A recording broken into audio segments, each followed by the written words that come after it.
A genius student, known for being the best in his school, decides to play an online game just to impress girls. But everything changes when, on a rainy day, he is struck by lightning and gets transported directly into the game's world.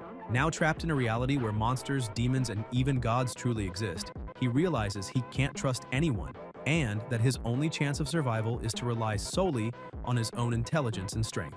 In an extremely dangerous world, he begins to grow stronger constantly, defeating increasingly powerful enemies and walking a brutal path where anyone who stands in his way must be eliminated. Anyway, let's get straight into it. Night falls over the school as Chen-Si Li, lost in thought, once again shows himself to be the same genius he's always been, a student who has never encountered a question he couldn't solve. But this time, the problem is different. He's fallen for a troublesome girl.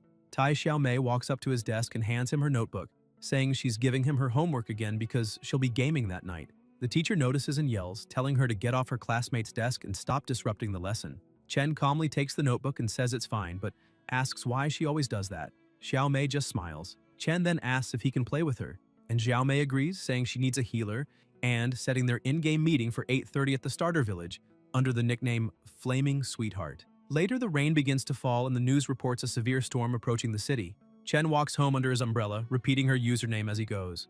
As soon as he enters the house, he calls for his mother and says he's back. She's surprised he's home early, and he explains that because of the storm, the students were released before time. Chen's mother remarks that the rain is heavy and tells him to rest a bit since dinner will be ready soon. He asks if any package arrived, and she replies that she left it in the hallway. Seeing the box, Chen recognizes the golden logo and realizes his long-awaited gaming helmet has finally arrived. His mother asks if he started playing yet, reminding him she told him to relax sometimes. Chen rushes upstairs without answering, while she watches curiously, wondering if such excitement could be because of a girl. In his room, he looks at the open box and the sleek black helmet engraved with the word Cosmos. Lying on the bed, he says it's the most popular online game of the moment, offering a fully immersive mental reality experience. Smiling, he admits he should have started earlier, thinking Xiao Mei is probably already an experienced player. He adjusts the helmet, saying that for someone like him this should be easy. A notification pops up. Messages from Xiao Mei urging him to hurry up because she's waiting. Chen puts on the helmet and gets ready to dive into the world of Cosmos, thinking this might be the first time he's ever gone out with someone, smiling nervously before starting the connection. A beam of blue light envelops him, and his body begins to float before vanishing into the data stream. In seconds, he opens his eyes inside a digital space, taking in the surroundings as the game interface materializes in front of him. A system voice welcomes him to Cosmos and thanks him for his purchase. Chen, amazed, says everything feels too real. A panel appears explaining that Cosmos is a global survival game filled with treasures and mysterious artifacts, and asks him to choose a class to begin his journey. Remembering what Xiao Mei said, he taps the panel and chooses the healer class, ready to start his new adventure alongside her. On the character creation screen, Chen notices the first outfit set is free and jokes that since it's his first date, he needs to dress well. He picks an elegant suit, and in seconds, it fits perfectly to his avatar's body. The system confirms his selection and begins full synchronization. Meanwhile, outside, the news reports that the storm has reached maximum alert level and urges everyone to turn off electrical devices. A lightning bolt splits the sky and strikes Chen's house, causing a short circuit in the VR equipment. Excited, he says he's going to meet Xiao Mei for their first date. But before he realizes it, a surge of electricity bursts through the room, hitting him directly. His body convulses as the current surrounds him, and terrified, he tries to understand what's happening. The helmet sparks violently, launching Chen-Si Li upward amid a blue surge that lights up the entire room. The flash spreads through the house and the thunder's roar fades into silence, along with him. Outside, the rain keeps pouring. Inside the room, the helmet lies on the floor, still smoking and crackling faintly.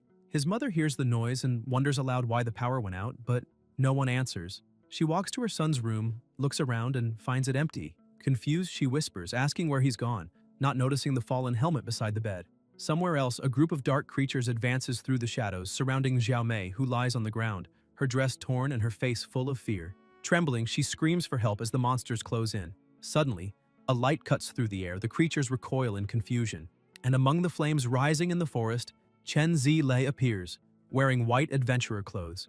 Xiao Mei recognizes him and calls out in relief. He assures her that everything's fine now and helps her up, apologizing for taking so long. Overwhelmed, she calls him her hero and, without thinking, steps closer until the two share a kiss beneath the glow of the surrounding fire. In the next instant, Chen awakens lying on the ground in the middle of a desert, still dressed in the same suit as before. A small lizard sits on his chest, licking his face. Confused, he sits up and realizes he's no longer in the same place. Shocked, he shouts Xiao Mei's name, but in front of him there's only sand and strange creatures. Trying to make sense of it, he wonders if the game's transfer process is always this intense. Chen Li slowly gets to his feet, his body tingling, and mutters that it feels like he's been struck by lightning, though oddly enough, the sensation is energizing. Looking around, he notices the blazing sun and the endless stretch of desert, concluding that he's finally entered the game. Bothered by the scorching heat, he's impressed by how realistic everything feels. Thinking of Xiao Mei, he tries to track the meeting point they had agreed on, but the system reports that there's no player with the name Flaming Sweetheart. Confused, he wonders if he typed it wrong and decides to head to the starter village on his own. He walks for hours under the blazing sun, sweating and breathing heavily as he stares at the floating map showing only his own location. Panting, he stops and questions whether he made some mistake during login, or worse, if the beginner village simply doesn't exist. Chen stares at the desert and, exhausted, wonders where he ended up. He tries contacting game support and watches the loading bar crawl upward, but the system soon responds that he's in an area outside service range. Shocked, he remarks that not even the game's support can connect and that something about all this is seriously wrong. The burning sun makes him sweat even more, and he estimates he's losing nearly a liter of sweat per hour. Realizing he'll dehydrate soon, he takes off his jacket and throws it to the ground, panting in frustration. Seeing no way out, he yells that he doesn't want to play anymore, worn out by the situation and the suffocating heat around him. Wiping the sweat from his forehead, he says he didn't expect the game to be this hard. He mutters that Xiao Mei is probably waiting for him, but decides to log out first and explain later. He opens the system panel and taps the logout option, confident the session will end. But the system emits an error sound and a red message appears before him. Unable to disconnect. Startled, he widens his eyes and repeats the command, but the warning appears again. Frustrated, he presses harder, asking if the game is messing with him. Desperate, he starts slamming the logout button over and over, but the screen only flashes the same red warning again and again. Unable to disconnect. He keeps trying, hitting the panel repeatedly as the error sound continues. The warning multiplies across the interface until it covers the entire screen, leaving him frozen, his face darkened and his gaze empty. Sweating and gasping, Chen stares at the frozen panel, unable to believe he's actually trapped inside the game. Terrified, he faces the blinking red screen and shouts aloud, asking what the system means by unable to disconnect. Sweat runs down his face as he tries to figure out if it's some kind of bug or temporary glitch, but the feeling of unease only grows stronger. Swallowing hard, he starts to consider the possibility that he's truly stuck inside the game. Before he can react, a new message appears before his eyes. Mission activated. Mission survive. The duration reads infinite, and both the reward and penalty are marked with question marks. A chill runs down his spine as a metallic sound echoes in his mind, confirming the mission's start. Yelling in frustration, he drops to the ground, shouting that he just wanted to play with Xiao Mei but ended up trapped with no escape. He slams his fist into the sand and curses, furious that he can't get out. After several failed attempts, he sighs and admits that no matter how hard he tries, the system won't let him log out. Defeated, he lowers his head and mutters that he can't even contact anyone, wondering if he's going to be stuck there forever. 8 hours pass. Chen trudges slowly through the desert, the sun burning his skin and his shirt drenched in sweat. He still tries to understand what happened, but slowly begins to accept that he's truly trapped there. With each step, he realizes the heat, the thirst, and the dizziness feel far too real for just a game. His body grows heavier, and he concludes that if he wants to survive, he needs to find a source of water before it's too late. Crouching, he picks up a small stone from the ground and examines its texture. He recognizes it as limestone and remembers a survival show where the host said rocks like that usually appear near springs. His eyes light up with a spark of hope. Looking around, he mutters that if there's that much limestone nearby, then water must be close. He keeps walking across the desert, leaving tracks in the sand and repeating to himself that he needs to find water soon. From afar, a creature watches him with its mouth open, drool dripping between sharp teeth. Chen leans against a rock and murmurs that he hopes his theory is right. Moments later, a droplet trickles down the stone and falls to the ground, hinting that there might indeed be water nearby. Entering the cave, he sees a crystal-clear spring. His mouth completely dry, he runs desperately toward it, diving into the water and drinking as much as he can. He gulps down mouthfuls, feeling the cool freshness spread through his body. Relieved, he thinks how good it feels to still be alive. Outside the cave, a glowing-eyed beast silently observes him. Satisfied, Chen lies down, realizing he's solved the problem of thirst, but still has no idea how to escape this place. Inside the cave, he stares at the holographic panel before him and mutters that since this is supposed to be a game, there should be some kind of quest explaining how to leave the desert. He opens the map but sees he can only view areas he's already explored. He grumbles that, of course, it wouldn't be that easy, and decides to check his status first. The panel shows his basic attributes: strength, agility, wisdom, and vitality, all at 1 point each, along with a single skill, healing. Frustrated that he has no offensive abilities, he thinks that if he encounters a monster, his only option will be to run. Curious, he wonders how to unlock new skills and what the system means by special conditions. Opening his inventory, he finds his starting gear: an iron sword, a pair of leather gloves, 2 healing potions, and 2 bandages. Surprised, he remarks that he didn't expect a healer to start with a sword. Chen equips it, slips on the gloves, and decides that for safety he'll keep everything ready. He draws the blade, takes a deep breath, and begins practicing his swings, twisting his body and slicing through the air inside the cave. The water ripples with each movement, and he focuses, testing the weapon's weight and feeling for the first time that maybe he still has a chance to survive in this unknown world. After some time training, he notices that the sword's impact and motion feel incredibly real. A notification pops up, showing that the weapon's durability has dropped by 1%, and he concludes that everything really does function just like a game. His stomach growls loudly, and he mutters that if he stays here without food, he'll end up starving. Just as he's about to leave the cave, he hears a strange sound coming from the shadows and wonders what it was. Moving cautiously, he advances deeper, realizing how large the place actually is. Surprised he hadn't noticed before, suddenly something falls. A bone rolls to his feet. Chen steps closer, confused, and notices several more scattered across the ground. When he sees piles upon piles of bones, his expression changes completely. He wonders why so many animal remains are there and picks one up to examine it. He spots deep bite marks and remembers seeing something similar in a book. His eyes widen in fear. Realizing the danger, he spins around and bolts, shouting that he needs to get out now. A deafening roar echoes behind him, and a massive creature leaps from the shadows, its mouth full of fangs snapping right in front of his face. Chen freezes as the monster charges, its glowing eyes and razor-sharp teeth ready to tear him apart. He dives to the side, narrowly dodging the bite.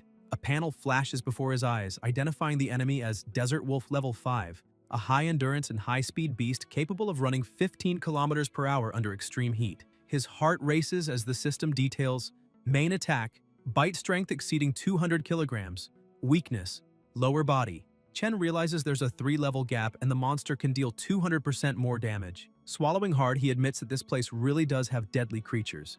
As the wolf charges again, he realizes there's no way to run. Gripping the sword tightly, he tells himself that if he loses, he dies. With his eyes locked on the enemy, he takes a fighting stance. At that moment, he remembers his high school days when he was captain of the Typhoon Kendo Club and the youngest 6th Dan practitioner in Z City. His mother had always been a fan of the sport and enrolled him in classes because she idolized a famous master. At first, Chen only joined because he liked the stylish uniform, but over time, he realized Kendo was much more than he imagined. In his first matches, he discovered the fear that rises when the opponent stands before you, and silence fills the air, the fear of one's own weakness. Determined to change, he trained relentlessly, repeating the same movements day and night. Even when wounded and defeated, he never gave up. Through sheer effort, he became the youngest kendo master in the city. Yet he kept training, convinced that only the strong survive. Taking a deep breath, he stares at the wolf before him, remembering that one should never underestimate an opponent, because you never truly know how powerful they can be. Gathering his courage, he prepares to strike, spotting a small opening in the enemy's defense.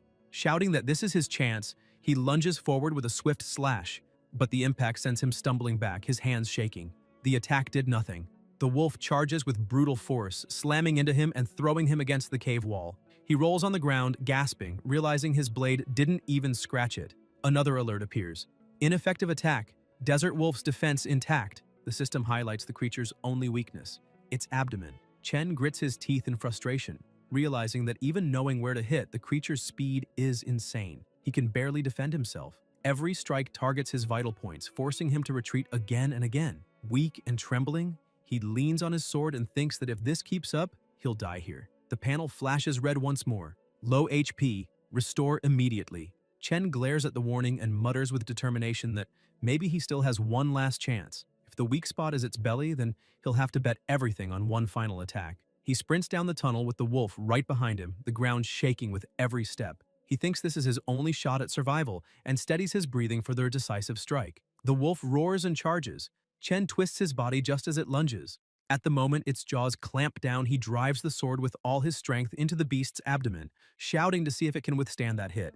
Blood splatters, and the blade pierces straight through the creature's weak point. Chen drops to his knees, exhausted, but a faint smile crosses his face as the wolf's body collapses in front of him. Panting, he mutters that he'd let it bite him on purpose to open a gap. Risky, but it worked. The panel lights up. You defeated Desert Wolf, +6, 000 EXP, +5 levels, +25 attribute points. A golden glow surrounds him and his wounds vanish. Chen realizes that leveling up completely healed him. Then a new message appears.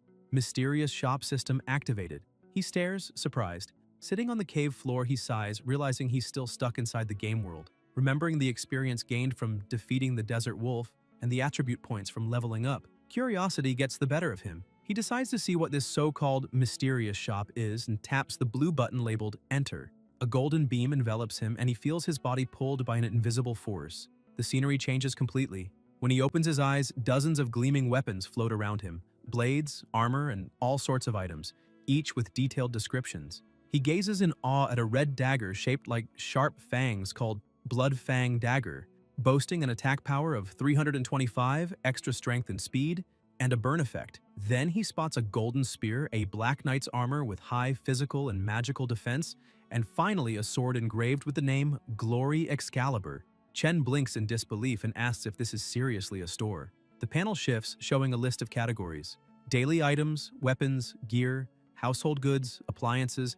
and even mercenaries, each requiring a minimum level to unlock. Reading carefully, he discovers he needs level 5 for basic items, 15 for potions, 30 for equipment, 50 for tools, 70 for electrical appliances, and 100 for the mercenary system. Finding it absurd, he mutters that the game doesn't just sell weapons and armor, it even sells home appliances. Shaking his head, he wonders who in their right mind would buy a refrigerator inside a game. Even more confused, he notices the mercenary system icon and grumbles that unlocking it would require reaching level 100, something practically impossible at his current pace. Just as he starts pressing a few buttons, strange lights appear on the ground. A woman materializes before him and Chen asks if it's some kind of video presentation. Suddenly, more glowing circles form and new figures emerge. Beings of attack, defense, magic, and even assassins surround him from all sides. Stunned, he watches as a woman with the appearance of a servant reclines on a bed, gazing at him with a seductive look. Chen panics, shouting who could have created something like this, convinced he's going to die a virgin trapped in this world. The system then states that with his current level, he can only unlock daily essentials, asking if he wishes to proceed. Chen takes a deep breath and says he has no choice, confirming the action. The screen flashes, and the panel announces, Daily essential items unlocked, levels deducted, 5. In front of him appear the first results, 5 sweet buns and 3 bottles of water. Chen exhales in relief and laughs lightly, saying that at least the starving nerd finally has something to eat. Sitting in the cave, he realizes that for now, he can only trade for a few items with his current level, but he needs to eat and recover his energy if he wants to survive. He then asks the system to display his status, and the panel appears before him showing ID. Chen Zili, level 1 healer. Condition stable with 100 GP, 100 MP, and 0 out of 100 experience. Has 1 strength, 1 agility, 1 wisdom, 1 constitution, and 1 endurance. His skills are heal and quick heal, and he has 25 unused attribute points, with a red warning below. Once attribute points are distributed, they cannot be changed. Chen studies the display carefully, realizing that even though he's in full condition, he still doesn't truly understand how the system works. It seems he can only grow stronger by increasing his attributes. And apparently, once assigned, there's no going back. He understands that these points will determine whether he lives or dies in this world. He begins analyzing calmly. Constitution defines health. Wisdom affects magical power. Strength influences attack. Endurance relates to defense.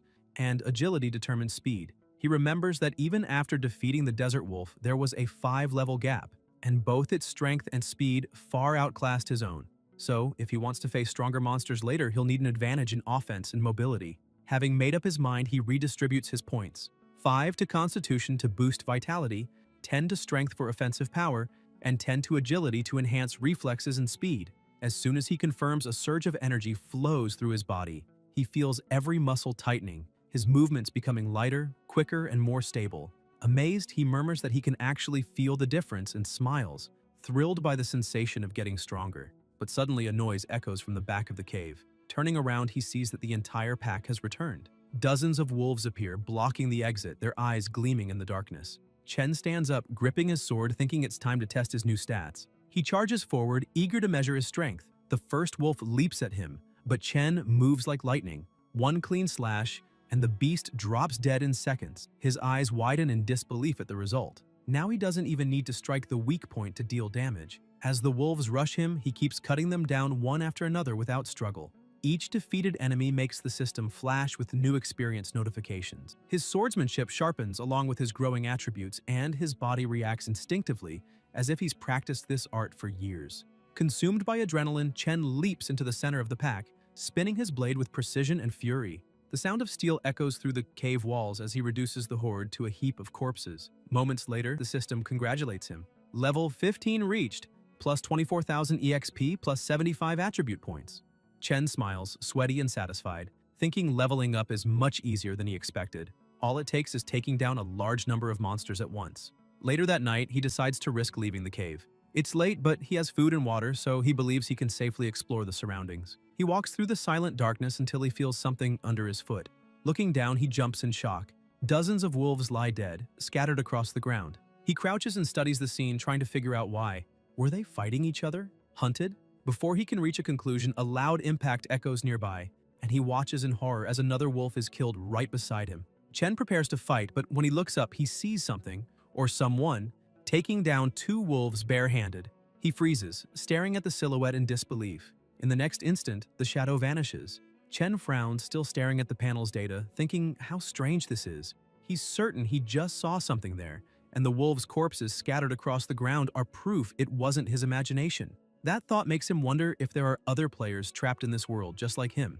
As he steps closer to inspect the bodies, he notices the blood has been completely drained from them, as if something had sucked out every drop. While analyzing the scene, a presence begins to form behind him. Focused, Chen tries to make sense of what happened, reasoning that such brutal attacks couldn't have been caused by a human.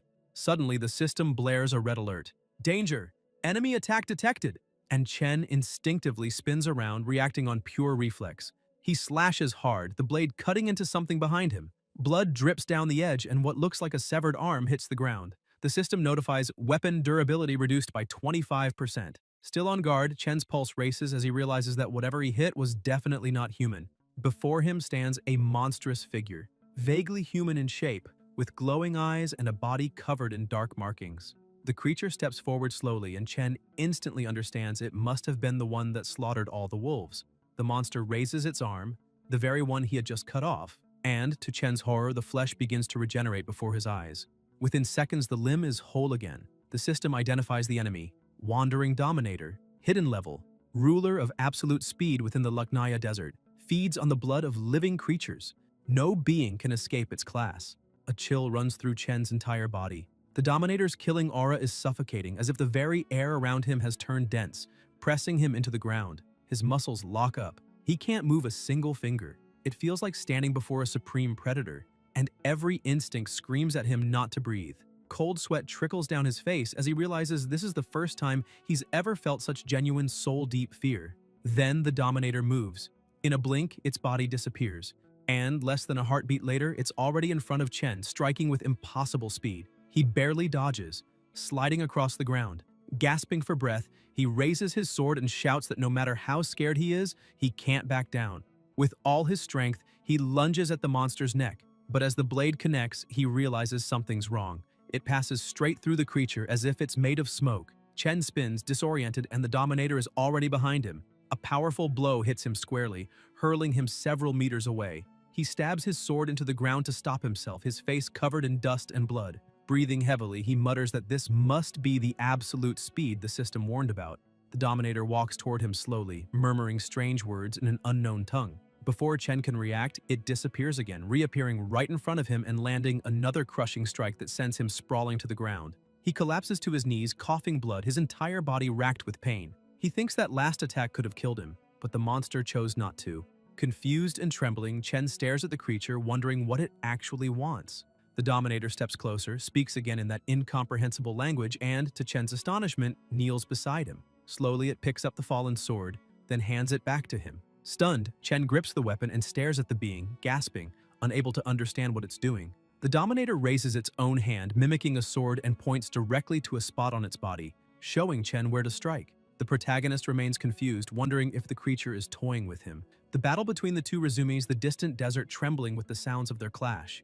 Once again, Chen crashes to the ground, his sword's durability now at 80%. Furious, he curses under his breath, thinking the opponent is far too fast, and that ordinary attacks won't hurt it at all. The Dominator walks up to him, grabs Chen by the collar, and lifts him off the ground, calling him human. Chen freezes for a moment, shocked to realize the creature can actually speak. With a threatening tone, the Dominator leans closer and says that humans are nothing but worms, a pathetically weak species. Chen, gritting his teeth, slashes at its arm and tears it clean off to break free, stumbling back and shouting through heavy breaths that the real worm here is him. The monster looks down at its severed arm and suddenly bursts into maniacal laughter as the limb begins to regrow, flesh twisting back into place.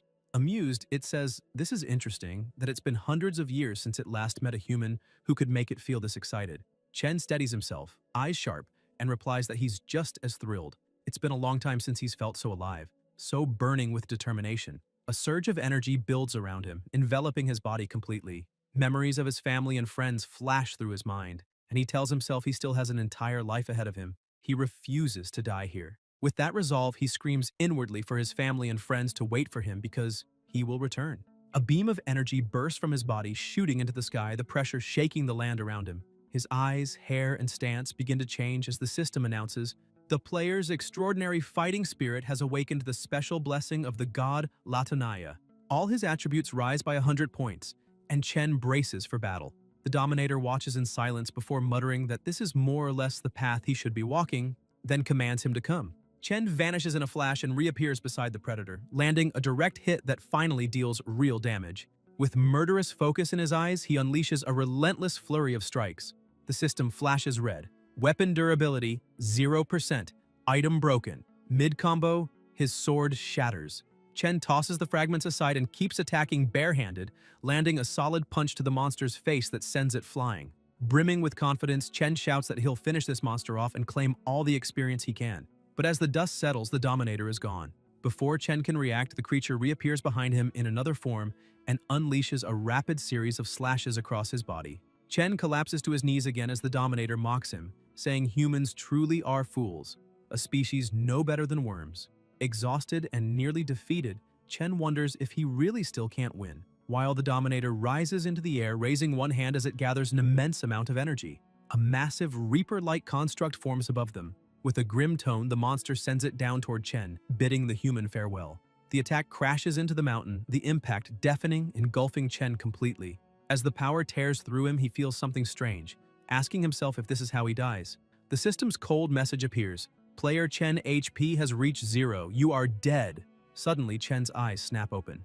Gasping, he sits up, disoriented and confused, pressing a hand to his chest as he tries to understand if he's still alive. He looks around, then rushes to a nearby window, wondering if he's been thrown out of the game. But outside is a landscape he doesn't recognize. Uneasy, he mutters, asking himself where he's ended up. Opening the system interface, he notices it's still active, which means he's still inside the game. Chen tries to process what he's seeing, remembering clearly how he was killed by that monster. Yet now he's lying in a room, completely unharmed. Looking down at his body, he sees no wounds at all, only confusion swirling in his mind. Then, the door opens, and a beautiful young woman enters, startled to see him awake. Realizing his shirt is halfway lifted, Chen quickly pulls it down and greets her awkwardly, flustered. Blushing, the girl runs out of the room, shouting for her grandfather, Wu Bulai, that the young man has finally woken up. Still dazed, Chen wonders if this place could be a beginner's village. Outside, the old man Wu Bulai is gathering herbs. When they return inside, the girl, still startled, asks if what Chen just said was true, that he actually died. He confirms it, explaining that his body had been completely pierced through, though he still can't understand how he ended up here. The girl explains that her grandfather found him during a hunt. At the time, he was nearly dead, but still breathing. Wu Bulai looks at Chen and states firmly that this place is not a beginner's village, and they are not NPCs or any kind of digital characters like he mentioned. Chen starts to lose his temper, convinced that none of this can be real. Everything around him looks exactly like the game world, and something is definitely wrong. Then an idea strikes him. He opens his system interface and tells the two to look. He shows them his status window, the mission list, his equipment, even the map. The girl stares blankly and turns to her grandfather, asking if the young man hit his head and went crazy. Boulay nods slowly, saying that Perhaps he really did suffer a hard blow, since neither of them can see anything he's showing. Panicked, Chen realizes the system isn't responding. He can't contact support, nor can he find May's ID. After searching for a while, he finally understands he's completely cut off from the outside world. Anger takes over. He shouts, demanding to know how he can leave, yelling that he wants to go home. Bulai's voice turns grim as he says that no one can leave this place. The old man turns away and declares that anyone who enters the desert of Latanaya is doomed to remain there forever. Chen, still in disbelief, argues that even if it's a desert, there must be some way out. And if no one can escape, how did they get here in the first place?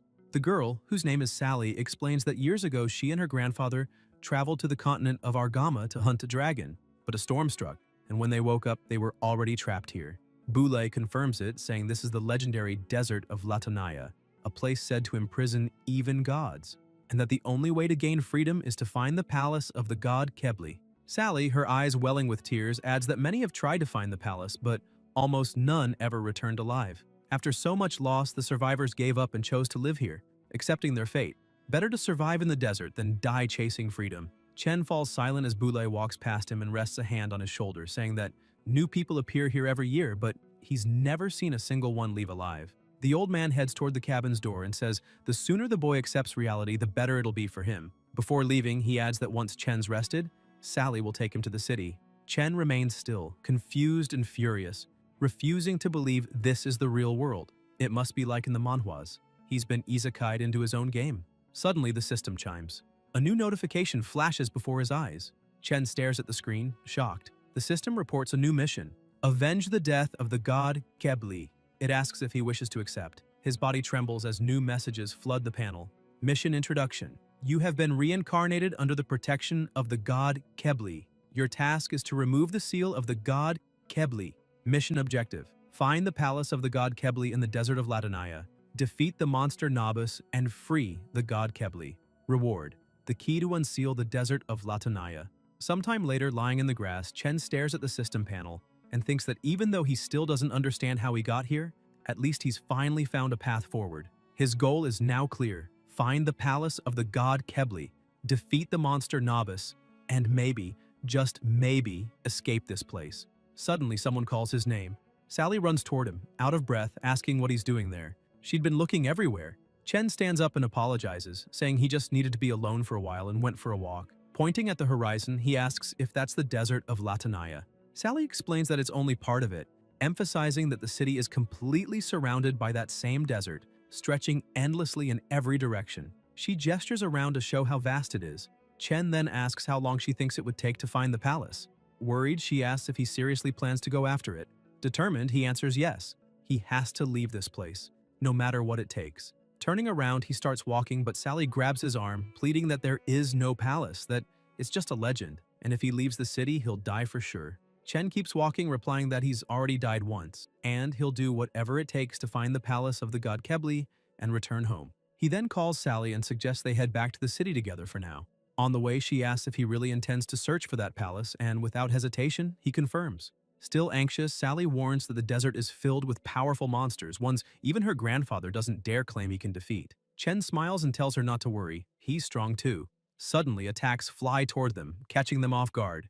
Explosions erupt, kicking up clouds of sand and smoke. Figures approach through the haze, and one of them laughs darkly, saying the prey has fallen right into their trap. Coughing and trying to see through the haze, Chen wonders what's going on. As the dust begins to settle, he's stunned to find that Sally has blocked the entire attack by herself. The man in front of them grins and remarks that she used the flame cage to stop his blades, and that it looks like they've met again. Furious, Sally glares at him. Boban!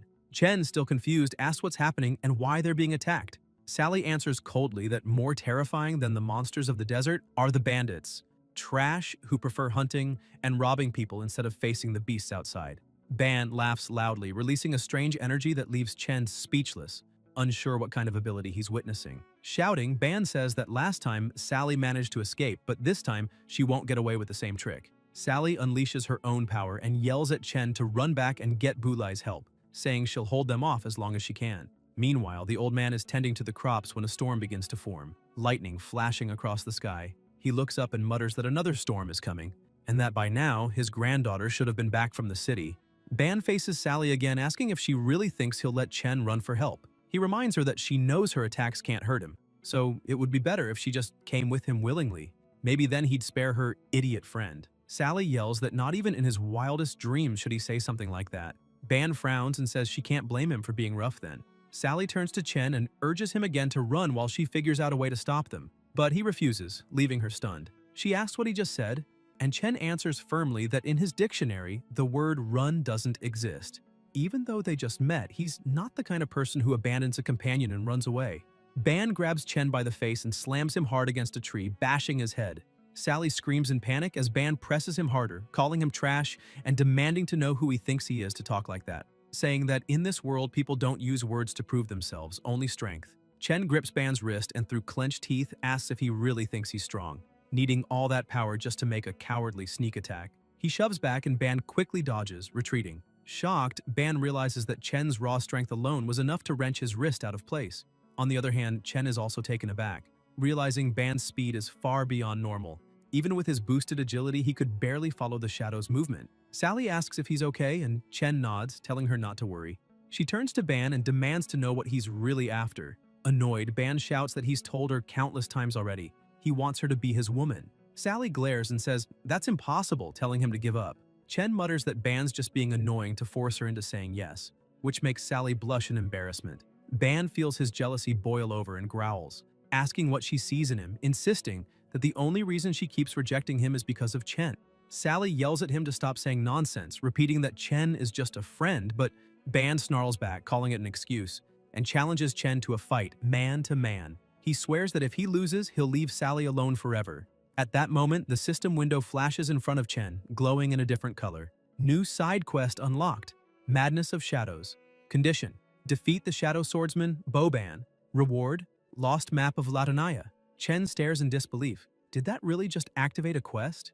And if the reward is a map, then maybe he's finally found a clue to escape this world. Determined, he yells that he accepts the mission. Ban smirks, drawing his blade, saying the deal's sealed. His two henchmen watch from behind, sensing the thick tension of jealousy in the air. Sally, worried, asks if Chen's really sure about this, warning that he won't be able to win. Ban is the strongest shadow swordsman in the entire city. Chen frowns and asks what exactly a shadow swordsman is, and if Ban is really that powerful. Sally explains that these warriors have a natural advantage in speed and wield immense destructive strength. Their shadow-forged swords can tear through any defense. That's why Ban is so dangerous. Even so, Chen keeps walking forward, eyes locked on his opponent. It doesn't matter, he says. I've already died once, and compared to death, I'd rather fight for a chance to leave this place. The two charge toward each other, sprinting across the sand. Chen throws a punch with all his strength, thinking almost bitterly how a perfectly normal life ended up turning into this.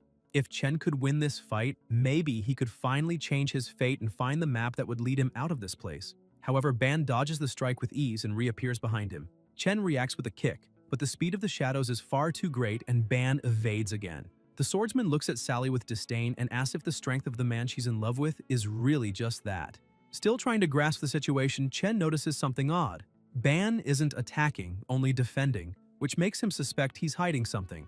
Growing desperate, Sally says she'll go with them and begs Chen to hurry back to find her grandfather, since Boulay is the only one in the city strong enough to defeat Ban. Chen interrupts her, saying he's not leaving. She shouts, asking why, and Chen smiles, telling her not to worry, saying that this battle has to happen, and if he wins, then they can finally leave this place. Hearing this, Sally freezes, asking what he means. What does defeating Ban have to do with leaving? Chen starts reflecting that nothing that's happened since he entered the game makes sense. Trapped in a world he can't escape, killed and mysteriously revived, and now the system requires him to defeat Ban to get a map. It all feels like coincidence, yet deep down he senses that someone is pulling the strings behind these events. Ban calls out and throws his swords to the ground, asking why Chen is standing still and if he's scared, adding that it's too late for regret. Chen laughs and says no. In fact, Ban is the one who's scared, hiding like a turtle. Ban replies that fighting an unarmed fool isn't fun or fair, so he grabs one of his swords, saying that since it's a formal duel, it should be fair, and tosses the weapon to Chen, who catches it. Ban adds that he wouldn't want Sally or his subordinates thinking he's taking advantage of the situation. His men exchange glances, realizing their leader is serious this time, and even Sally's anxiety grows. Chen, gripping the sword, says he never thought Ban was the type to follow rules, but reminds him he hasn't forgotten that cowardly sneak attack at the start. Ban tries to excuse himself, saying it wasn't intentional, just desperation, but Chen snaps, telling him to stop barking and fight, declaring that if it's a fair fight he wants, then they'll fight fair and head on. He thinks that no matter what, he must win to get the map, while Ban smirks, saying he'll let Chen taste the true power of the shadow. Chen charges forward, and Ban leaps with a grin, striking from above. The protagonist manages to block, but Sally screams for him to watch out behind him. Another Ban appears, attacking from the back. Turning to defend, Chen blocks the strike, but realizes too late it was only a shadow illusion. Leaving his back open, he's hit by the real Ban and knocked to the ground, blood spraying as Sally cries out in horror. A deep gash opens across his body, and the system alerts him that 300 HP have been deducted, leaving 700. However, if his life falls below 300, the mission will automatically fail. Ban watches the kneeling Chen and tells him to admit defeat, saying victory is impossible.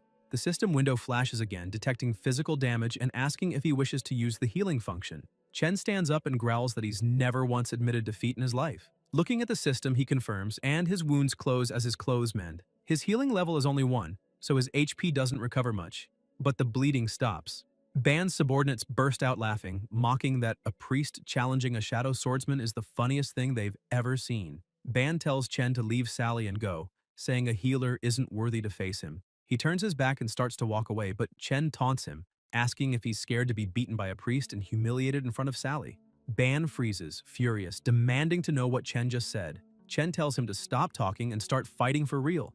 Enraged, Ban growls that he'll show him the true power of a shadow swordsman, and his aura explodes. Shadow clones materialize all around him. Chen stares in awe.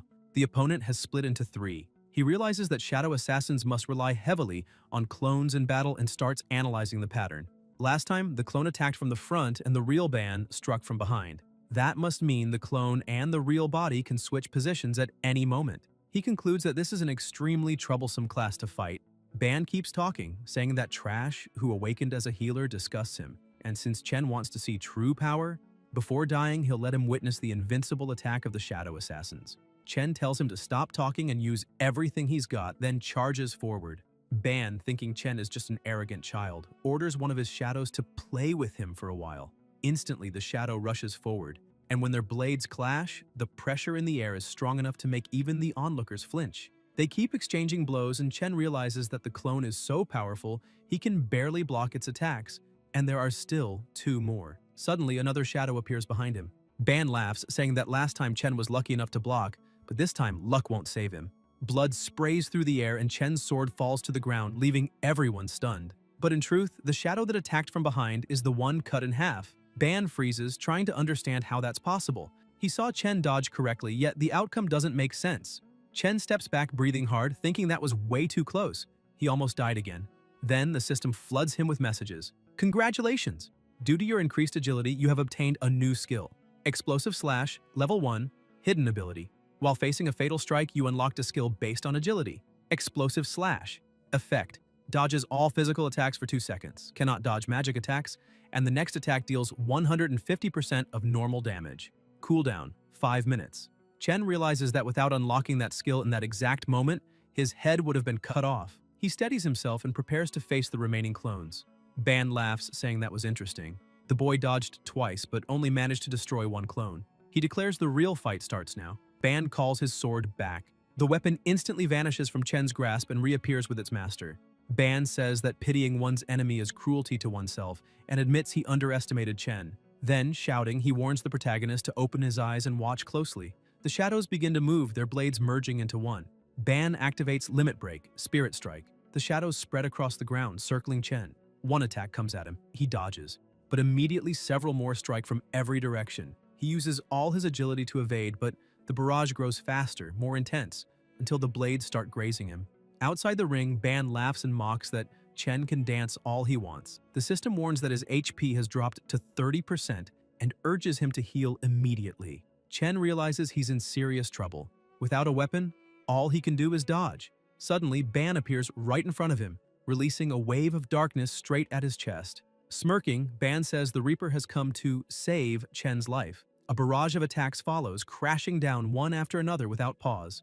Ban steps back, saying he'll find a nice spot for Chen's grave. But out of nowhere, a beam of energy shoots forward at incredible speed. Ban turns just in time to realize he can't dodge. He braces for impact, but then someone steps in front of him. The explosion's sound echoes for kilometers, leaving everyone stunned. Ban, speechless, looks back and sees Bulai with his arm extended, having stopped Chen's strike. The old man orders them to stop immediately. Rain pours down as Chen, panting and exhausted, still stands ready to fight.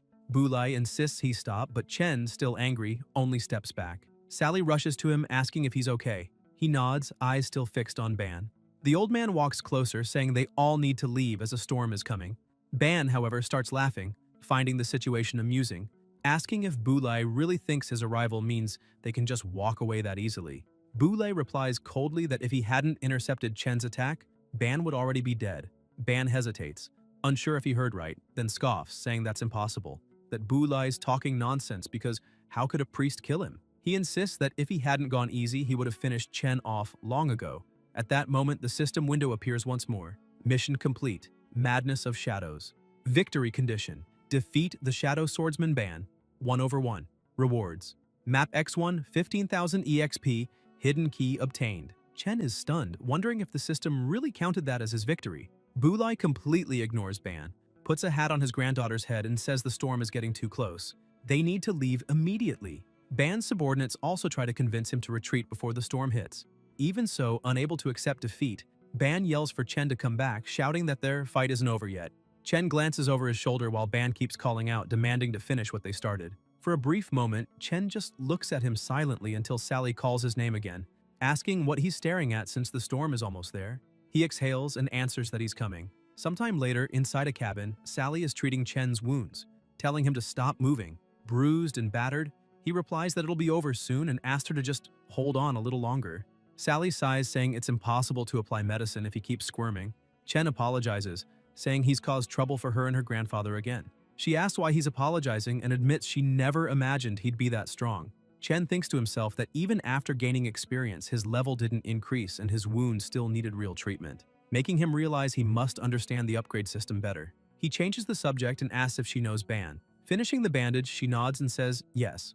They grew up together like siblings. Standing up, she tells him all his wounds are taken care of. Chen sits up on the bed and thanks her for helping him again. Smiling, Sally adjusts her hair and says, actually, she should be the one thanking him for everything he's done. She excuses herself, saying she'll go help her grandfather and tells him to rest.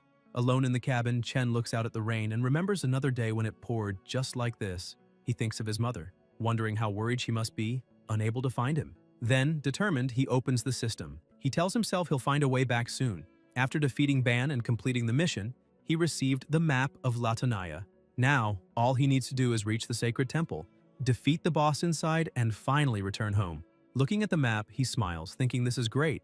Once the rain stops, he can move on to the next stage. The system reminds him he also received a hidden key and asks if he wants to learn about its function. Chen asks what it's for and the system explains.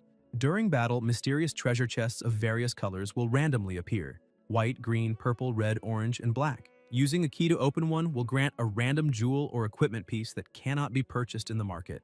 Discovering this, Chen realizes how interesting and potentially valuable the key could be. He puts on his coat, thinking he might be able to leave soon, when suddenly Bulai appears. Chen smiles, happy to see him. The old man apologizes for not visiting sooner, explaining that the storm had grown too strong and he needed to finish protecting the seedlings. Chen says it's fine and that he shouldn't worry, asking instead if there's anything he can do to help. Bulai asks about his injuries, and Chen replies that it's nothing serious, just scratches that will heal in a few days. Bulai nods, saying that's good to hear, though he admits he truly didn't expect Chen to win that fight against Ban since he's one of the strongest swordsmen in the village. Chen agrees, saying that if Ban hadn't underestimated him, he wouldn't have had such a clear chance to win. Bulai packs his pipe and says he knows Ban's strength well, but in a fight, brute force alone isn't enough. One must also have willpower and resolve. That's why, he says, Chen's victory was no coincidence. Chen mentions he learned from Sally that she and Ban grew up together and asks how Ban ended up the way he is. Exhaling smoke, Bulai says that's a long story. He begins explaining that 10 years ago it was raining heavily, just like today. He and Sally had just arrived in Latanaya when they passed a small house. As they approached to ask for shelter, they discovered a strange, demonic monster attacking the family inside. But they were too late. The creature had already killed the man and woman. Fortunately, their son was still alive, clutching his mother's body and crying out for her, asking what was happening. When the monster turned to strike the boy, Bulai reacted instantly, landing a direct hit that forced the creature to retreat and flee. That child was Ban. After burying his parents, Bulai decided to take him in, After hearing that story, Chen grows even more confused, asking why Ban would act that way toward the very people who saved him. The old man explains that Ban believes his only reason to live is to find the monster that killed his parents. But Bulai has always tried to persuade him to give up that obsession and live in peace, since there are creatures in Latanaya so strong and terrifying that Chen can't even imagine them. He emphasizes that even if he himself used all his strength, he might not be able to defeat the monster that slaughtered that family, much less could Ban. Because of that, Ban eventually left. Chen starts wondering what kind of terrifying existence that creature must be for someone like Bulai to admit he might not be able to win against it. The old man stands up, saying they've talked long enough and that it's time for Chen to rest.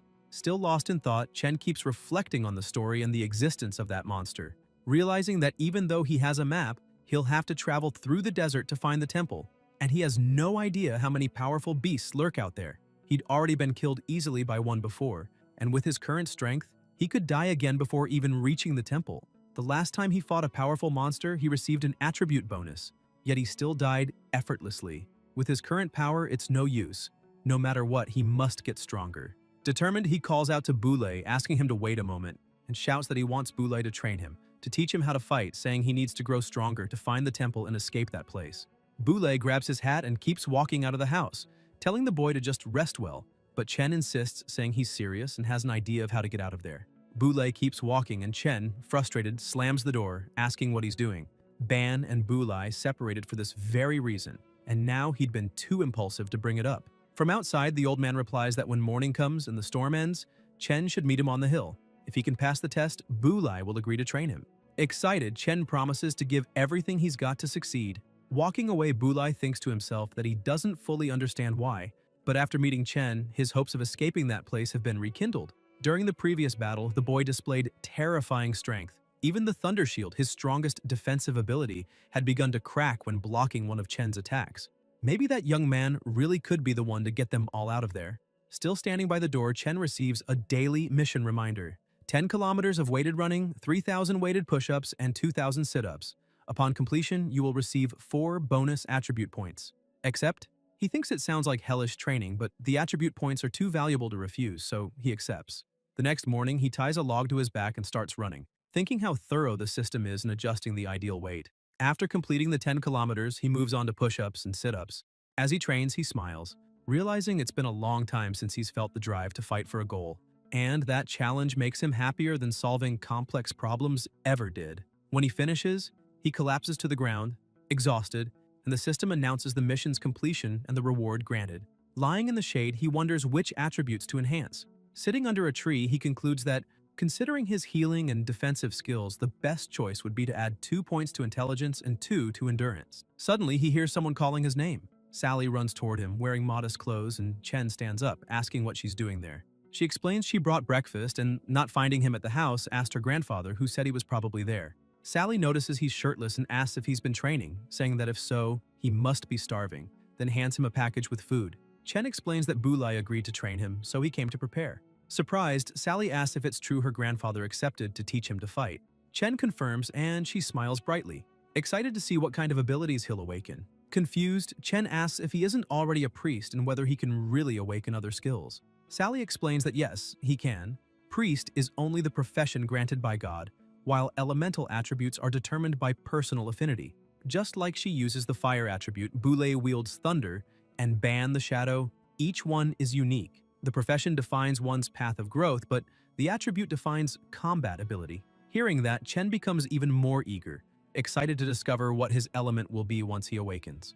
The world was divided into 5 great regions, and at that moment the protagonist was in the human concentration area of the Latanaya continent, a land rich in resources and intense trade, a symbol of prosperity and a crossroads for people from all corners of the world.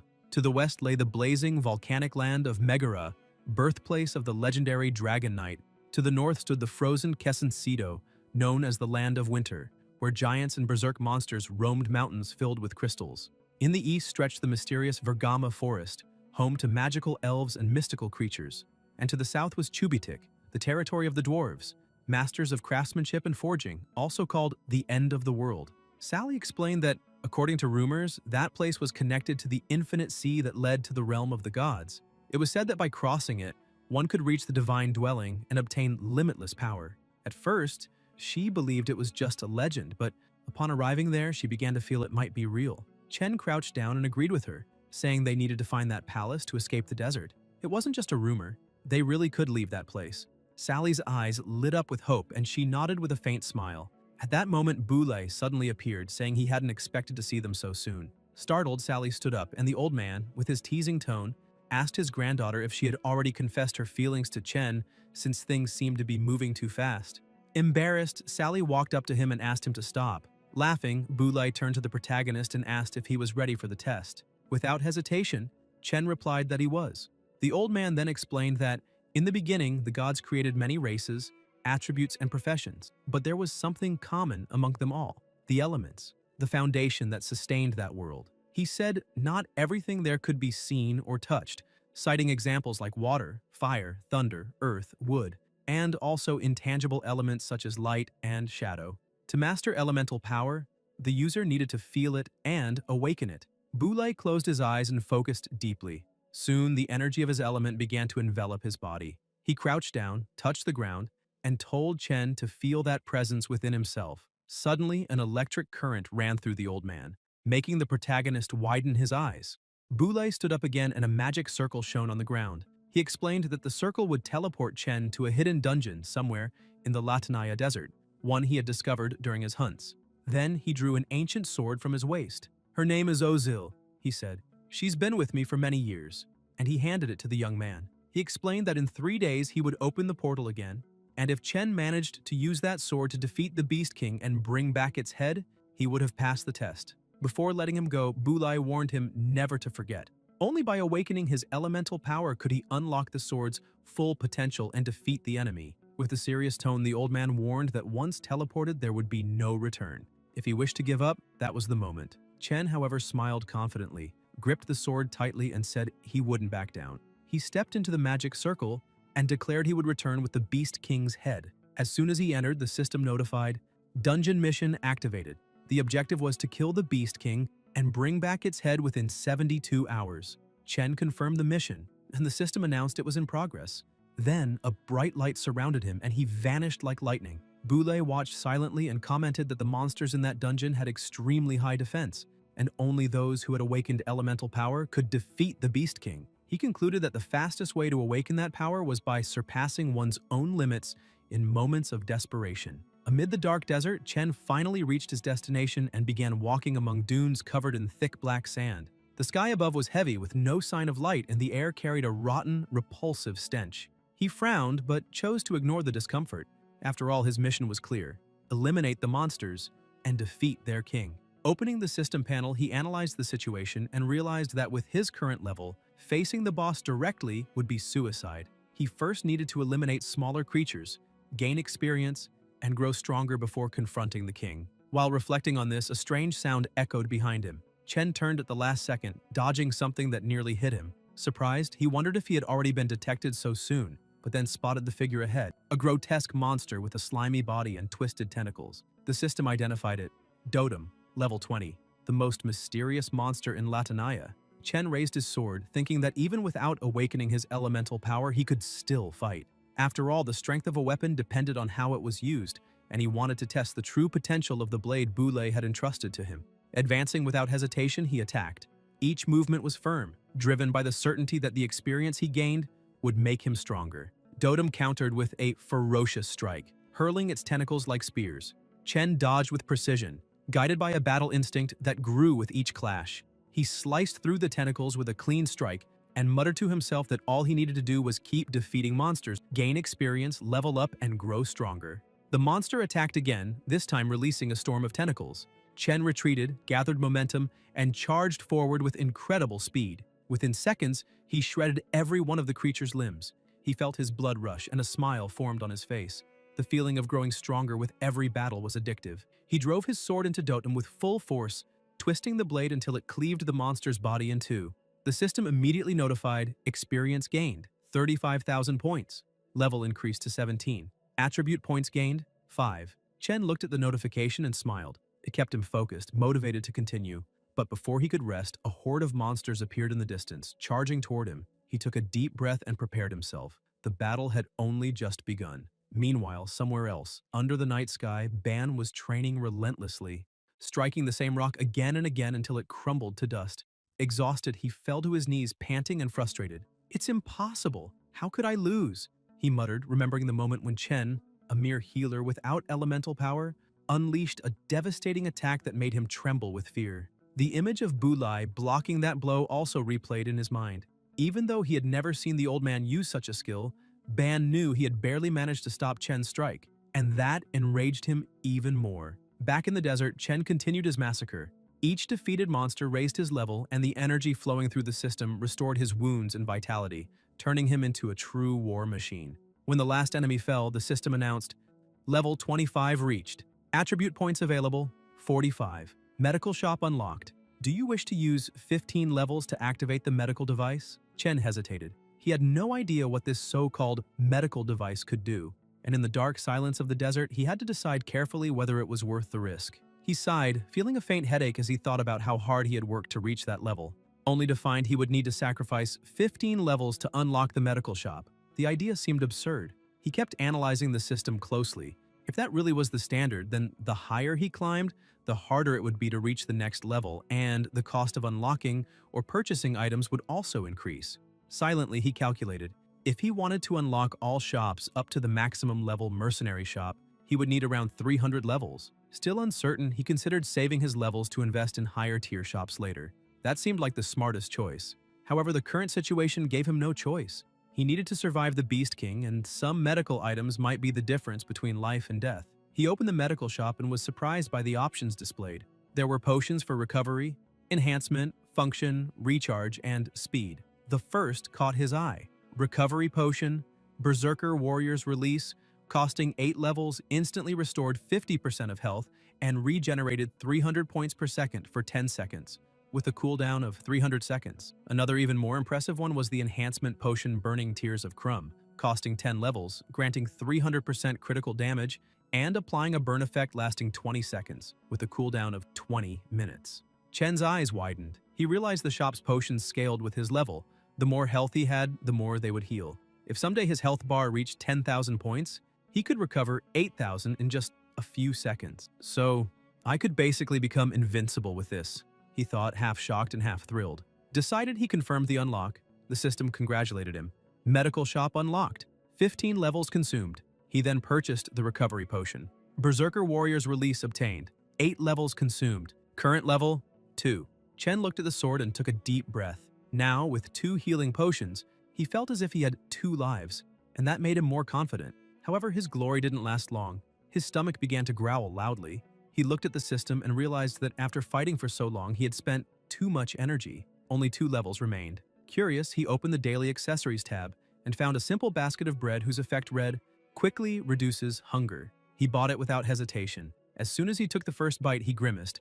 The bread was unbelievably hard. Sally's bread was so much better, he thought with a nostalgic smile. Walking through the desert while chewing, he opened the system map and noticed that 12 hours had already passed since he entered the dungeon. Around 60 hours remained to complete the mission. According to Bulai's instructions, the territory of the beast was northwest, so he needed to head in that direction to find the Beast King. Before advancing, the system notified him again.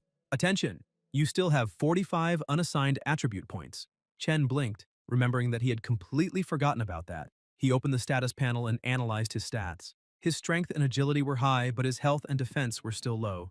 Reflecting on his fight against the Dominator, he recalled how his attacks failed when his health dropped too much, and how he could die from a single hit before even using a potion. It's like an exam, he thought. To get a high score, you need to do well in every subject. The difference is that here I can retake it endlessly, adjusting my strategy each time. After thinking for a while, he began distributing his points. 15 in vitality, 15 in strength, and 15 in defense. Agility and magic each received 5 points. This way, he would have balance between offense and endurance. And if the battle became critical, he could use the Berserker Warrior's Lament to recover his health. "Perfect," he murmured, closing the panel with determination. Now, with his body reinforced and his spirit ready, Chen was prepared to head northwest, where the true challenge awaited him. With everything set, he began walking through the desert, saying that all he had to do now was find the Beast's Cave and complete his mission. The next morning, back in the village, Sally looked worried and reminded her grandfather that the place was extremely dangerous, scolding him for letting Chen go alone and asking if he would really be okay.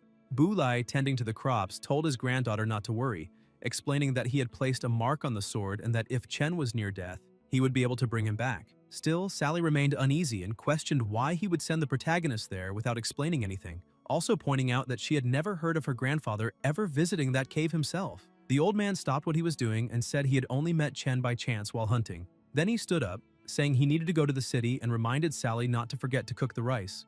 The girl stayed restless, feeling something was off. By sunset, Bulai was still walking, thinking that he already knew there was no point in trying to stop Chen from following his path, as nothing he said would change his mind. That was why he had sent him to the beast's cave, so that Chen could see for himself how harsh the reality of that world truly was, and perhaps learn to give up on that impossible dream. Even so, the old man felt something different, a confusing emotion, because although he knew it was nearly impossible for Chen to survive the test, deep down he still wanted to believe that he could return with the Beast King's head.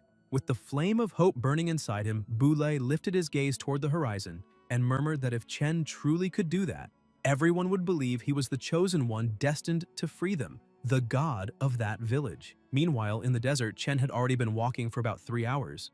Looking around, he saw nothing but sand and thought the beast's cave must be farther ahead when suddenly he heard cries for help. Turning around, he saw a woman running frantically with a child in her arms, shouting for aid. Shocked, he prepared for combat, unable to understand what a woman and a baby were doing in that place or how they had managed to get there. The woman grabbed his arm, trembling, and he asked her to calm down and explain what had happened, but she could only gasp for air and repeat that she needed to be saved.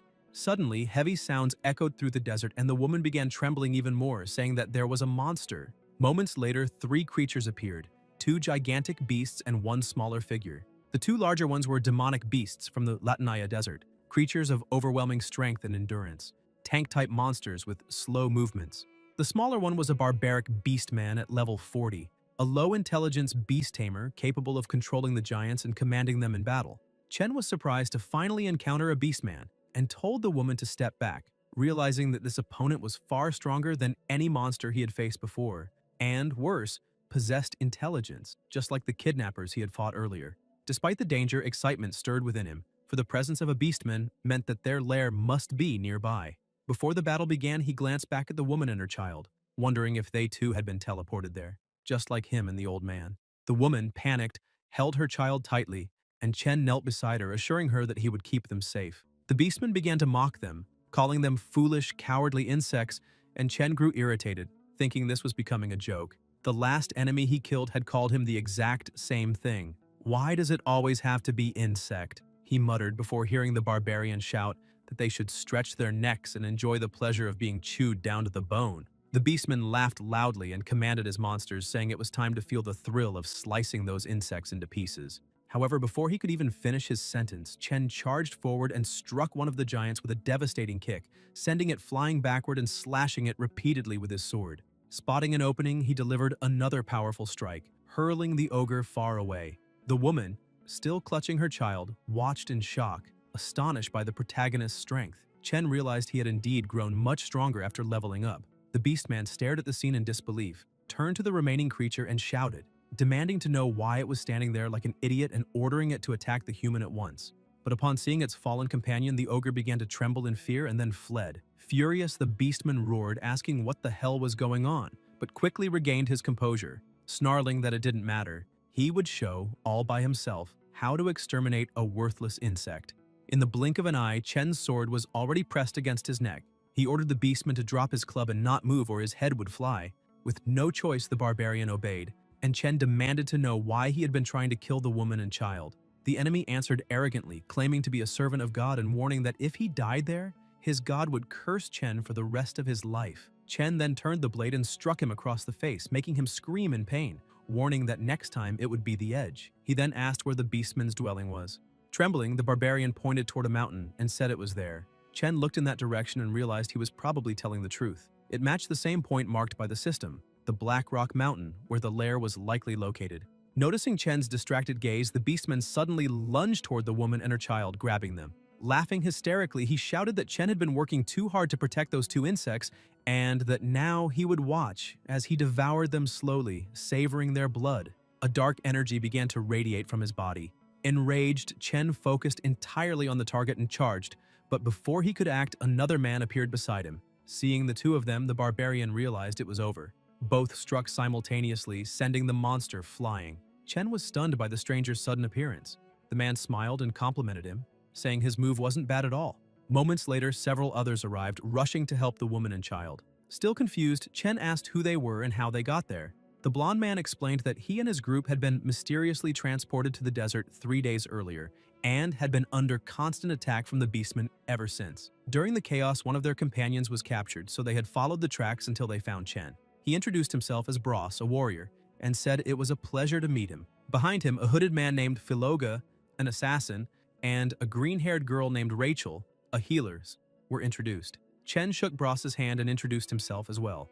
The warrior then asked if he happened to know why they had all been teleported there, but Chen replied that he had no idea, though that fallen beastman might know something. Trembling with rage and pain, the enemy growled that he had suffered yet another cowardly attack and that those insects were truly despicable. Glaring upward, he screamed that one day he would kill them all, but his expression changed to fear as he realized everyone was now standing around him. He demanded to know what they were planning to do. Still lying on the ground, the beastman shouted that they were all insects, nothing but food, questioning how they dared defy God and proclaiming that his God would kill them all. Chen stepped forward and slammed his sword against the ground, calling him by name, Rakidler.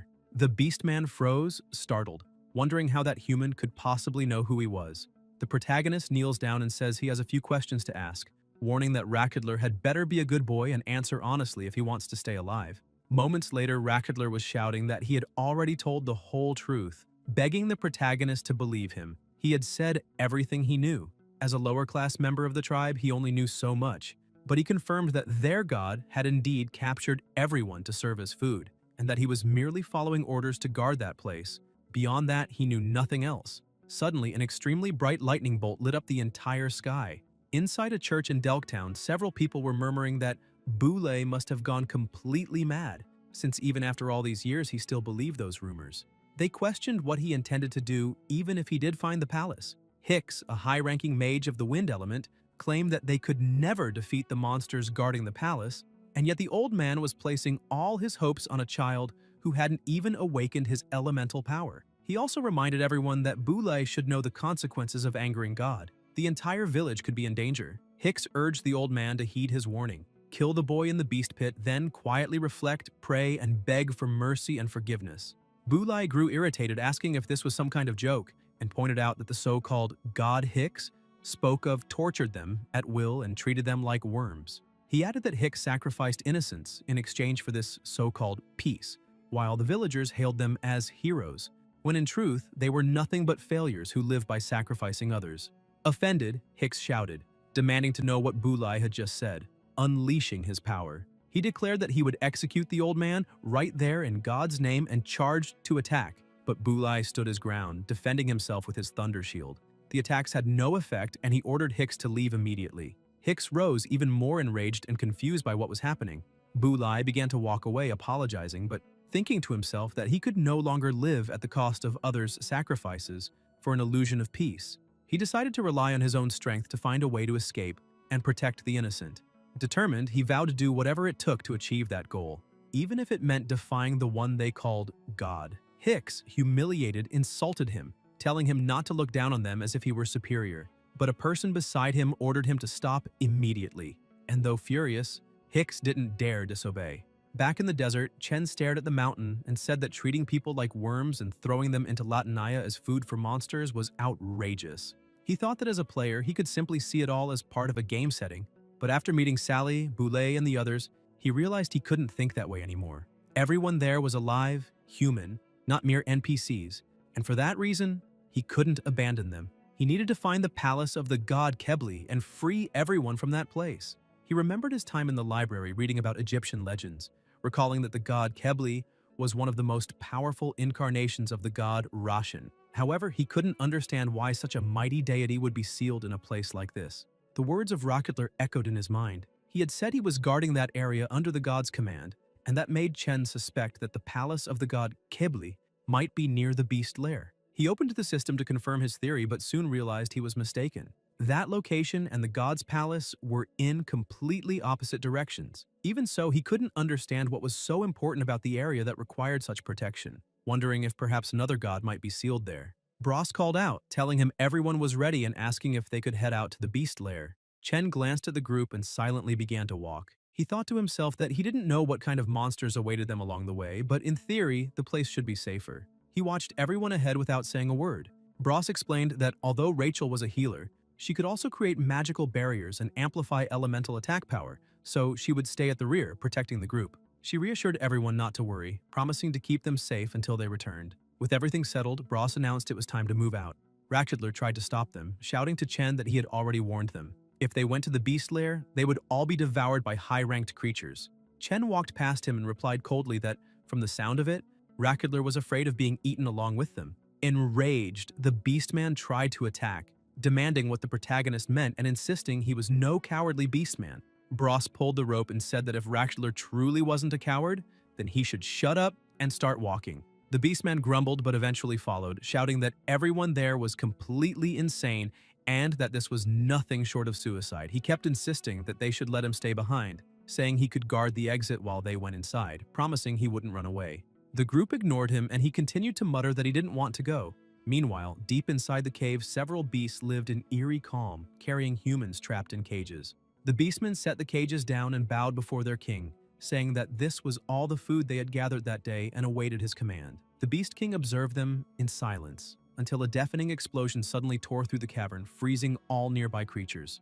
A man appeared and introduced himself as Ngom, a great mage, urging the prisoners not to fear, for he and his fellow heroes had come to set them free. Furious, Ngom shouted that killing so many innocent people out of greed was unforgivable. Channeling his elemental power, he roared that he would make the Beast King pay for it, launching his most powerful spell, Blizzard of the Ice Sword. The attack shot forward toward the king, but with a single word, all the shards of ice stopped midair. Ngom didn't understand what had happened, but he suddenly began to float. The other heroes, terrified, realized the king was doing something, though none could tell what. A wave of unbearable pain surged through Ngom's body as if a strange energy had invaded and expanded inside him. The Beast King continued to intensify his power, and Ngom's body began to swell until it burst. Blood splattered over the other heroes, who trembled in horror at the sight of the massacre. Before them stood the overwhelming power of the Beast King, Sunil, level 85. Some distance from the mountain, Chen's group fought several beasts, effortlessly defeating them all. Ratchetler watched in disbelief, astonished by the strength of those people. His gaze fixed on Chen, noticing that the boy had grown even stronger than before, and he couldn't help but wonder who he truly was and where he had come from. After the battle, Chen reflected that the closer they got to the lair, the more creatures appeared, their level and attack power increasing drastically. He opened the system, thinking that even though he had been spending level points to unlock new skills, the experience required to level up remained the same. Despite the monsters giving a decent amount of experience, his progress was slowing down and he needed to find a faster way to evolve. Bros noticed the protagonist's silence and asked if he wasn't used to the intensity of battle yet. He commented that although demonic beasts move slowly, taking them down required tremendous power, and Chen was the first person he'd ever seen defeat one so easily without using elemental energy. That's why, Bros said, he believed fate had brought them together. The warrior grinned, saying he enjoyed Chen's company, and that if they managed to get out alive, he hoped Chen would join his guild. Chen looked confused and asked what he was talking about. Bros wrapped an arm around him cheerfully, saying there were many beautiful women with amazing bodies in his guild, and that he could introduce him to some, asking whether Chen preferred older women. Clearly uncomfortable, Chen demanded to know what that was supposed to mean. Filoga interrupted the banter, asking if Bros hadn't said his guild only consisted of himself. The warrior froze for a moment, then awkwardly laughed it off, telling Chen not to take those comments seriously. Filoga cut him off and pointed ahead, saying that the area in front of them must be the entrance to the beast lair. The three looked up to see a massive cavern before them. Chen turned to confirm with Ratchetler if that was indeed the place, only to realize the beastmen had vanished. Bros remarked that he had probably run away while they were fighting the other creatures. Inside the lair, Ratchetler was sprinting as fast as he could, thinking that he needed to warn the Beast King about the human invasion. Perhaps he'd earn a reward for it. Outside, the three continued to examine the cave entrance and concluded that it indeed had to be the lair. Bros said he could smell the stench of beastmen, proving that at least this time, Ratchetler hadn't lied. He declared that it was time to go in. The group stepped into the cave, its walls lit by torches flickering in the damp air. The warrior commented that the place felt strange. They had walked quite a while without encountering any beastmen. Chen told him to look ahead. 3 separate tunnels stretched out before them. Bros sighed and said they'd have to split up there. He took Chen's hand and drew a symbol on it, explaining that it was the mark of the Flame Gate. With the mark, any of them could teleport to the other side if they found themselves in danger or discovered something important. Bros decided to take the left tunnel, Philoga chose the right, and Chen advanced through the one in the middle. Before parting ways, the warrior reminded them to memorize the mantra he had taught. If any of them were in trouble, all they had to do was recite it. Then they separated. The protagonist began running down the tunnel, thinking that his only option now was to level up as quickly as possible. Still, he worried that he might not encounter any beastmen at all. He kept running, observing his surroundings until he came across several demonic beasts devouring a woman's corpse. They were corpse-eating ghouls, level 47, souls abandoned by both God and hell.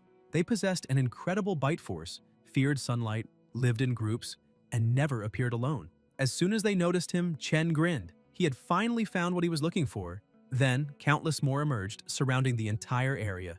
Meanwhile, in the Beast King's chamber, Ratchetler knelt before his lord and reported that 3 worms had invaded the cave. They had split up and entered different traps, so they were likely already dead at the hands of the corpse-eating ghouls. In another section of the cave, the ghouls attacked Chen with everything they had, but he cut them down with ease. He thought to himself that this pack of trash didn't have much offensive power, though their numbers were high, and the experience they provided wasn't much either. With that in mind, he decided to finish them as quickly as possible. The system announced that he had slain 10 ghouls, earning 20,000 experience points.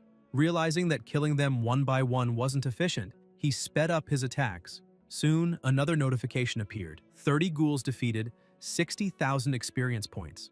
Not long after, another update came. 100 ghouls eliminated, 200,000 experience points. He kept fighting until every monster in the area was dead. The system flashed again. Congratulations! You have slain 999 corpse-eating ghouls. Hidden level 14 unlocked. Current level 50. Thanks to the accumulated attribute points, 3 new abilities had been unlocked. First skill, Holy Light, consumes 100 mana points to restore 500 health points and deal 500 holy damage to enemies within a 3-meter radius. 3-minute cooldown.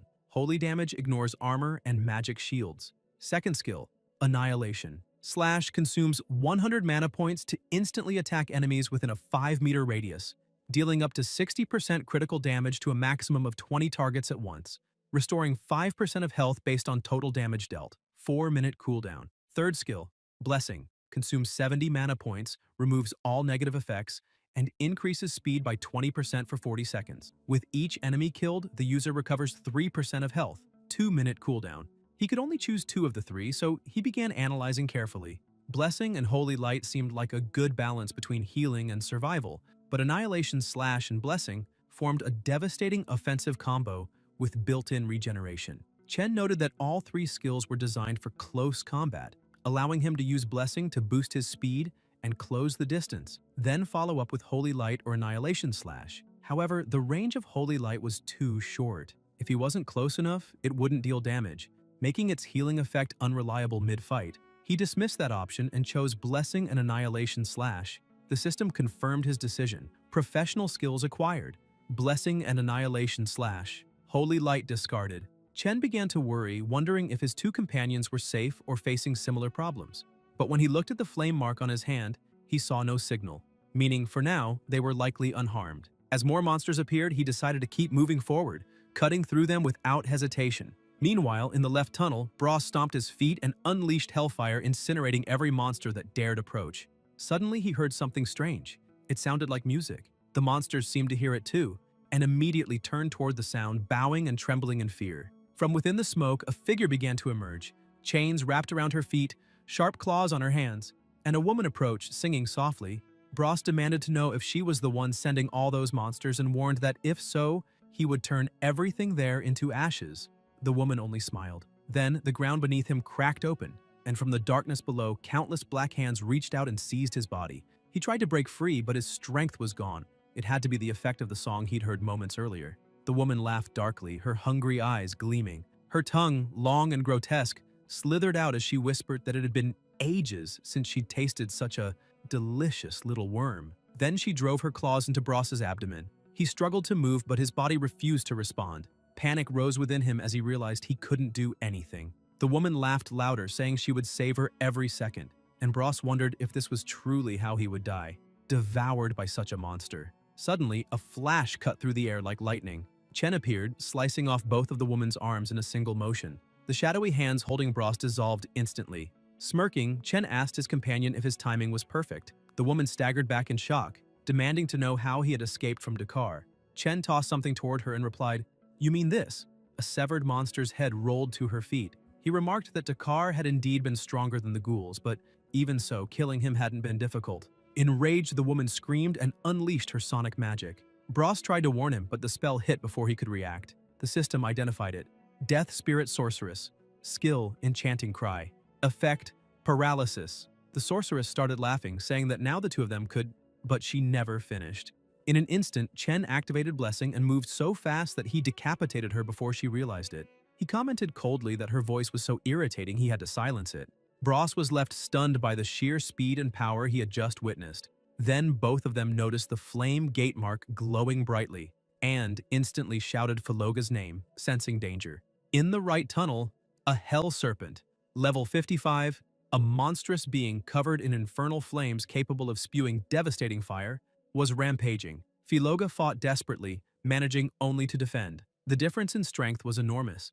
Even maintaining his elemental barrier was nearly impossible. Cracks spread across it rapidly before the wall behind him exploded, hurling him violently into the rocks. Gravely wounded, he looked up at the advancing serpent, wondering if this was truly his end. The creature lunged with all its might, but at the last second, Chen appeared once again, stepping in front of his comrade and unleashing a flurry of strikes that slammed the serpent into the wall, saving him at the very last moment. Turning to him, Chen asked if he was okay, his breathing heavy. Filoga could barely think of anything other than how Chen could possibly be that strong. Bros reached for the assassin, saying that both his and Chen's tunnels had been traps, which meant this one must be the true path leading to the Beast King. Filoga smiled faintly, relieved to see them both alive. The warrior helped him to his feet, asking if he was hurt, and the assassin replied that he was fine, but admitted that the monster was incredibly powerful, unlike anything he had ever faced.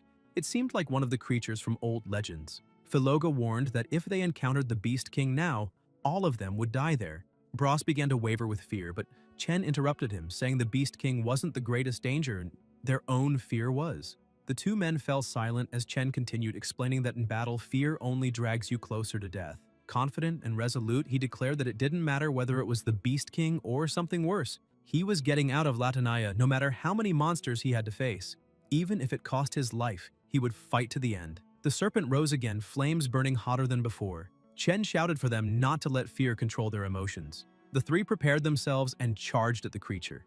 Bros roared that he'd take the first strike, gathering all his strength and kicking the serpent hard, but it barely flinched. The beast turned and countered with a torrent of hellfire, forcing him to dodge just in time. Filoga seized the opening, activating his elemental power, though his hands still trembled with fear. He took a deep breath, telling himself he had to overcome it.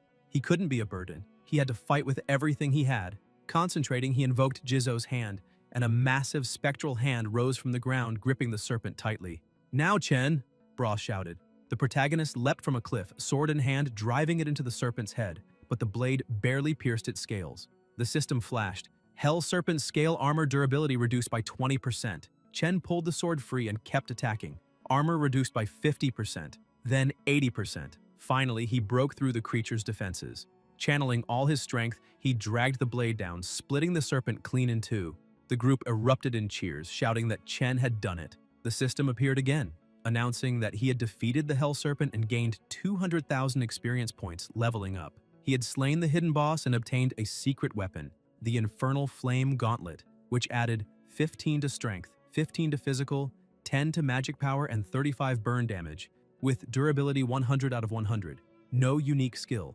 Description: the Hell General Higgisley used the Infernal Flame to forge a gauntlet with the fire attribute, a high-tier offensive weapon from the depths of Hell. Chen stared at the notification, surprised to have acquired a weapon from that fight, and noticed his stats rising across several rankings. The system asked if he wanted to equip it, and without thinking, he accepted.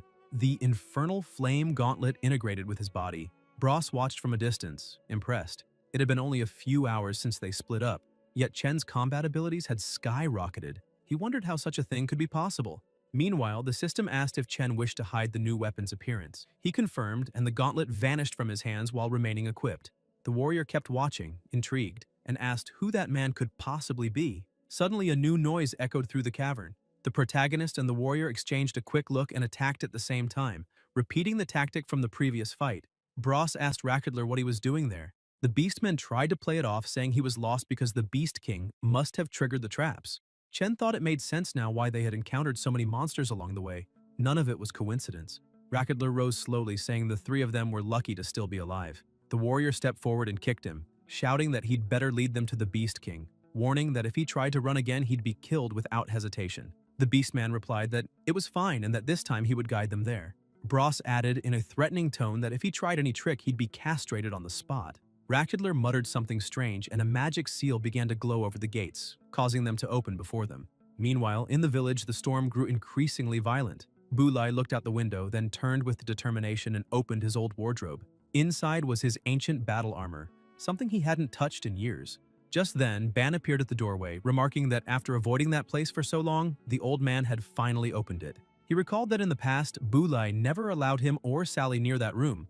They had always wondered what was hidden there, and now they finally knew: his battle armor. Ban added that perhaps he had been wrong all along, because what was truly sealed inside wasn't the armor, but the old man's desire to leave that place. Bulai frowned, wondering when the boy had arrived. He hadn't sensed his presence at all. Ban continued, saying he'd heard the old man was assembling a team to leave Latanaya, and that maybe the monster who killed his parents could be found along the journey. He went on to say that ever since he left that house, all his years of training had led to this moment. Resolute, he declared that he wanted to join Bulai and asked if, this time, the old man wouldn't stop him. Back in the beast lair, the three followed Rakudler. Every few minutes, Bros threatened the beastman, warning that if he tried anything, he'd be killed instantly.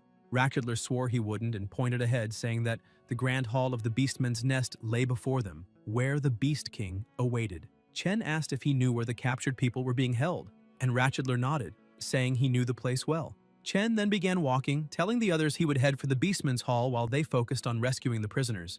Bros frowned, asking if Chen thought they'd just get in his way, telling him not to get full of himself just because he'd saved them earlier. He wasn't that strong yet. Chen started to reply that wasn't what he meant, but stopped abruptly. The system began flashing red warnings. Unknown entity detected ahead. Current strength insufficient. Estimated chance of victory and survival, 10%. The system then asked if he accepted the mission. Chen hesitated. Only 10% survival? After all his grinding, all his leveling without even awakening elemental power, the odds shouldn't be that low. Filoga noticed his strange expression and asked what was wrong. Chen shook his head, saying it was nothing, and told them he didn't want to drag innocent people into his battles. Once inside, they should focus on freeing the captives. He'd take on the Beast King alone. Bros immediately refused, saying he would never abandon a comrade to fight alone in a place like this. Chen turned to him and warned that the monster inside wasn't as simple as they thought, that his odds of victory were barely 10%. The warrior shot back that it didn't matter. If Chen hadn't saved them before, they'd already be dead. Even if the chance was 0, he wouldn't run. Filoga agreed. Chen fell silent for a moment. He remembered how, growing up, at school or in kendo, he had always handled everything on his own. He'd never thought of himself as someone who struggled, yet somehow he had always been alone. Looking ahead now, he realized this was the first time he wasn't. Rakudler pointed forward, saying the Grand Hall was just ahead, but that he'd wait outside. The Beast King would kill him if he entered. The three looked toward the entrance, and Bros muttered to Chen that if he wanted to die, fine, but he didn't. Chen gave a faint smile, and they all agreed to go in together. Upon entering the hall, they saw the throne, empty. Chen frowned, wondering why no one was there. He turned to Rakudler, reminding him that he'd said the Beast King was always in that chamber. The Beastman looked confused, saying he didn't understand either. The hall was normally heavily guarded, yet now it was completely empty. Suddenly, the massive door behind them began to move on its own, slamming shut and sealing them inside. Filoga felt a strange pressure in the air, then began to float. Chen traced the source of the energy and saw that the Beast King had returned, now seated upon the throne. Filoga coughed up blood. Seeing his friend in pain, Chen rushed forward to attack, but his strike was blocked by an invisible barrier. The Beast King countered, the shockwave throwing Chen backward. Filoga, weak and bleeding, began to fall. Chen sprinted to catch him midair, shouting his name and asking if he was all right, but no answer came. Confused, he looked toward the throne, wondering since when that monster had been there, and realizing that it had nullified his attack effortlessly. Even trembling and wounded, Filoga stood up and tried to activate his elemental power. Bros shouted for him not to push himself in that condition, but Filoga yelled back that he was fine and told the warrior to get ready. He conjured a massive axe of pure energy and hurled it toward the Beast King. Bros activated his elemental ability and leapt onto the axe. using it as a springboard to launch himself forward at full speed. At the same time, Faloga released his magic. Their combined assault struck the enemy's barrier, cracking it just enough to open a brief gap. Seeing the opening, Chen moved behind the throne and struck with all his strength. A violent explosion shook the hall, destroying part of it. But when the dust settled, the Beast King stood unscathed. Chen couldn't understand what had happened. The boss merely smiled, slowly rising to his feet, then unleashed his true power. A massive shockwave filled the room, throwing everyone backward, except Chen, who managed to defend himself in time.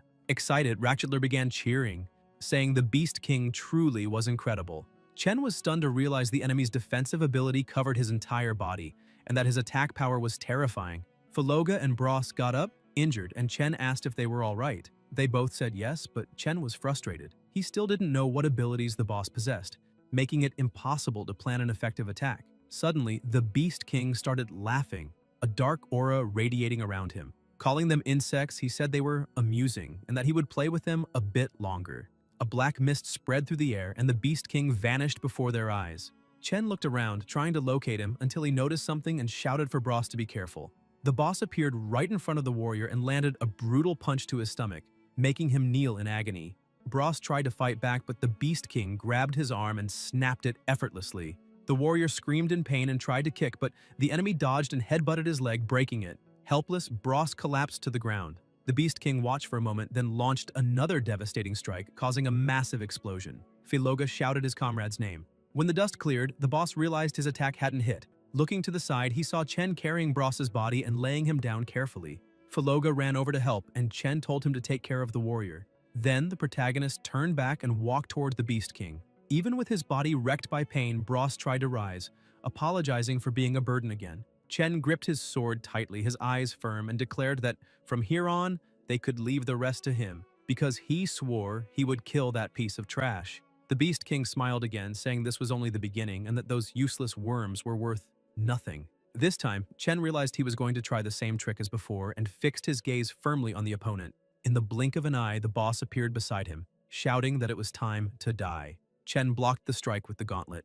He stated that even if he couldn't surpass the monster's abilities, in terms of raw strength and agility, he was no longer weaker. Bros watched in disbelief, saying that Chen had actually stopped the Beast King's attack, something he himself couldn't do even after 10 more years of training, and admitted that Chen was truly different, someone strong beyond reason. The Beast King laughed, surprised, saying it was the first time a mere worm had ever blocked his strike and that this was starting to get interesting. Still, he sneered that it didn't matter. Chen was still just an insect, and this fight would serve only to amuse him. Using his skill, he lunged again, declaring it was time to end it all.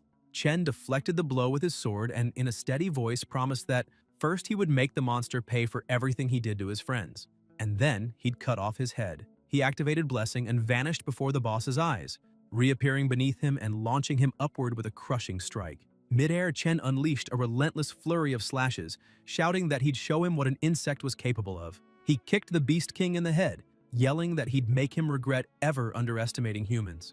As the enemy fell, Chen triggered his Annihilation Slash and struck him head-on, but before he could celebrate, the Beast King vanished, leaving only his crown on the ground and reappeared behind him. Chen reacted just in time, unleashing a burst of blades to counterattack. Using the impact, he leapt away and propelled himself off one of the walls, keeping a safe distance as he vowed he would never again let that monster hurt innocent people.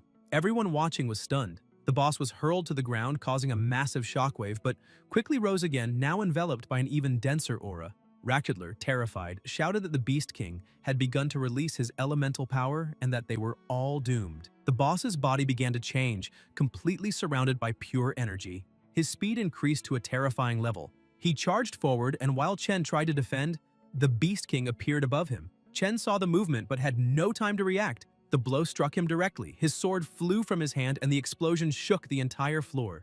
Blood dripped slowly from his wounds, yet even injured, Chen remained standing. The Beast King smiled once again, raised his hand and began absorbing his own weapon, his aura growing monstrously stronger. Chen tried to move his injured arm but realized he could no longer control his body. His energy and abilities were completely drained. He wondered if this was truly the end. The Beast King's body began to mutate, muscles twisting and expanding until he took on a new form. In a flash, he dashed forward, striking Chen and sending him flying upward. Before the protagonist could react, the boss leapt again and hit him mid-air. Chen's vision blurred as his body was flung across the hall, and before he could hit the ground, another blow landed squarely, smashing him headfirst into the floor. Motionless and drained, he couldn't even raise his arm. The Beast King materialized 2 new weapons and declared that worthless insects deserved to be crushed to death, ordering Chen to accept his fate. Unable to move, Chen could only wonder if this was truly how it would end. Then, faint voices began echoing in his mind, the same voices that had haunted him his whole life. People mocking his name, laughing, asking why his parents would name him after an insect, saying it suited him perfectly. Others had called him short, a nerd, and said they hated him. Even when anxiety consumed him, all he ever heard was that he wasn't good enough for her. And after finally getting the chance to play with the one he loved, everything fell apart. That voice, trembling and broken, repeated over and over in his head. Slowly, he began to rise.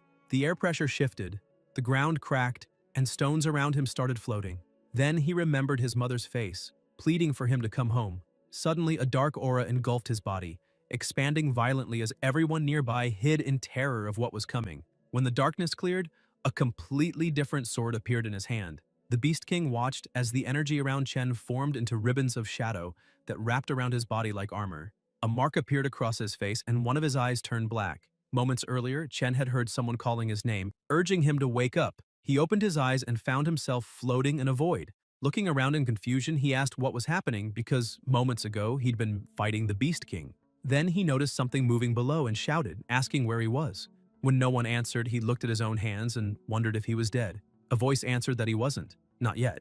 He turned and saw a man standing there. The stranger called him by name and Chen, shocked, asked how he knew who he was and who he himself might be. The man replied that he didn't really know who he was either. Only that ever since he awoke, he had been trapped there, uncertain if 1,000 or 10,000 years had passed. Chen, still confused, asked what he was talking about. The man kept walking, saying he once heard a voice tell him that someday someone would free him from that place.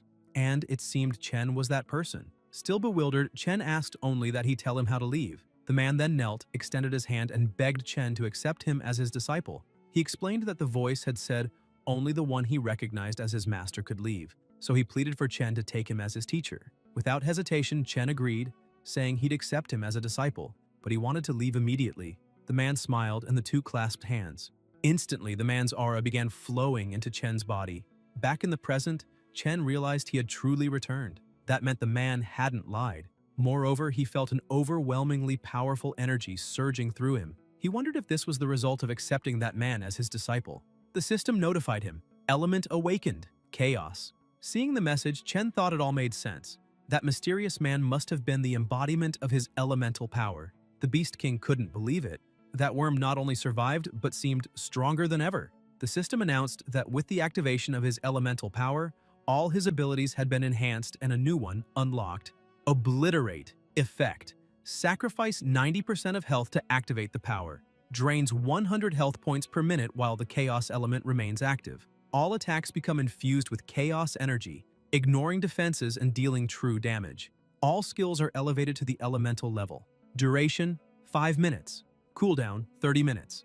The Elemental Awakening had also removed the seal on his weapon. Ozil, weapon attributes, strength plus 250, health plus 150, stamina plus 100, wisdom plus 30. Chen looked at the sword in his hand and realized this must be the true form of the old man's blade. Before, it hadn't provided any bonuses at all, but once he awakened his elemental power and broke the seal, everything changed. Now, it was time to strike back. The protagonist charged at the Beast King, and the furious boss recreated his shield, asking if Chen really believed that just awakening his elemental power made him capable of facing him. But Chen's strike cut through the barrier and shattered the boss's mask, triggering an explosion so powerful that the entire mountain began to collapse. Enraged, the Beast King counterattacked, refusing to accept that he could lose to a mere worm. That was impossible. Deciding to hold nothing back, he swore he would crush him like the insect he was. Chen activated his explosive chaos slash, unleashing countless blades of energy that tore into the Beast King, who couldn't comprehend how he was being overwhelmed. Consumed by rage for everything the monster had done to his friends, Chen unleashed his ultimate ability, Obliterate. His body began to bleed, his life dropping by 90%, but the final blow destroyed the boss Sunil completely. The system congratulated him for defeating the enemy, awarding 400,000 experience points and 2 bonus levels. The mission Beast King was completed, granting another 500,000 experience points and a black treasure chest. Meanwhile, back in the village, the old man Bulai scolded Ban, telling him that if he truly wanted to help, he had to do things properly. Ban replied that he wasn't being careless, just rusty, since it had been so long since he last trained. Nearby, Sally sat beneath a tree eating an apple, asking her grandfather if the protagonist was all right. It had been 3 days since he'd been sent into the desert. Bulai replied that he would go look for him soon, but suddenly the ground began to shake and a green light appeared on the horizon. The flash swept past them, raising a fierce wind. Startled, Ban asked what that was, while Sally ran to her grandfather, asking if he was all right, and what had just happened. Bulai explained that it was a shockwave released when a high-level monster is killed, and that it came precisely from the direction of the Beast King's cave. He concluded that the boy must have awakened his elemental power and defeated the creature. Inside the cave, the dense aura began to fade. Rakudler stood in shock, asking if the Beast King had truly been killed. Filoga thought that if he hadn't seen it with his own eyes, he would never have believed anyone could be that strong. Bra stared at the scene, realizing that Chen's combat ability had surpassed anything he'd ever imagined, and wondered if the boy had been hiding all that power the entire time. Chen stood still, unable to believe he had actually defeated such a powerful enemy. Yet he felt the presence of the entity that had granted him his elemental power, and it was even more terrifying than before. Confused, he slowly returned to normal form and wondered if, now that he had accepted that man as his disciple, he was somehow residing within his body. Filoga approached and asked if he was all right, puzzled by how distant he seemed even after winning. Chen said he was fine, but noticed that both of them were gravely injured and told them to rest while he went to rescue the other captives. He turned to Ratchedler and ordered him to lead the way to where the remaining humans were being held. Even as he moved forward, his thoughts swirled with uncertainty. Who was that entity? Why had he been in that place? And was it really a coincidence that Chen had ended up there? The doubt gnawed at him, and he began to wonder if someone was orchestrating all of this. But before he could think further, the side effects of awakening hit him. His balance faltered, and he began to fall. At that exact moment, Bulai appeared, catching him in his arms. Just before losing consciousness, Chen whispered that he had completed the mission. Suddenly, a voice called out to him, urging him to wake up and open his eyes. He realized he was no longer in the cave. His mother was beside him, smiling softly and saying it was already late, asking how long he planned to keep sleeping. Trembling, he asked if she was really there, and if he had truly returned home. She smiled again, saying she had prepared all his favorite dishes and that it was time for him to get up. Chen immediately threw his arms around her and began to cry, telling his mother how much he had missed her. But suddenly, an irritated voice asked what the hell he was doing. Ban smacked him on the head, confused, and demanded to know why the protagonist was hugging him like that.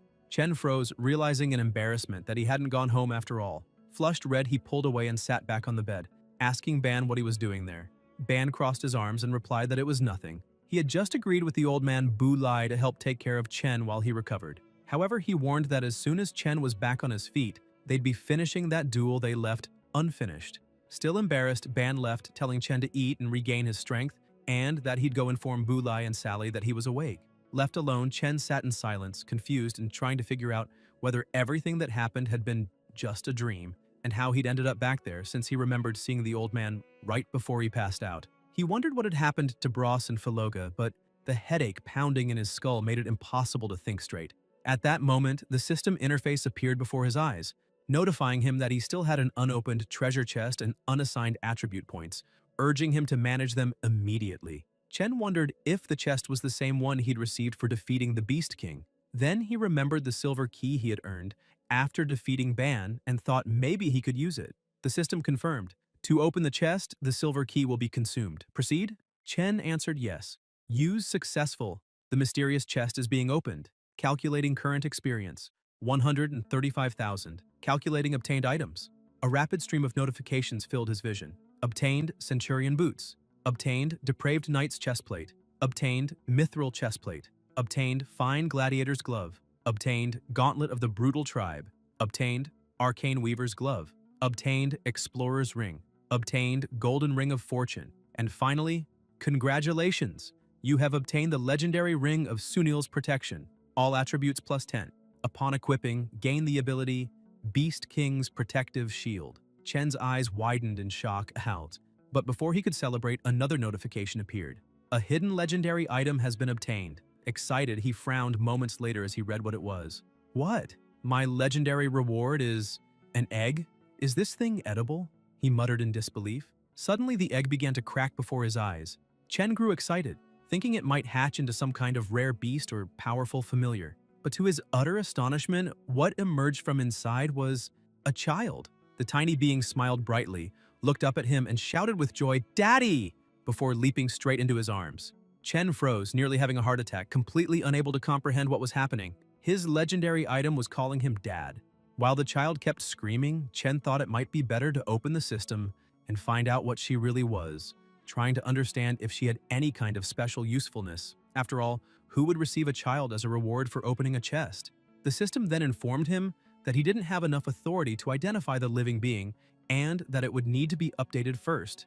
After the update, the system returned and announced that the living being had been bound to him. Chen was shocked, wondering if that meant he was really being linked to the child, which would imply having to take care of her and bring her everywhere he went. While he was thinking that, the child suddenly jumped onto his head, calling him Dad again. Startled, he said he wasn't her father and told her to get off his head immediately, but the child, full of energy, kept clinging, jumping, and grabbing onto him while calling him Dad. Losing patience, Chen grabbed her by the leg and firmly said he wasn't her father, adding that he couldn't stay with a child while looking for the God Palace, and that he would ask Sally and the old man to take care of her instead. The child then made a sad expression, and Chen kept watching until she began to cry loudly. He tried to calm her down, placing her on the bed and apologizing, but the crying only grew louder, releasing an aura that became more and more intense. The system appeared with an alert, asking why the protagonist wished to abandon the bound being, informing him that a punishment had been activated with a duration of 30 minutes,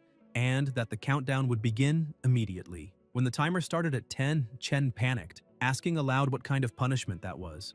The child began to emit an even stronger light, and her aura turned dense and oppressive. Chen covered his eyes and asked what was happening until, suddenly, everything went quiet. When he opened his eyes, he realized he had been teleported somewhere else, while the child kept crying. He crouched down, apologized again, and promised he wouldn't abandon her, though he admitted he was just a high school student and didn't know how to take care of a child. While trying to talk to his new child, he heard a noise and looked to the side, seeing several Icefield Raider monsters, all level 40 and of the elite class. Worried, he thought that he couldn't attack properly while holding the child, but realized he had no choice but to fight. The system appeared again, informing him that he must eliminate all monsters within 30 minutes, and that if any remained, a second wave with twice as many enemies would appear. It also warned that if the bound being died, Chen would die as well, and he wouldn't gain any experience from those monsters. Terrified, he barely had time to react before one of the creatures lunged toward the child. Chen grabbed her and quickly leapt back, realizing that he truly had no choice but to fight. He looked into the child's eyes and said that neither of them could die there, asking him to hold on tight. He drew his sword and activated his elemental power while the child, now smiling, hugged him by the neck, calling him Dad. Chen took a deep breath and said it was better to get started right away. Meanwhile, Boulay was heading home, commenting that Sally had gone to the city to buy food but hadn't returned yet, which made him worried about Chen's well-being. Ban, standing beside the old man, said that the protagonist was probably fine, since he had always been full of energy, but soon changed the subject, asking if the old man had managed to gather people willing to join the search for the God Palace. Boulay replied that the situation was worse than he imagined. No one wanted to join them. Everyone was afraid because of the lies spread by Hicks and the others, believing that challenging the gods would bring their wrath and destroy the city's peace. Annoyed, Ban said that if they couldn't recruit anyone, they themselves would find the God Palace and leave. The old man, however, kept walking and explained that the monsters outside the city were much stronger than they could handle, and that he wouldn't risk the lives of family and friends without a real chance of survival. Boulay then suggested going to check how the protagonist was doing, since he could describe the level of danger outside more precisely. At that moment, Sally appeared running and asked what they were talking about. The old man felt relieved to see her and said it was good that she was back since Ban had told him the protagonist was awake. Sally, excited, praised Ban for taking good care of everyone and said she needed to see him immediately, eager to find out what kind of elemental power he had awakened. Holding the old man's arm, she ran off, dragging him along while Ban just watched. Meanwhile, in the frozen region, the battle was coming to an end. Almost all the monsters were already defeated. Chen kept attacking until he eliminated the last one. The system then congratulated him for completing the punishment. Exhausted, he was breathing heavily while the child kept jumping and shouting joyfully, calling him Dad. Chen closed his eyes, feeling a bad premonition and thinking that if he really was that child's father, difficult days were surely ahead. Suddenly, he was teleported back to the room. Relieved, he took a deep breath and murmured that he had finally returned. However, before he could rest, the door burst open and Sally entered, calling for him. When she saw the child, she was surprised, and the child, in turn, stared at her curiously.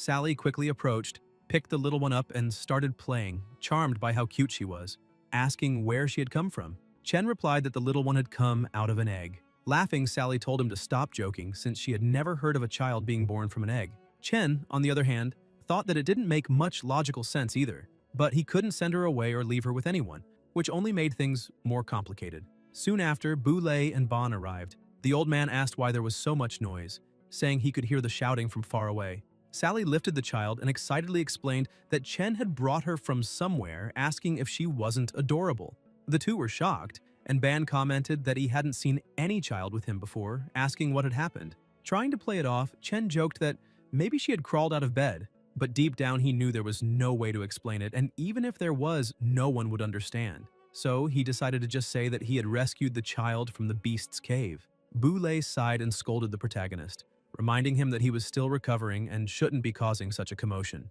Then he asked Ban and Sally to prepare something to eat so they could talk more calmly over a meal. Ban pointed at the child's horn, curious, asking if they were real. Sally was surprised by the question but soon set the child on the ground and, smiling, told her to behave since her big sister was about to prepare a delicious meal for her. The child watched attentively, as if understanding her words, and tried to make a few sounds, seeming to want to communicate.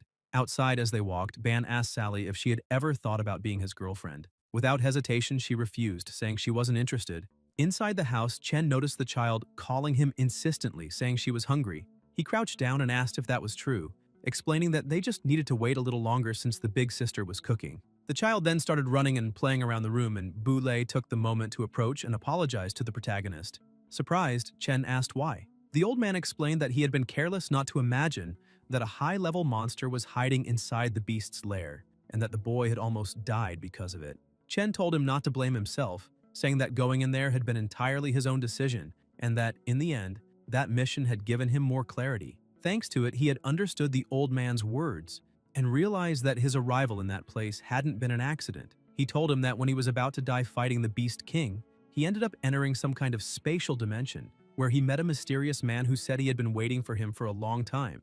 That man told Chen that he could only leave if he agreed to become his master. With no other choice, he accepted, and upon returning, he awakened the power of the chaos element, something that seemed destined from the very beginning. Chen looked at Boulay worried and asked if he might be overthinking it, wondering if everyone who awakened an elemental power went through something similar. The old man replied that they did not, saying he had never heard of anyone entering a spatial dimension to obtain an elemental power. He then explained that the chaos element was something he had read about only once, in ancient manuscripts over 1,000 years old. Curious, Chen asked what those books said, thinking it might give him some clue about what had happened. Boulay told him that, according to the scriptures, thousands of years ago the evil god Murius descended into the human world, spreading chaos, massacres, darkness, and pain. Humanity, desperate, fought to survive, but Murius's power was overwhelming, and the human army was almost completely annihilated. When all seemed lost, a hero appeared, Hesiod, who wielded the power of the chaos element, something never before seen. With that power, he gathered an army and fought against the evil god and his servants for years, until he finally defeated Murius, sealing his soul within the infernal tower known as Altalos. However, the price was high. Hesiod also had to remain sealed inside. Intrigued, Chen asked if the person he had seen could have been Hesiod himself. Boulay replied that if Chen truly controlled the chaos element, then it was quite possible that the mysterious man was indeed the legendary hero.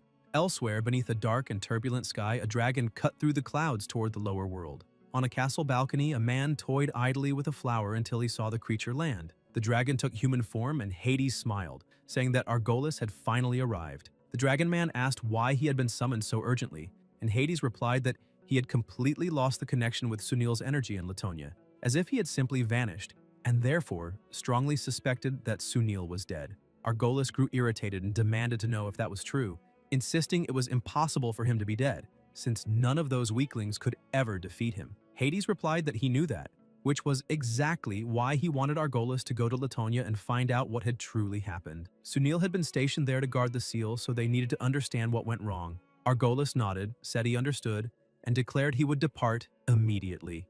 Meanwhile, back in the city, the protagonist was telling everything that had happened during his journey. Sally was amazed, saying he had gone through far more than she imagined inside the beast's cave. She had thought he only needed to eliminate a few monsters, but it turned out to be something much greater. Ban, jealous, asked what was so impressive about that, claiming he could easily do the same. Chen agreed mockingly, telling him to go ahead and try, saying he'd be ready to collect the leftover pieces of the swordsman afterward. Annoyed, Ban asked what he had just said and challenged him to fight right then. Trying to change the subject, Sally asked which element he had awakened after defeating the Beast King. The protagonist replied that he still didn't know and asked which element healers usually awakened. She explained that it was normally the element of light, though she had seen healers with affinities for water and even fire. Chen nodded, saying perhaps his element was light, and Sally commented that she had thought he might have awakened something different. Ban agreed, saying he also thought it was light. Chen remembered the old man's words, telling him to wait for the right moment before revealing his element. After some time walking, Sally said they had finally arrived, pointing to the best healing center in Delktown. They stopped in front of a church and began to enter. As he crossed the doorway, Chen thought to himself that he hoped his friends were all right, but the moment he took his first step, he stepped onto a magic circle. Confused, he asked what that was, when suddenly the door closed behind him. Sally, puzzled by the delay, looked back and realized Chen was no longer there. Inside the place, Chen looked around and wondered what was going on this time and why he had ended up there. At that moment, Hicks appeared, telling him not to be alarmed as he had merely used a simple teleportation spell to bring him to that place. He introduced himself as Hicks, one of the 4 guardians of the city of Latanaya Delk, explaining that this was a place reserved only for the strongest in Latanaya.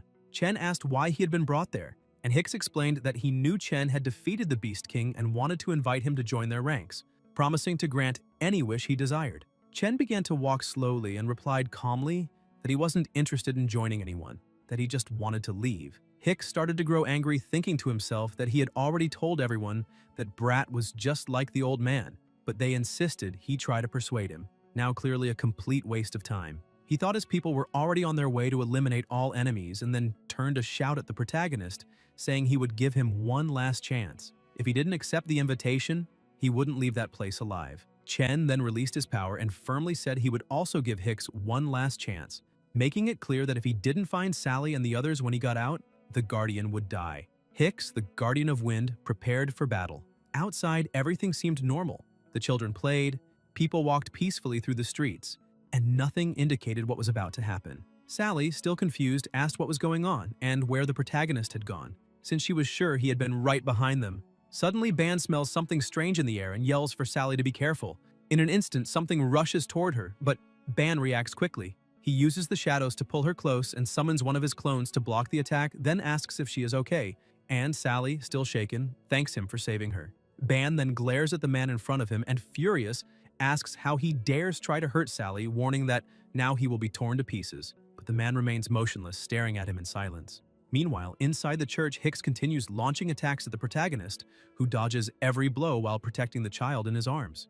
Chen, worried, thinks he cannot properly fight while carrying a child, but when he looks at her, he notices the little one smiling with pure joy at his movements, which makes him wonder if she even understands the danger of the situation. Hicks laughs and compliments him, saying his reflexes are not bad at all and that he is stronger than expected, but warns that he should worry more about himself than about others. Chen replies that he does not understand the reason for this fight and asks whether it would not be better to work together to find a way to deal with the monsters outside. Hicks bursts into laughter and says that apparently the old man did not tell the whole truth, explaining that there is an agreement with the monsters. They stay away from the village in exchange for humans offered as sacrifices from time to time, and they do not interfere in hunts that occur beyond the borders. Hicks adds that Bu Lei has always known this and never opposed it, because sacrificing a few weak people in exchange for the peace of everyone is, according to him, a fair price. Chen becomes enraged upon hearing this, saying that then, from the beginning, they never intended to free Latanaya and only used that as an excuse to send people to their deaths. Hicks sneers, calling it a perfect plan and saying the protagonist should join them, because those monsters were sent by God and are invincible, claiming Bu Lei is merely a weak man pretending to be just, and that challenging a god is pure madness. Chen, with a steady gaze, replies that his decision remains the same. He has no interest in joining cowards. He guarantees Bu Lei would never accept such a shameful deal, and asserts that whether human, monster, or god, anyone who stands in his way will be eliminated. Hicks smiles darkly and prepares to fight again, calling Chen a fool for thinking that way. The protagonist sets the child on the ground and tells her to stay there without moving, then stands and faces the Guardian, who keeps laughing and promises to kill the boy after finishing him and bury them together. But in the blink of an eye, Chen surges forward with absurd speed and lands a devastating punch in the Wind Mage's stomach, leaving Hicks completely stunned by the strength of his opponent. People start running in fear, shouting that someone is fighting over there. Suddenly, an explosion goes off. Sally was using her flames to try to contain the enemy, but he dodged with ease. Ban also tried to strike him from behind, but the man managed to turn around and block the attack. Ban uses the opening and yells at Sally to throw it now. She positions herself behind the opponent and unleashes hellfire, causing another explosion in that spot. As the dust begins to settle, a hole had been blasted into the ground. Breathing heavily, she just stands there staring at it. Suddenly, the protagonist arrives, landing a kick on that guy. The two stop, facing each other. Chen points his finger, saying that no matter what kind of deal they have, if they ever try to touch his friends again, he will destroy them all. The attacker keeps looking and realizes the protagonist's gaze doesn't lie. He really is willing to destroy everything over this. The man decides to leave. Startled, Sally asks what's going on and where the protagonist went. He says he will explain later, but they need to go back immediately because the old man might be in trouble. Meanwhile, inside his house, Boulay was looking at ancient books, saying that if the element the protagonist truly awakened is chaos, then, according to the prophecy in that book, demons and gods will soon descend, and the entire world will be drowned in endless darkness. The only person who understood the element of chaos can save them. Suddenly, the three open the door and walk in. Sally calls for her grandfather, worried, but he simply closes the book and looks at them, asking if they have already seen the friends. Hicks, Lucius, Sarkia, and the Palazzas, the strongest mages on Earth, door up. They were the first to arrive there a few hundred years ago. That city was founded by them. Back then, Latanya was worse than hell. People who arrived there not only had to hide from monsters, but also faced other humans who killed each other for food. Those who couldn't find food started eating the corpses of their companions, and some even used their children as currency for food. When people were in despair, Dorup saved them and brought everyone to that city. He gave seeds to the people, taught everyone how to farm and establish a civil society with a system. However, the idea of leaving Latanya was considered taboo, and if they angered the monsters outside, the entire village would be in danger. Chen questions Boulay, asking why he didn't tell him that the peace of that city was bought with the lives of innocents. Ban is surprised and asks what the protagonist is talking about. Chen says that the city made a deal with the monsters and sends innocent people as offerings in exchange for a completely filthy peace. He asks once again if the old man didn't know that. Boulay remains silent, but the protagonist keeps pressing, asking why he didn't tell the truth from the beginning, if he's just like the others and feels no guilt for treating the lives of innocent people as merchandise. Sally yells at him, saying her grandfather is not that kind of person because he is one of the 12 heroes. The old man interrupts his granddaughter, saying it's fine because the protagonist is right. He really did agree to those criminal acts. Everyone is shocked. Boulay continues speaking and asks Chen to imagine what he would do if his loved ones were on one side and those innocent strangers on the other. The old man stresses that he did what anyone would have done. He chose to protect his loved ones, and as for those innocent people, he's not arrogant enough to abandon those he loves for someone he doesn't even know. The old man admits he truly doesn't know if it was the right choice, but at that time, they used Sally and Ban's lives to keep him under control. If he tried to break the balance in any way, they would have killed the two right in front of him. That's why he is willing to sacrifice his own life to defend justice, but he could not live with himself if he let those two die. The old man begins trembling and lowers his head, saying that Sally and Ban are the most important people in his life, and that to ensure their survival, he had no choice but to accept that agreement. He emphasizes that if it were just his own life, even if he had to face everyone, he would not have allowed that filthy trade to happen because he is not a coward, and he is not afraid of dying. The protagonist interrupts him, saying that if he were strong enough to protect his loved ones and those innocent people, then he wouldn't have needed to choose that way. Words that leave the old man stunned. Chen continues, stating that Boulay only accepted the deal because he cannot defeat the four guardians and protect his family at the same time. Ban gets angry, accusing Chen of disrespecting the old man and warning him to be careful or he might get stabbed if he keeps talking like that. Sally also gets irritated and says it's not like that because even if the protagonist is strong, there will always be someone stronger. That doesn't prove the old man is weak. Chen interrupts everyone, looks at Boulay and asks what he would choose if he had to pick between Sally and Ban. Everyone falls silent. The protagonist adds that this is just his point of view and if he offended anyone, he apologizes. Boulay replies that he doesn't need to apologize.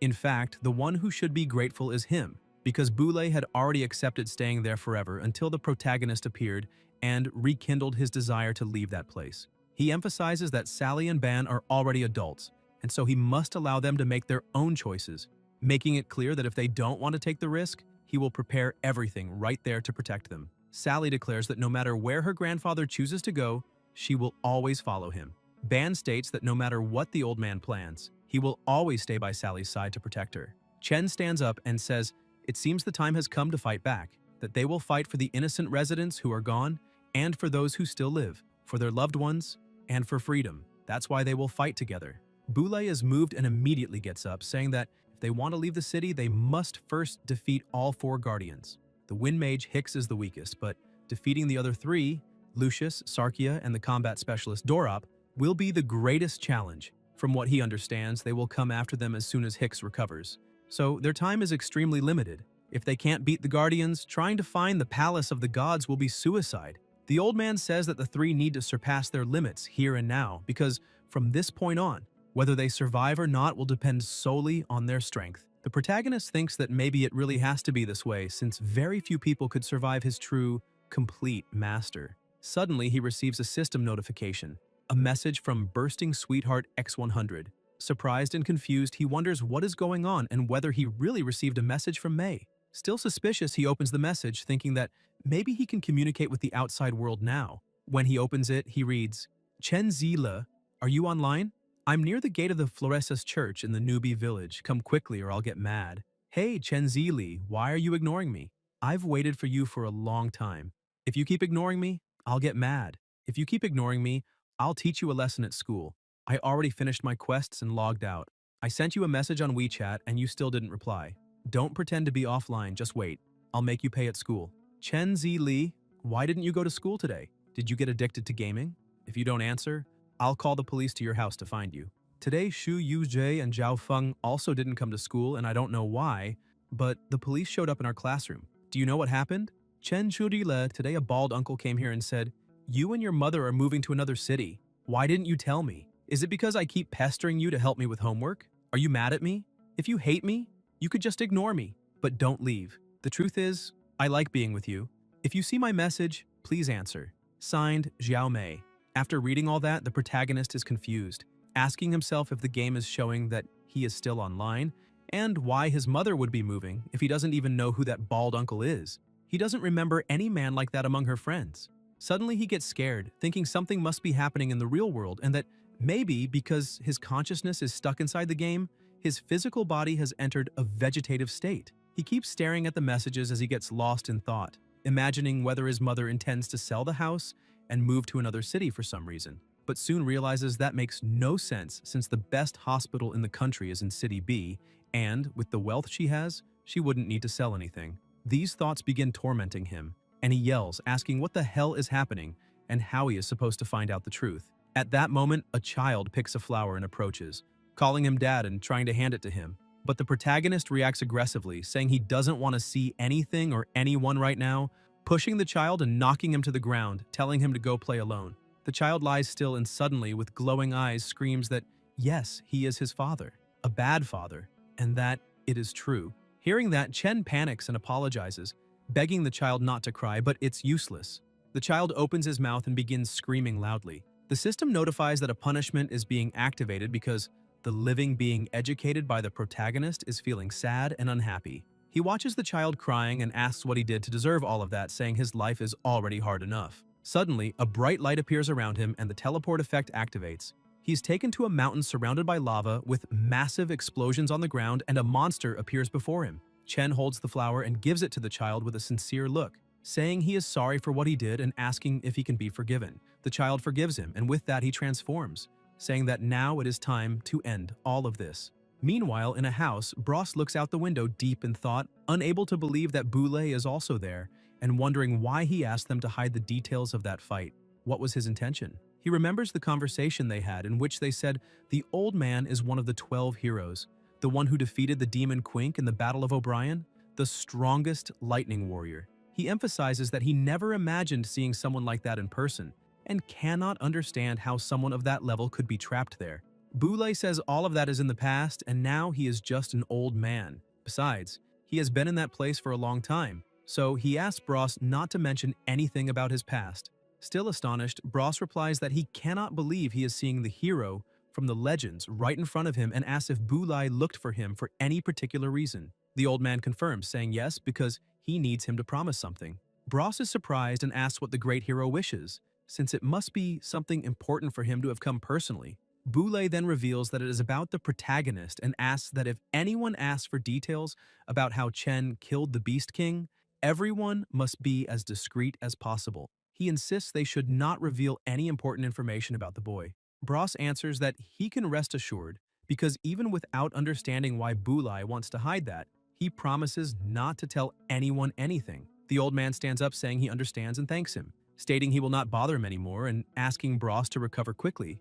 Bros watches the old man walk away and thinks that if even one of the 12 heroes is trapped there, then the desire to leave that place is nothing but a dream. However, before Boulay truly leaves, he turns back and tells Bros that if he really wants to get out of there, the only way is to find the Palace of the Gods, hidden somewhere in the desert. He explains that they are recruiting talented people from the city, and if Bros is interested, he can look for them on the south side of the city. Suddenly, someone arrives and asks if Bros is already up, since it seems his wounds are almost healed, but because it is late at night, they question why he is not asleep yet. Bros responds that thanks to the high-level healer there, his broken bones have already fully regenerated, and in a few days he will be back to normal, but after living through so much in these past days, his heart cannot be at peace. He then asks if one of the 12 heroes that Boulay also met Philoga to talk about the protagonist and the Palace of the Gods. Philoga is shocked, asking what he means by that and if that old man is really one of the 12 heroes. Bros confirms, saying that since they are both warriors, he recognized the man's portrait on the wall and used it as his goal, and if it weren't for that, he might not have recognized him at all. Philoga is unsettled, saying it cannot be true because the hero who ventured alone into the Black Sea and defeated the terrifying demon Quick in the Battle of O'Brien is also trapped there, and that the title of 12 heroes is not just symbolic, since they are truly the 12 strongest in the world. Every 5 years, the world holds a battle to determine the strongest.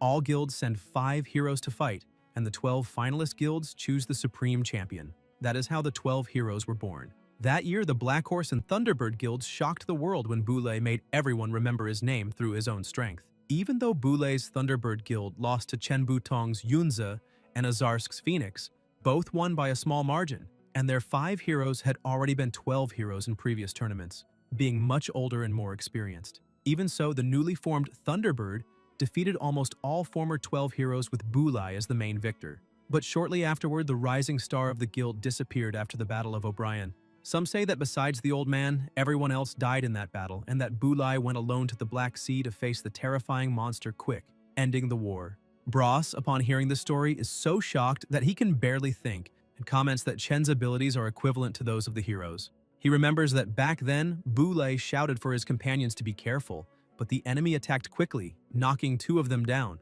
and Boulay panicked when he saw it. He then looks at the pendant with the photo of Morse and Luna, Sally's parents, and thinks about how he decided to take Sally and leave Latonia. During all those years, he lived consumed by guilt and regret, unable to accept the truth and resigned to his own fate, telling himself that being trapped there was his punishment, but knowing that Sally was innocent. She shouldn't suffer with him. She deserved to live freely and enjoy life. That's why he placed the lightning god's enchantment inside her body, so that if she ever faced mortal danger, the spell would activate and not even a god could harm her. Gripping the pendant tightly, he promises himself that this time he won't break his promise. Back at the top of the mountain, the teleport brings the protagonist back breathless as the system announces the punishment has ended. He comments that this punishment was much harder than the last and wonders what is going on. Suddenly, the system notifies him that with each new activation, the monster's combat ability will increase by 10%. Shocked, he stands up and questions why, realizing the punishments will only get more difficult. The child looks at the system screen thoughtfully and asks if that's really all. The protagonist asks what she means, confused by the tone of someone who seems to understand the matter, and complains that he had terrible luck. He expected to summon a weapon or a pet, but ended up receiving a child to take care of. The child gets annoyed and tries to speak to him, but he interrupts saying he can't understand what she says. Then he notices something and asks if she can see that. She smiles and answers yes. He is surprised since neither Grandpa nor Sally can see the system, but that child can, and he doesn't understand why. Even so, he decides to take advantage of it and asks if, by being able to see the system, she knows something he doesn't, or if it has something to do with him receiving messages from May. The child tries to say a few words, but he gets irritated, thinking it is useless since he doesn't understand anything she says, though he still believes that Brat is the reason he can communicate with his friend. Suddenly, someone calls him, and when he turns around, he sees everyone gathered. He walks to them happily, saying it's good to see his 2 friends doing well. Bros smiles and comments that Since the protagonist didn't go see them, they decided to come to him. Chen apologizes, explaining that the previous day he had some problems and had to rush back, and since it got late, he didn't want to disturb their rest. But judging by the looks of it, both have already recovered.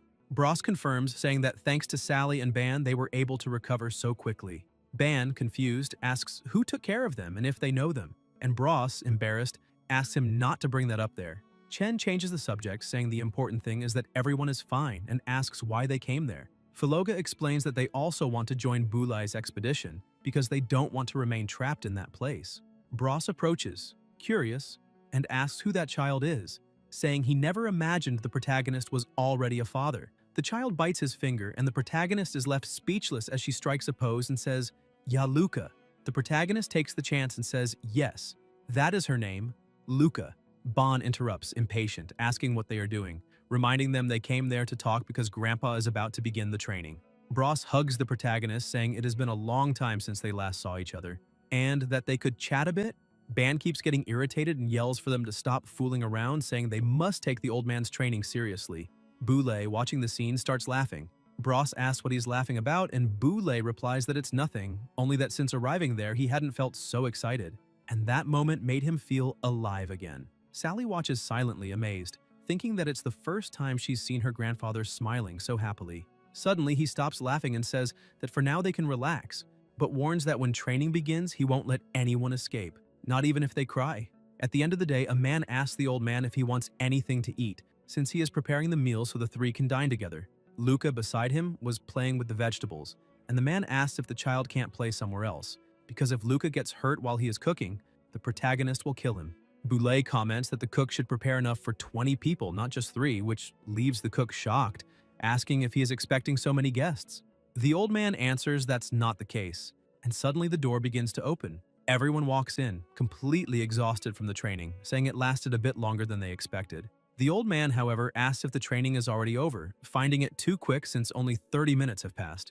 He tells Lakshi to keep cooking a bit more while Lucas celebrates happily upon seeing that his father has just arrived. Shortly after, all the food is placed on the table. Chen finishes eating and, with a bloodthirsty look, calls Lakshi, saying he wants another bowl. The others take the chance and also ask for more. Meanwhile, the old man comments that they really are very strong, since they managed to endure more than half an hour against their own clones. However, he notices something strange and asks why they aren't happy, and everyone, irritated, replies that they aren't. Sally says they couldn't even fight properly because, even after trying for so long, they barely managed to injure the clones. Bros agrees, saying they've faced higher-level monsters before in one-on-one duels, but that had been completely different. Ban complains that those damn bastards were too cunning, and on top of that, the protagonist's clone had extremely powerful abilities. Chen agrees, thinking that was true since that battle felt more like a PvP fight. Their opponents weren't irrational monsters, but copies capable of thinking and creating strategies just like them. At first, when the clones split in different directions to hide their locations, they thought it would be individual fights and chase them together. However, they ended up falling into an ambush and were surrounded by the clones of Ban, Sally, Bros, and Filoga, while Chen's own clone eliminated the rest of the team, turning the final fight into a 5-on-1. In a way, they had all lost the battle before even fighting. Boulay tells the protagonist that this isn't a bad thing, because he analyzed the battle very accurately, exactly as Chen had noticed. They were all defeated before the fight even began. The old man then explains that team battles aren't about individual strength, but about the ability to fight together, taking advantage of each person's strengths. It's like a chess game where some pieces must attack, others defend, and some must be sacrificed so the king can be defeated. He also points out that the clones don't truly think. They simply analyze the opponent's abilities and created an effective strategy, the simplest and most efficient plan to handle a team of novices. Chen reflects that this makes sense. It was like solving a math problem. If you fully understand it, the answer is easy, but if you try to solve it without understanding, you fall into a trap. That's why they needed to learn how to fight as a team, recognize their weaknesses, and find ways to defeat enemies efficiently. Boulay then announces that the day's training is over and that the next morning everyone will be trained to work together, recommending they rest well at night. Lying in his bed, Chen begins thinking that even if it was just training, seeing his companions die without being able to do anything made him feel useless. If it were a real battle, the ones who would have died would be Luca or his mother. That feeling bothers him deeply, and he concludes that he is still very weak and needs to become stronger to protect the ones he loves. Suddenly, he hears a strange voice and asks if it's his uncle, looking around for an answer, but silence remains. Intrigued, he gets up, trying to understand what happened because he is sure it was his uncle's voice. He asks Luca if he also heard a strange voice, but the boy just shakes his head. Chen finds it strange. If not even Luca heard it, perhaps it was just exhaustion, and he was starting to imagine things. Luca then climbs on top of him, calling him dad, and Chen complains, saying that if the little one keeps holding on to him like that, they won't be able to sleep. But when he looks, he sees the boy is already fast asleep. Carefully, he lays him on the mattress, covers him with a blanket, and, watching his son, wonders how his mother managed to raise him alone. With a determined look, he murmurs to his mother that he will return soon because now that everything is clearer, he just needs to get stronger, defeat the Guardians, and leave that city with Boule and the others. He remembers that even after defeating the Beast King, the strongest enemy he had ever faced, he realized that strength alone isn't enough. Suddenly, his uncle's voice echoes again, saying it's good he understood that so early. Surprised, Chen feels relieved to realize it really was his uncle, but still confused by being once again in another dimension. The man explains that compared to the brainless Beast King, the clones had much more refined combat abilities. But that wasn't all. Chen looks around, trying to understand where he is, and asks what that place is and why he was brought there. His uncle then replies that this is the inner world of Chen's heart, and that, ever since he became his master, the uncle has lived there. Chen still doesn't fully understand, and the man approaches, saying that ever since he left that place, he had been too weak and needed time before appearing before him again. Chen says he understands and thanks him for all the help he has given, since it was thanks to him that he managed to defeat the Beast King. Curious, the protagonist asks why the inner world is filled with flowers. The man explains that a person's inner world reflects what they value the most, and apparently those flowers are connected to Chen's deeper consciousness. Holding one of the flowers, Chen asks if they are really connected to him, since he doesn't remember ever having any interest in flowers. His uncle replies that he can think about that later because the reason he is there is far more important. Staring at the protagonist, he asks if Chen would believe him if he said he could make him much stronger. Suddenly, an intense light radiates from the man. Releasing a crushing pressure, he states that even though he has recovered only 1% of his combat power, that is already enough for Chen to understand how terrifying the power of a chaos element is. The man adds that right now, Chen can't even unleash 0.001% of that power. Shocked, the protagonist asks if that is a joke, because that would mean a difference of 1,000 times between them. The man answers that this is only a conservative estimate.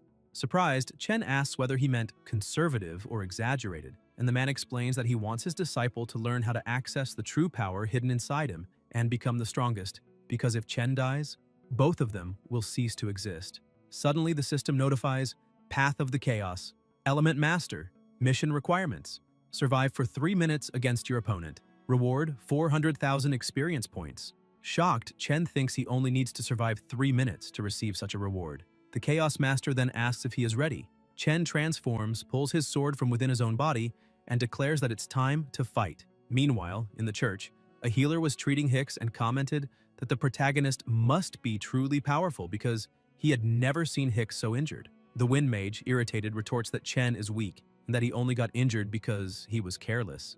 At that moment, another person approaches and asks if that is really true. A woman named Lucius removes her hood and says that if Chen had used his full killing move, Hicks would already be dead. The Wind Mage becomes furious and asks what she means by that. Lucius explains that Lord Dorup asked Hicks to evaluate Chen's combat power and that he ended up gravely injured because of it. She also says she doesn't understand how someone so useless became one of the 4 guardians. Irritated, Hicks asks why she's acting so arrogant since not even she could face that monster. Lucius approaches, steps on the Wind Mage's head, and says she wouldn't mind helping the Lord get rid of Hicks before the real plan begins. Furious, the mage asks how she dares act like that. Lucius answers coldly that although Chen is powerful, in her eyes he's nothing more than a barbarian with no strategy. And she adds that even Bu Lai before Lord Dorop is nothing more than an animal waiting for its own death. The healer, watching everything, comments that the old man has begun recruiting ordinary people from the streets. And since he is one of the 12 heroes, the people trust him. But if Lord Dorup intervenes, the entire city will fall into chaos and panic will spread everywhere. Lucius asks what the healer is trying to say, and he simply summons a monster, shocking the other two.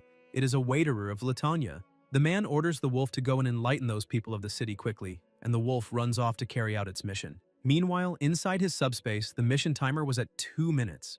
Chen keeps running, thinking that he is sorry, but he must avoid fighting the Chaos Master until the 3 minutes are up. As soon as he gets the reward of 400,000 experience points, he will train properly. Then a massive explosion occurs.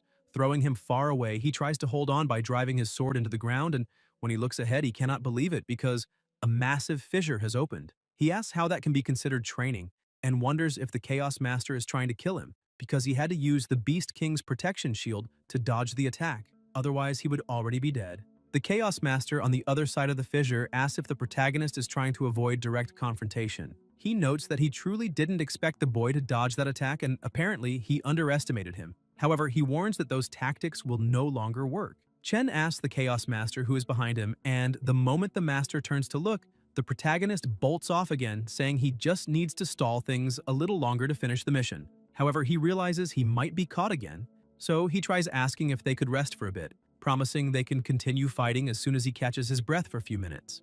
The Master says that running from a fight is not the solution, and suddenly appears behind the protagonist with incredible speed, shouting that a real enemy will never give him a chance to stop and breathe. He strikes, but Chen dodges and flashes behind his opponent using the explosive slash, launching an attack toward the Chaos Master, but the Master nullifies it. Chen thinks that since the Master attacked physically, he was able to use explosive slash to escape. Meanwhile, the Master is confused, wondering how that boy appeared behind him, since he couldn't see his movements, and it looked like he teleported directly behind him, so maybe. The protagonist stares at his opponent, thinking that his skill has a 5-minute cooldown, and if his uncle attacks now, he might fail the mission. The countdown is at 30 seconds. Chen throws his sword on the ground, says he understands, and once again asks if the Master can let him rest at least a little this time, promising that afterward he will continue training and will not run even a millimeter. The Chaos Master approaches slowly and says, "Fine," but only if the protagonist explains the technique he just used. Chen is confused, wondering if he means his explosive slash, and right then the system notifies that the countdown has ended and the mission is complete. With that, the protagonist receives 400,000 experience points and levels up. Chen begins explaining that those abilities are produced by the system when he levels up, and that using skills is like following a command. He thinks about it and his body moves on its own to execute the technique. He says he used explosive slash to dodge the attack and asks if there's a problem with that. The Master comments that he didn't understand most of what the protagonist said, but he remarks that he thinks he has seen that explosive slash before. Chen is surprised, asking if others have really used that technique. The Chaos Master says the way the protagonist moved felt very familiar, and he begins wondering who he fought that gave him that feeling, but no matter how hard he tries, he can't remember. Chen also starts thinking and recalls that the old man told him about the legend of Hesiod, and that Uncle was the one who gave him the power of the chaos element. So he is likely Hesiod, and if so, maybe he could regain his memories if he learns his own name. Excited about the solution, the protagonist calls the Chaos Master and says he forgot to mention something, but he knows who he is. The Chaos Master is surprised, and Chen continues telling the story, pointing his finger and declaring that the Chaos Master's real name is Hesiod, the one who killed the evil god Murius and saved the world. Chen asks if hearing that helps him remember anything, and Hesiod begins to think about that name. Meanwhile, in the real world, Loxi was sleeping and snoring loudly. Ban wakes up irritated, thinking it's fine that his grandfather brought a beast man back to the village, but he can't understand why he made that monster sleep beside him. He gets up annoyed, saying he can't stand the noise anymore, but then he smells something and becomes terrified, asking what that smell is. When he looks forward and realizes what it is, he dodges the first attack just in time as the bed is completely destroyed. The Beastman wakes up confused, asking what is going on. In front of them was Waderer. Laxi starts getting up, complaining that he is in pain and asking what is going on since the house is heavily damaged. He looks around and asks where Ban is, wondering if he is under the debris and calling for him without getting an answer, which makes him panic, thinking Ban might have been crushed to death. Suddenly, a rock hits his face and the Beastman becomes furious, yelling who the hell is throwing things around at midnight, because whoever it is must be begging to die. But when he looks forward, he realizes a fight is happening right in front of them. Ban manages to dodge an attack and tries to counterattack, but is instantly disarmed, and he thinks he is not mistaken. Consumed by rage and memories flooding his mind, he begins losing control, saying that this is the demon beast that killed his parents, and that he will never forget that smell, even if the monster turns to ashes. He unleashes all his power, saying he worked hard all those years just to one day find it and finally end everything by ripping off its head. But he never imagined the creature would come to him. Loxi shouts, asking if Ban is alright and why there is a demon beast there. Vengeance had already taken over Ban's mind, and he looks back, ordering the Beastman to get out of there immediately. He begins walking slowly toward the monster, saying that today he will tear it apart piece by piece, rip out every bone one by one, and then spill its blood over his parents' grave. He takes a deep breath and charges forward with everything he has, screaming for the monster to die. Meanwhile, outside, the three of them watch everything. Lucius comments that this is very interesting. Hicks says that only those people being attacked in the whole city seems far too specific, and the healer states that the Wind Mage is right, which is why he already summoned other demon beasts into the village. And when the time comes, they only need to lure Bulai out, because Lord Dorup will personally kill him. He orders Hicks to go deal with the other rookies, saying that this time he cannot fail. Lucius gets excited, saying he can leave that new healer to her, since she hopes he lasts for a while. It wouldn't be fun if he died too quickly. Laxi runs as fast as he can toward the old man's house, begging for help and saying the situation is bad because there is a demon beast in their house. Bulai opens the door asking what is happening, and the beast man, panicking, says Ban is fighting a demon beast. The old man looks toward the city and realizes it is under attack and without hesitation starts releasing his lightning power, ordering the beast man to find the protagonist and tell him to protect Sally. Still inside the subspace, Chen keeps explaining the story, saying that the legends describe the savior Hesiod as someone who can use the power of the chaos element, that he defeated the evil god and sealed him inside the Inferno Tower Altalos, but in the end had to remain there as well. So he believes the Chaos Master really could be Hesiod, and that the place they first met must have been that tower. He asks if Hesiod remembers anything, but the Master says nothing comes to mind, and his thoughts remain blank. The protagonist thinks that in anime and manhwas people regain their memories when they hear their names. The Chaos Master says he truly has no memories of that world and that the name is just a title to him. And even if he is Hesiod, he still cannot recall what happened. However, seeing the technique the protagonist used gave him a familiar sensation for the first time and made him feel slightly connected to that world. Chen stays quiet listening and starts thinking about what is happening to him, why he is there, why he saved Hesiod, why he obtained the chaos element. There are so many mysterious things going on that if his uncle regained his memories, maybe he could answer some of his questions. In the middle of the city, there is complete chaos. Everything in flames because of the attack. Monsters are everywhere and people run as fast as they can, screaming for help. A young girl sits beside her mother lying on the ground, screaming for her to wake up. One of the monsters notices and rushes to attack her, but at the last moment Bulai uses the triple thunder and lands an extremely powerful blow on that monster, throwing it far away. He holds the girl in his arms and asks if she is hurt, and she shakes her head saying no, but suddenly he is surrounded by other monsters, and just as he is about to be hit, another strike comes and takes down all three monsters at once. Bros and Philoga arrive to help. Bros asks what is going on and why the monsters suddenly attacked the city. The old man sets the girl down in a corner and explains that the city has a barrier around it, and people guarding it 24 hours a day to prevent monsters from entering, so those creatures should not have been able to reach the center without any commotion. This means those bastards can't wait any longer, and that these monsters are just a distraction, because the real objective is to kill them. The old man stands up and orders the two of them to save all the citizens and take them to his house. Bros asks where he is going, and Bulai replies that he needs to go to the outer area of the city to reseal the barrier. The warrior says that place will be full of monsters and that they will go too, but the old man immediately refuses, saying he doesn't need them because they must stay there to protect the people. He uses the first flash of the royal thunder and shoots off rapidly toward the outer zone. Chen and Lucius finally meet. She says his speed is much higher than the last time they fought. The protagonist is confused, realizing that this woman is the same hooded person who attacked Ban and Sally. He is surprised as he didn't expect the Lucius mentioned by the old man to be a woman. He yells, calling her auntie and asking why she attacked him. The woman gets angry and asks who he is calling auntie. Chen watches everything without understanding why they insist on attacking them. Because if they manage to find the Palace of God, everyone in that city will gain freedom. Yet they keep trying to eliminate them. Lucius states that Lord Dorup invested too much time and effort into building that city, and she will not allow anyone to threaten it. She also says the Palace of God is nothing but a lie, and fighting against the will of God is pure foolishness. Chen grabs his weapon and says he's sorry to inform her, but the Palace of the Gods is real. Besides, he doesn't care who tries to stop him or who tries to hurt his friends. Whether humans, monsters, demons, or gods, he will kill them all. Lucius smiles and draws her sword as well, saying he is arrogant and full of himself, asking if he seriously thinks he's strong just because he defeated that trash wind mage, the weakest of the four guardians. Confident, she declares she is someone as strong as Lord Dorup. She opens her cloak and summons the Shadow Sword Wolf, level 45. A dark assassin summon known for extreme speed and flexibility. As soon as the wolves appear, she orders the demon shadow battle to begin. The wolves charge at the protagonist, who remains still. With a single attack, he destroys every wolf, shocking the woman, who thinks it's impossible. But she quickly uses the 3,000 shadow blades. The protagonist raises the Beast King's shield and blocks all the blades effortlessly, asking if that was truly her strongest attack. Lucius is stunned again, realizing he blocked everything without the slightest struggle and that she underestimated him. Then she begins to float, saying that wasn't her strongest attack. She was only warming up. Suddenly, a colossal wolf appears beneath her feet, and she says she wants to see how long he lasts before her true power. The system appears again. Mission updated. Delk defense. Defeat the enemy leader. City integrity, 67 out of 100. Beast tide. Progress, 1 out of 100. He simply stares at Lucius as the battlefield intensifies.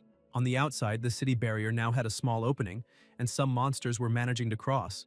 The guards fought with everything they had to protect the core and stop the invasion. One of them, exhausted, says they're holding on for now and asks how much longer the mage needs to fix the crack. She replies breathless that there are too many monsters and the energy she absorbs isn't enough to block the attacks or seal the breach fully. If it continues like that, the barrier will collapse entirely. The leader shouts for everyone to hold the line, reminding them that their duty is to protect that area at all costs, even if it means dying. The group is inspired by his words and keeps fighting with renewed strength, but the barrier continues to break, more cracks forming everywhere. The mage then screams for help from Professor Daemont, saying they won't hold much longer. At that moment, a powerful bolt of lightning descends from the sky and hits the crack, which starts closing by itself. Everyone is shocked to see the barrier regenerating. The old man appears, and the guards feel relieved, recognizing that one of the 12 heroes has finally arrived. Boulay, still angry, notices that some monsters cross the breach and eradicates them with a single move. He tells the professor to leave that spot to him and go help the others reinforce the barrier. Daemont agrees and leads his team to another breach. Suddenly, a violent gust of wind sweeps the battlefield, obliterating the remaining monsters. A man appears, and the people feel even more relieved to see that Lord Dorup has arrived as well. However, within seconds, the ground is covered with magic circles, and everyone nearby is instantly burned to ash. The old man, shocked, asks what he thinks he's doing, but Dorup removes his hood, revealing his face, and says he gave those useless worms a chance to live there, so he has every right to take their lives whenever he wishes. He then looks at the old man and declares that this is the price for betraying him. Meanwhile, the protagonist continues his fight, dodging easily and moving at absurd speed. Sensing the wolf's movement, he pulls back and then bursts forward for an attack. The impact is so intense that the ground cracks beneath their feet and the unleashed power sends the wolf flying. Lucius watches in confusion, unable to understand what's happening, wondering how a simple healer's strike can be that powerful. The wolf crashes heavily on the ground, and Chen, acting as if he still isn't taking the fight seriously, tells her she should admit defeat and go save the city. She smiles with a disdain and says he clearly has no idea what's happening, because Lord Dorup himself opened the city barrier, and tonight every traitor will be punished, including Boulay, one of the 12 heroes, who will be personally killed by Dorup. The protagonist, confused, wonders if the old man is really fighting Dorup right now. He looks at his own sword for a few seconds, remembering that Boulay's blade is with him. If Boulay is facing an opponent like Dorup without his weapon, then he's at a huge disadvantage. Because of that, he decides he must defeat Lucius as quickly as possible and rush to help him. Focusing, the protagonist releases even more power and activates the annihilation skill. Lucius begins stepping back, frightened, muttering that this man is getting stronger by the second. Before she can react, the protagonist also activates Blessing, completely vanishing from her sight and appearing right in front of her in an instant. Shocked, the woman tries to counterattack and screams, asking how he got there, but Chen has already swung his sword, unleashing an explosive slash that hits her with devastating force. Breathless and wounded, Lucius asks why he didn't kill her, but he remains silent. With no strength left to continue, she loses consciousness and collapses to the ground. Immediately afterward, the system emits a new notification. Delk Defense Mission Progress updated. Shadow Mage Lucius defeated. Experience obtained added. Item obtained added. Overall mission progress. Beast Tide Advancement 3 of unknown total. City Integrity 53 out of 100. Surrounded by several tornadoes, the battle between the two is about to begin. Dorup moved first, pressuring with wind attacks, but Boulay managed to block the initial blows.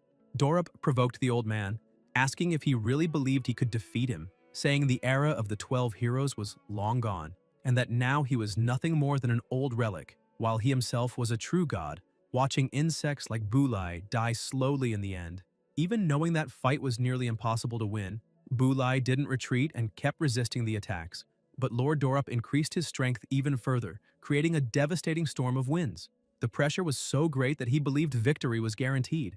Meanwhile, Lucius, coughing and trembling, could barely move. She remembered that the protagonist could have killed her easily with that last blow and wondered why he chose to spare her. In the middle of the storm, a sudden flash of light appeared, surprising Dorup. He couldn't avoid the first strike, which hit him square in the stomach, and immediately afterward the second blow hit his face.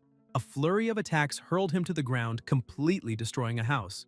The old man gathered a massive amount of lightning energy in his hand and activated the secret art, Thunder Fist. He charged in with everything he had and the resulting explosion was massive, but when he looked at the impact site, he noticed something strange. Dorup was no longer there. He reappeared behind Bulai, laughing, saying it was touching to see an old man far past his prime, trying so hard to protect pests, and that it had been a long time since an opponent made him feel that excited. Raising his hand, he said that, despite that, the old man had no chance of winning, but out of respect, he would let him experience real terror, the true power of a four-element mage.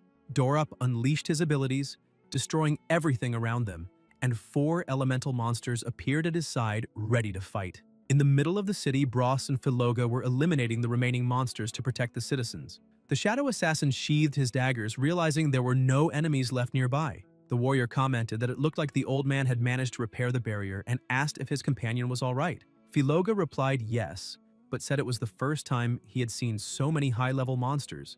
Bros agreed, saying he had never witnessed such numbers either, and wondered how the people who arrived there first had survived if they faced something 1,000 times worse.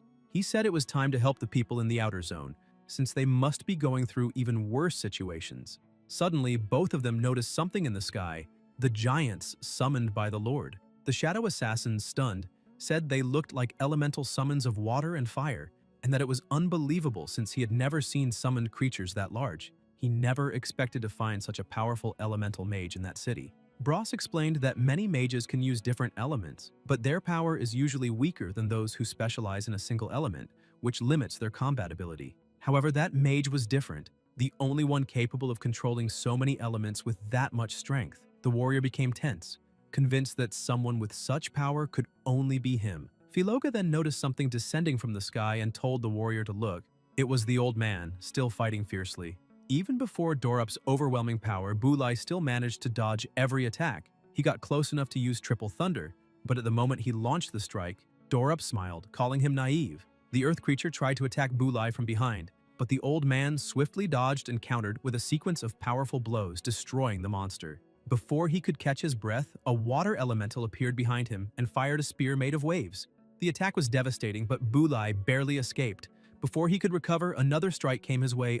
The earth monster, previously destroyed, had already regenerated. The hit completely demolished the mountain he was standing on, but once again Bulai survived, though now severely wounded. Dorup appeared behind him, laughing and saying he didn't expect the old man to dodge his attacks, admitting he had underestimated him. Even so, he said that in the end, Bulai was nothing but a mortal weakened by age, unlike him, someone who kept a young body and unlimited magical power that all envied. He declared himself a god ruling over weak and pathetic mortals. Even wounded, Bulai stood up and replied that someone who traded his soul to demons in exchange for eternal power was nothing more than a dog licking its master's feet. He asked if it was worth living without tasting, smelling, or touching, and said that in truth, Dorup was the one who envied others. Enraged, Dorup told him to shut up and cast a spell that hit him full force, dragging him with magic and saying that the old man's life and death were in his hands, and killing him would be as easy as crushing an ant. The Lord states he will tell everyone it was Bulai who opened the barrier and that he, Dorup, is the hero who defeated the traitor and saved the city. He says it's time to dispose of the trash, but before he can act, the protagonist appears like a demon, charging at absurd speed and landing a direct blow, slamming Dorup violently into the ground and saving his master. Confused, the Lord asks who that boy is. Chen turns to Bulai and asks if he is all right. The old man replies that yes, he only suffered a few minor injuries and asks what he's doing there. Chen explains that after defeating Lucius, she told him Dorup planned to kill him right there, so he ran as fast as he could to bring the sword back. Regretful, the boy apologizes, saying that if he had remembered sooner, maybe his master wouldn't be so badly hurt. Bulai smiles and tells him not to worry because even with his sword, he wouldn't have defeated Dorup. After all, the enemy had already given his soul to the devil in exchange for unimaginable power. The old man lowers his head and admits that the enemy is right. He is no longer the man he used to be. His body has aged, his strength has faded, and as a mortal, he is simply descending the mountain of life. Even so, he stands and reveals he left a teleportation seal on the campus. He orders Chen to take Sally and the others and flee, because he will stay behind to face the monster. Chen becomes irritated at hearing this and says he's not leaving, that he will never abandon his companions. He extends the sword and says his mother always taught him that living in that world would never be easy, but that one should never accept fate. One must fight for what they believe in. The protagonist declares that they are going to defeat Dorop and take everyone to the Palace of God, leaving that place together. Bulai becomes emotional, takes the Ozil sword, and at that moment a system window appears before Chen. Mission complete. Ozil sword returned. Attributes reduced. Reward: 150,000 experience points. Dorop starts laughing, mocking him and asking if he really thinks he can defeat him. Gathering unmatched strength, the elementalist concentrates an immense amount of magic and creates a glowing sphere that explodes violently upon hitting the ground. But when the smoke clears, none of the three have even a scratch thanks to the Beast King's shield. Laughing even louder, Dorop calls them trash for daring to challenge him and announces they will witness the power of a god before invoking the skill Explosive Fire Rain. Flames begin falling non-stop, bombarding the field, and even though the initial defense holds, the shield begins to crack under the pressure of the devastating assault. Chen watches, worried, thinking the enemy's attack is far too strong. The system warns that the Beast King's protective shield is about to break. A few seconds later, the barrier shatters and the attacks continue mercilessly. After some time, Dorop finally stops the attack and, laughing, says no one could survive that, declaring that the old man must have turned to ashes. But when the dust settles, he is shocked to see another protective barrier raised before them. Chen and Boulay are also stunned as they see Luca in the air maintaining the new defense. Angry at the destruction and arrogance of the enemy, the boy glares at Dorop, who cannot believe what he is seeing, and asks how a child could use such a powerful magic shield. The system displays the message: Luca's battle will activated. Luca level 5, health 3000, mana 300, skill Aegis shield. Description: a powerful magic shield capable of absorbing damage and converting half of it into magic damage. Cost 100 health per second, no cooldown. Luca begins to fall asleep and Chen, worried, runs to him. The boy looks at him weakly, calls him dad, and collapses with no energy. Chen holds him in his arms and tells him everything is fine now because daddy is here. He is amazed, realizing that not even the Beast King's shield was able to withstand the attack, but Luca's shield did. If not for him, both he and Boulay would have been reduced to ashes.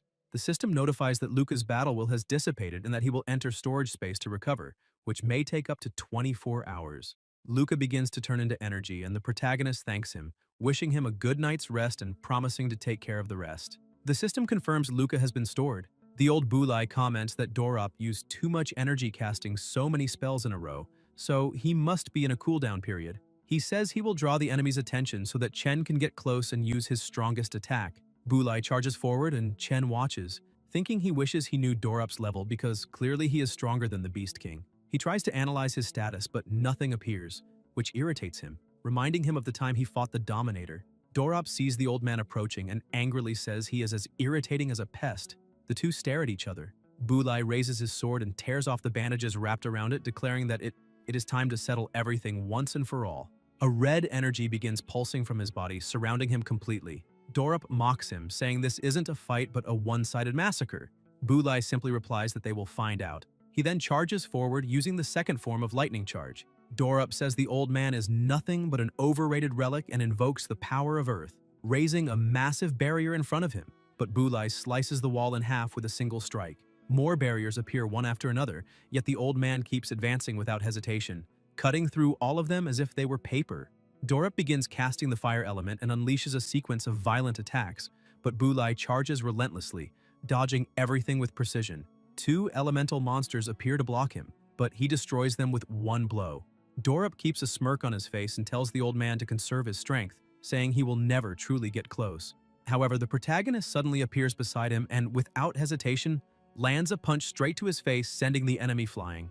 Boulay takes the opening, shouting that this is their chance, and launches forward. He says that even if Dorop sold his soul to a demon and gained immense power, he still has the weak defense of a mage. Concentrating all his energy into the sword, Boulay states that even if he is no longer in his prime, this strike is enough to kill him. Then he unleashes the attack with everything he has.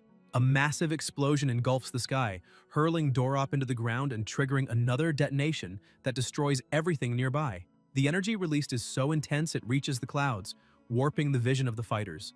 Boulay declares that it is over. When the two return to the ground, the protagonist looks at his master and thinks that this is the true power of one of the legendary 12 heroes. The force Boulay released wasn't inferior to Dorop's. It may have even been greater. The old man then comments that the barrier still needs many repairs and suggests they split up to cover more ground. He orders Chen to go west while he goes east where monsters are attacking. Chen agrees and says he can handle it. But before they move, the protagonist feels something strange, as if he is forgetting something important. The feeling grows quickly and he realizes that even after the battle, the system didn't send any victory notification, which can only mean one thing. At that moment, Boulay senses the same presence. Dorop rises, furious, saying he didn't expect that boy to break his control with a single blow. He says that in the end, none of that matters because the power he possesses is far beyond mortal comprehension. The wounds on his body start regenerating instantly, and Chen realizes with horror that the regeneration is identical to the Dominator he faced at the beginning of his journey. Boulay comments that everything now makes sense, because Dorop's power doesn't come from demons, but from the underworld god himself, Hades. Chen looks confused and the old man continues, saying he remembers the man who killed Sally's parents. The power he used was very similar to Dorop's. Back then, Boulay heard Argolis mention the name Hades. He remembers that after Argolis slaughtered everyone on the battlefield, he held Sally's mother and said none of them were the chosen ones, tossing her aside and complaining that he had come there for nothing, and didn't know how to explain it to Lord Hades. Wounded on the ground, Boulay cursed him and shouted that he would kill him, but Argolis ignored him and flew away. Even nearly unconscious, Boulay swore that no matter where that man went, he would one day find him and kill him. Now he says that the power he feels coming from Dorop is the same type of energy as that bastard's, which means there may be a direct connection between him and the reason everyone is trapped in Latonia. Dorop is surprised, admitting he didn't expect the old man to know so much. He says he intended to eliminate him without resorting to his true power, but now he sees that even at his age, Boulay is far more troublesome than he imagined. The Lord asks if they still haven't understood, since no elemental power can hurt him and all physical attacks are useless against him. Dorop says he wanted to give them a painless death, but now he will torture them until they beg to die. Suddenly, the Lord's body becomes wrapped in a strange force and disappears completely. Chen and Boulay look around trying to understand where he went, while the system flashes red warnings to the protagonist, repeating that the target has vanished. Chen says it wasn't a matter of speed. Dorop truly vanished from the spot. Then he senses a presence behind him, but it's already too late. Dorop appears behind Boulay, saying he's right there, and strikes him directly in the back, sending him flying. He then lands several consecutive blows. Chen rushes as fast as he can to help his master, but Dorop uses his abilities to push them apart.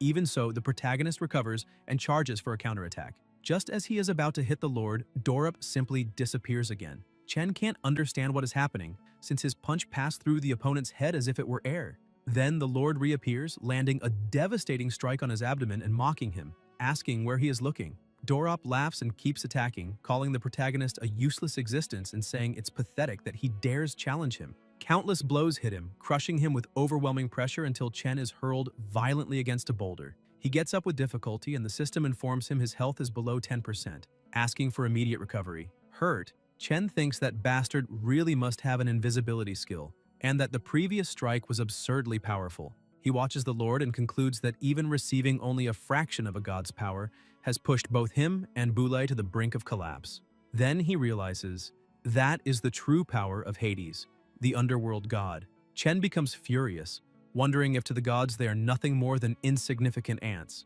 Dorop asks what's wrong and whether he's feeling insignificant, commenting that humans are cruel by nature. After all, even children enjoy torturing ants on the ground. He smiles and continues using his abilities, saying humans are like ants, and that he never gets tired of watching them struggle desperately. Chen is pulled by Dorop's force until they are face to face. The Lord says he should abandon the dream of saving the world because it is nothing but a joke. However, if he can entertain him a bit longer, he might earn the right to stay alive. While they speak, Boulay approaches from behind and angrily unleashes the Thunder Slash, cursing the enemy as a bastard. But Dorop, far more powerful, disarms him with a single movement, throwing the sword far away and trapping him immediately after. He then says Boulay still hasn't understood. For someone who possesses the power of a god, all elemental attacks are useless. It doesn't matter how strong mortal power is. It is impossible to kill a god, and that is the hopeless reality.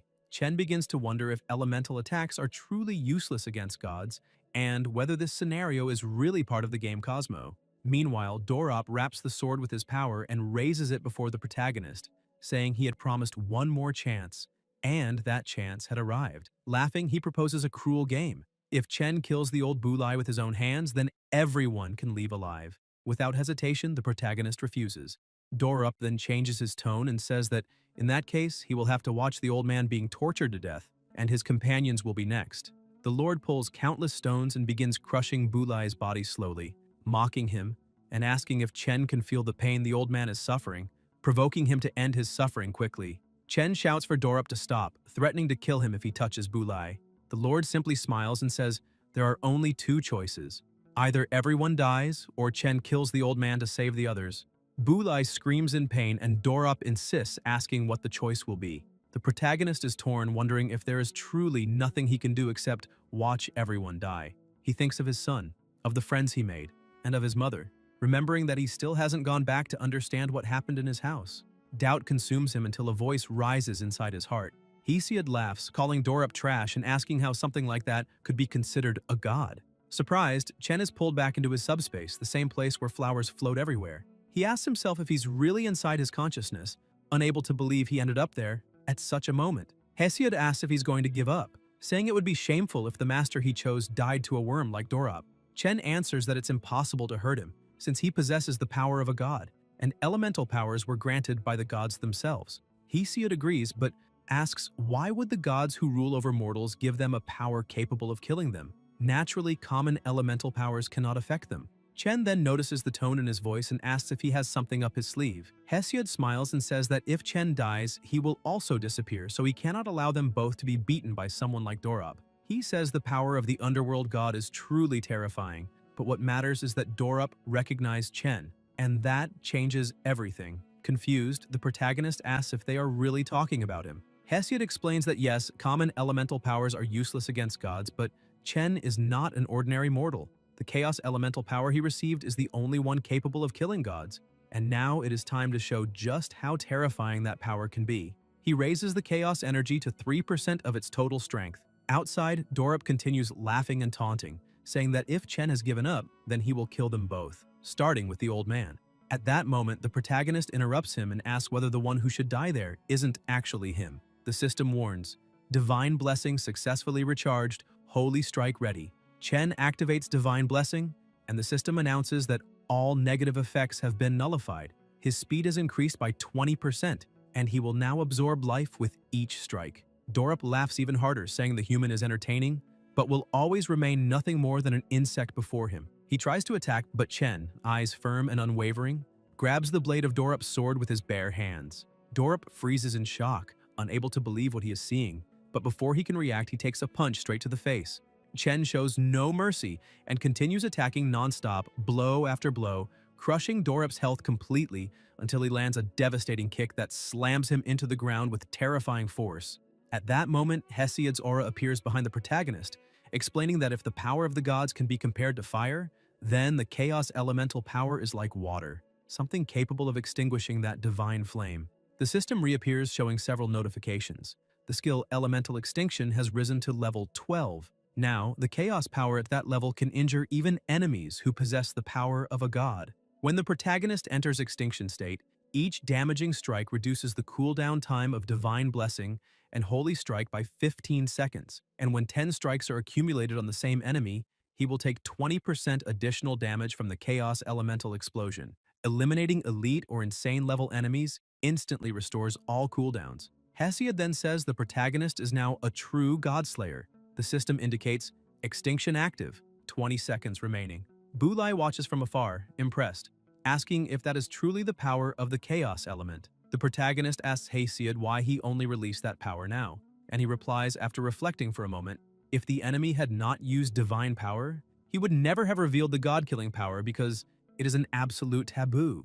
No god would allow such a thing to exist. Now the gods have surely sensed the protagonist's presence with their sharpened senses. Hesiod warns that from this point on they will send the strongest to hunt him, and that future enemies will no longer be mere lackeys, but the true gods themselves. At that moment, a divine voice echoes, Mission prompt. Due to the full release of the Chaos Elemental power, you have obtained the high-class elixir, Scattered Tears. Mission activated. Chaotic trials. Requirements. 1. Use scattered tears. 2. Use divine blessing or holy strike twice in battle. 3. Use the god-killing power to annihilate Dorop. Chen tells Hesiod not to worry, declaring that he will get out of there no matter what, even if it means becoming the enemy of the gods. The system displays the item information: scattered tears. Tears left behind by monsters. Upon use, instantly restores 1,000 health points and 700 mana. All abilities have their cooldowns restored and recovery speed increases by 100%. Attacks regenerate 50 health points per strike for 6 seconds. After use, the Eyes Scattered effect remains active for 1 minute, allowing you to see all hidden units. Chen drinks the elixir, saying that what he needs to do now is kill that bastard. Thinking it's time to end everything, the system warns: extinction active, health restored by 1,000, mana by 800, abilities recharged, holy strike, divine blessing. Extinction cooldown recovery speed increased by 100%. Dorop begins to rise, saying that this cannot be possible because Lord Hades had already taken his soul and removed all his senses, yet he still trembled in pain. He stares intensely at the protagonist, confused, asking what this guy did, because maybe he was the legendary one. Suddenly, he panics when he senses an attack coming his way, tries to dodge, but is thrown backward. The protagonist advances like a true godslayer, using divine blessing and holy strike. Dorop tries to use his invisibility ability to escape, shifting to the side, but Chen tracks him using only his eyes. The system warns: Eyes Scattered activated, opponent's concealment nullified, target locked.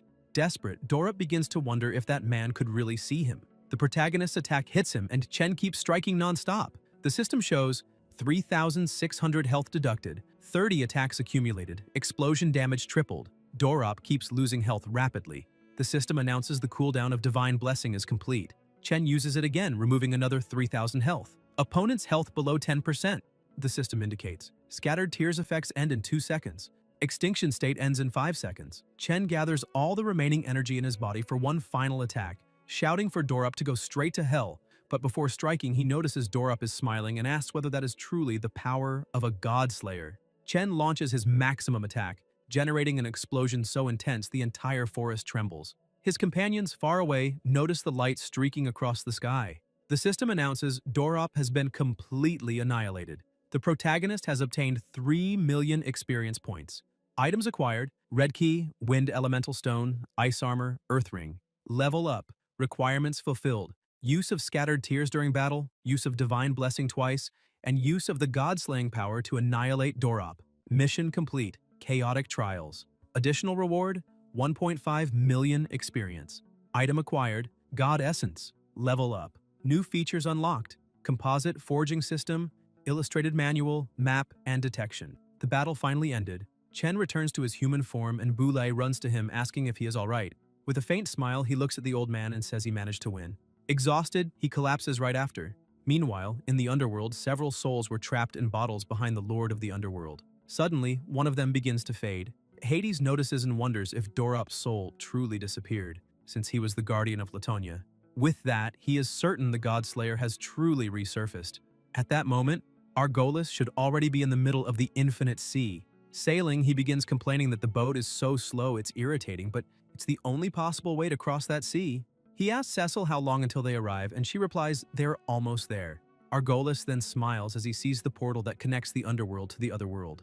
Chen begins to hear someone calling his name and slowly starts to wake up. However, he panics when he thinks his mother is nearby and shouts for her, causing the people around him inside the subway to feel annoyed. The protagonist remains confused and wonders what is happening and why he is there. One of the passengers starts acting aggressively, asking if the protagonist is crazy for shouting like that, since he scared everyone around. Suddenly, an announcement starts playing, informing that the next station is She Yuanlu and that passengers who are about to get off should hurry. The protagonist starts to wonder if he has really returned to reality, and, upon noticing the people around him, shouts again, saying that he has finally come back. The aggressive man then speaks, completely confused, questioning what he is talking about.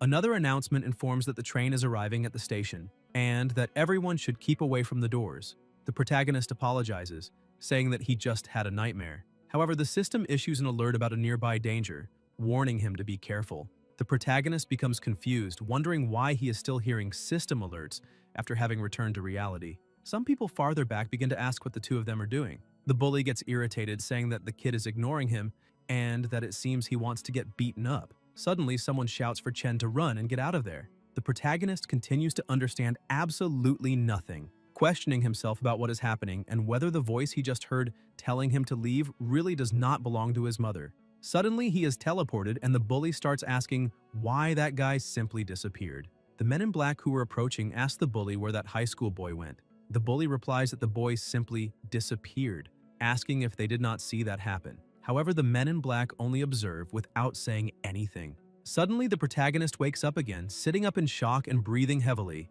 Looking around, he realizes that he has returned to Latanaya and wonders if everything he just saw was only a dream. However, everything felt so real. And even if it had been reality, how could he have heard his mother's voice out of nowhere? Sally enters the room, beautiful and radiant, saying that he has finally woken up. The protagonist asks if she is okay and how Grandpa and the others are doing. Sally tells him not to worry, as everyone is fine. Moreover, Boulay rested for 10 days and was feeling very bored, so he insisted on helping everyone repair and rebuild the city. Chen starts looking at his own hands, asking if she really said 10 days, and wonders if he had been sleeping all that time. Sally confirms and emphasizes that his injuries were healing, but he did not wake up, which gave everyone a big scare for a while. Laxi spent a lot of time and effort making a medicinal tonic and food for the protagonist. She places the tray beside the bed and smiles, saying that she now needs to go help Boulay and the others, asking him to go to the city after he finishes eating. Before leaving, she points out that she almost forgot to mention that the residents prepared a grand banquet that night to thank the protagonist for saving the entire city, and that now that he has woken up, he should prepare his speech, since he is the new savior. Chen asks what speech, as he is confused, but she just continues leaving, saying that she prepared some new clothes for him and that he needs to change before going. He thinks that Luca must still be inside the system space and that, since many days have already passed, he must have recovered. When he tries to summon Luca, the system returns an error saying that Luca has not yet managed to recover. The protagonist is surprised to see that he has not recovered even after 10 days. Suddenly, the system notifies that he has an unread email. Chen is surprised but decides to open it to see what it is about. Upon opening the email, he reads the message stating, "Congratulations, you have completed the first area of the Infernal Difficulty chapter of the Godslayer Cosmos of Latanaya. All system information has been unlocked, including the crafting system, alchemy system, evaluation function, map census, title system, teleportation matrix system, and the Chaos Godslayer power growth system." The protagonist wonders if it is because of the infernal difficulty that he cannot leave the game. In addition, he has just unlocked the complete system, which is absolutely insane. However, he decides to leave all these questions for later because first he needs to check the new features that were unlocked in the system. When he taps one of the functions, the system notifies that he has activated the crafting system. That is the basic system for crafting weapons and equipment. First, crafting equipment requires the necessary materials and blueprints. The protagonist's current crafting level will affect the quality of the equipment. If the level is too low, the crafting will fail and all materials will be destroyed. Materials can be obtained in different territories, and blueprints can be acquired after defeating bosses. Second, gem crafting. He can add gems to equipment, increasing their attributes, and the crafting level will also affect the success rate. Third, dismantling. He can dismantle equipment to obtain part of the original materials, and the crafting level will also affect the dismantling process, or the damage caused to the materials. Chen comments that this creation system is similar to what he knows from games, so alchemy must be something similar as well. As soon as he takes a look, he receives the details. First, alchemy, using different materials and recipes to make potions and necessary consumables. The alchemy level affects the quality of the products, and a low level will cause the alchemical process to fail and the materials to be destroyed. Second, dismantling. Dismantling potions and consumables to obtain part of the original materials. A low alchemy level will affect the dismantling process and may damage the materials. He thinks that all of this is really similar to a game. In addition, there is the evaluation function, so if he encounters someone dangerous, he can evaluate them to obtain information. He enters the evaluation system, and the details say that after activating the function, the system will automatically record all creatures and items he encounters. If the protagonist wants to evaluate higher-level beings, he will need to upgrade the evaluation system. While observing, he notices that Luca and the Dominator appear only with question marks, and it seems he will only be able to see their details after improving the evaluation system. He takes a look at the map census, which will detect nearby high-level monsters, making it easier to find and eliminate them to level up. Titles can be obtained after accomplishing unique feats, and different titles grant different bonuses. The teleportation system uses the power of the area's element and creates teleportation zones, with the current limit being 3 zones. After carefully analyzing everything, the protagonist comes across the main feature, the Chaos Godslayer Power Growth System. The system informs him that he possesses an element that has slain gods and that, by using it, he will release 1% of its power, asking whether the protagonist wishes to use it. He realizes that, originally, to release this strength, he would need to obtain the power of the divine element, and that currently he can only release 3% of the Godslayer power. Because of that, he needs to find the palace of the god Kebli and defeat the monster Nabus, so it would be better to increase his strength first. He then tells the system to use the Godslayer element. A dense aura begins to emanate from his body, and he watches the energy surrounding him, thinking that it is only a 1% increase in power. But as he feels this energy, it seems like an endless sea. He remembers that he obtained some items and begins to analyze them. The system informs him that it is the Ring of Earth, a ring that possesses a high-level earth element and, when worn, grants 30 more wisdom and 25 physical points, as well as a passive that grants 30% more resistance to earth element damage. The Ice Armor is a high-level body armor that grants 35 vigor, 20 wisdom points, and 5,000 health points, as well as a passive that releases an ice shield around the user when attacked and applies a 50% movement speed reduction effect. The protagonist puts on the armor to test it and then equips the ring. He uses his ability to make the equipment disappear into his body even while still equipped. Now the only thing left is that key. The last time he used a key, he obtained the egg that contained Luca, so he is curious to know what it will do this time. Meanwhile, in the city, Bros tells Boule that he has already made sure all the injured have been treated and that the barrier has also been repaired everywhere it was damaged. He emphasizes that now they only need to take care of a few minor things and that the city should return to normal starting tomorrow. Boule comments that this is great and asks about the ceremony that will take place that night. Bros replies that Lakshi and Filorga woke up early in the morning and began the preparations, so everything should already be practically finished. He adds that the 2 guards, Hicks and Lucius, are imprisoned and being watched by Ban, but that the last one, Sarquia, escaped and his current whereabouts are unknown. The old man asks whether he really escaped the city, since that is a strange being. Bros emphasizes that if he chooses to live outside the city, he certainly will not survive for long. Boulai says that maybe so, however he feels that Sarkia has some secrets of his own. Secrets that could make him even more dangerous than Dorop. Still inside the house, the protagonist is surprised to discover that it is a dungeon key. The system informs him that the Crimson Red Key, when the blood moon descends upon the world, will allow a hero to rise to slay evil and obtain infinite power. It can be used to activate a dungeon, and by doing so, the protagonist will be teleported to a designated dungeon, gaining triple experience when eliminating monsters.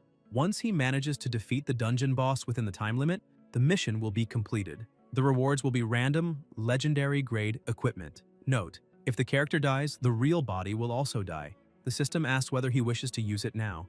Chen begins to think about the message stating that if his character dies, his real body will also die, because he received a similar notification when he was inside Luca's punishment space. He remembers that when he was previously killed by the Wandering Dominator, the system did notify that his character had died, but it did not say anything about his real body. He realizes that apparently it is his consciousness that is trapped inside the game. But, if that is the case, why did his body disappear on that train? He starts to become irritated, once again questioning whether that was a dream, since he can no longer distinguish what is real and what is not. Hesiod appears behind him, asking if he is okay. The protagonist asks how he is, and Hesiod replies that this is only his ghost, but that this is not important, because what he really wants to say is that it was not just a dream. He states that the protagonist really managed to leave Latanaya, although he does not know how or why. Chen is shocked and asks what he just said, questioning whether he really managed to get out. Hesiod confirms it again and emphasizes that he was able to see everything through the protagonist himself.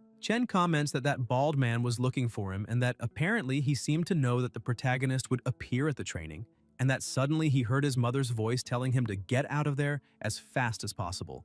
Hesiod says that he did not hear any voice. However, he states that he has never seen that kind of teleportation method before because the protagonist did not use any elemental power or divine power, something he has never seen in his entire life. Chen begins to think that if he really managed to leave Latanaya, then there are only 2 possibilities. The first is that his consciousness never left the game, but that Latanaya was transferred to the map of the train facility. The second is that he really returned to reality, but was unconscious while he was on the train, And then, what entered the game in the beginning was only his consciousness. He becomes increasingly irritated, thinking that in the end, it does not matter what happened, because all of this only proves one thing. The world he is in is not real, but virtual. And then that bald man he saw before may be the same person mentioned. He becomes even more irritated and worried at the same time, questioning whether it is possible that his mother was captured by them. Yet he cannot understand the real reason behind all of this, or why he is the only one who was teleported to that place.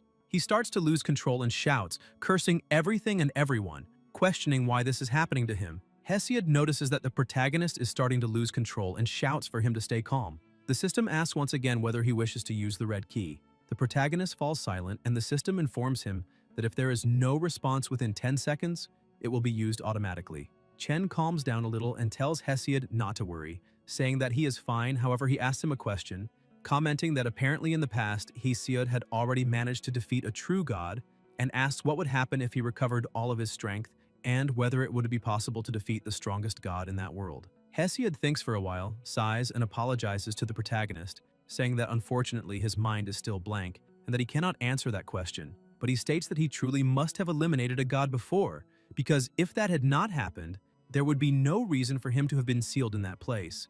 He states that all gods fear the power of the chaos element and says that one day he is certain the protagonist will be able to eliminate the strongest god. Chen thinks that Hesiod is right and that what he needs to do now is become even stronger. Hesiod emphasizes that from that moment on, the protagonist is already capable of activating the power to kill gods, and because of that, those gods will start causing trouble very soon, so he needs to be prepared. Chen starts getting dressed, saying that this really does not matter because he refuses to die there. He leaves completely focused on what he needs to do, thinking that he will leave that world and unravel all the mysteries one by one. And since he still has some time before the ceremony, he will level up a bit more. At the beginning of the night, the preparations were basically finished. Laxi, who was finishing the food, tells Sally to relax a little, since she has already asked the same question more than 10 times, saying that everything is ready and that they only need to wait for Chen. However, Sally remains irritated, asking what difference it makes whether she asks 10 times or not, because if Laxi messes anything up, he will be punished. Ban also gets angry, asking how Laxi dares to irritate Sally. Laxi starts cooking even faster, saying that everything is fine and that it was his fault. Meanwhile, Bros is relaxing comfortably, saying that he has not felt this comfortable since arriving in Latonia, and that he should definitely enjoy the ceremony that night. The old man agrees, pointing out that if the protagonist had not defeated Dorop, he really does not know what state they would be in now. Bros says that he always believed Chen would not lose because he witnessed the protagonist killing the Beast King with his own eyes. Boulay comments that the Beast King cannot be compared to Dorop since his power comes from Hades. Hearing that, Bros is so startled that he ends up falling to the ground, asking if the old man is really talking about the god of the underworld. Chen appears, saying that apparently Bros is as lively as ever, and adds that he is very happy to see that the old man is also doing well. Sally starts shouting with joy as she calls out to the protagonist. Ban is also happy, though he remains grumpy and jealous, while Laxi can barely hold back her tears upon seeing that the savior has finally awakened. Boulay stands up, saying that it seems the hero has just arrived, so they should begin the ceremony that night. They light the torches and throw them into the bonfire, and all the people begin chanting the protagonist's name, calling him a hero and savior, which leaves him surprised by all that affection and warmth. The people keep shouting as loudly as they can until Sally climbs onto the stage and asks everyone to calm down a bit. With a smile on her face, she extends her hand and says that she would like to invite the hero Chen Zile, who saved the entire city, to give a speech. The old man asks him to go up as everyone is waiting. The protagonist tries to speak, but Boulay interrupts him, asking if he is nervous about speaking in front of everyone. The protagonist replies that it is not exactly that, and with his gaze lowered slightly, says that he simply does not think he is a hero, because the city was saved thanks to everyone's efforts, and all the people who fought to protect it are also heroes. Moreover, if it had not been for Boulay's help, he would never have been able to defeat Dorop, and for these reasons, he cannot take all the credit alone and allow everyone to praise him as a hero. The old man places a hand on his young disciple's shoulder and asks him not to downplay his own efforts, because everyone there knows that if it were not for the protagonist, everyone in the city would already be dead. In addition, the city desperately needs a hero, a ray of hope they can cling to.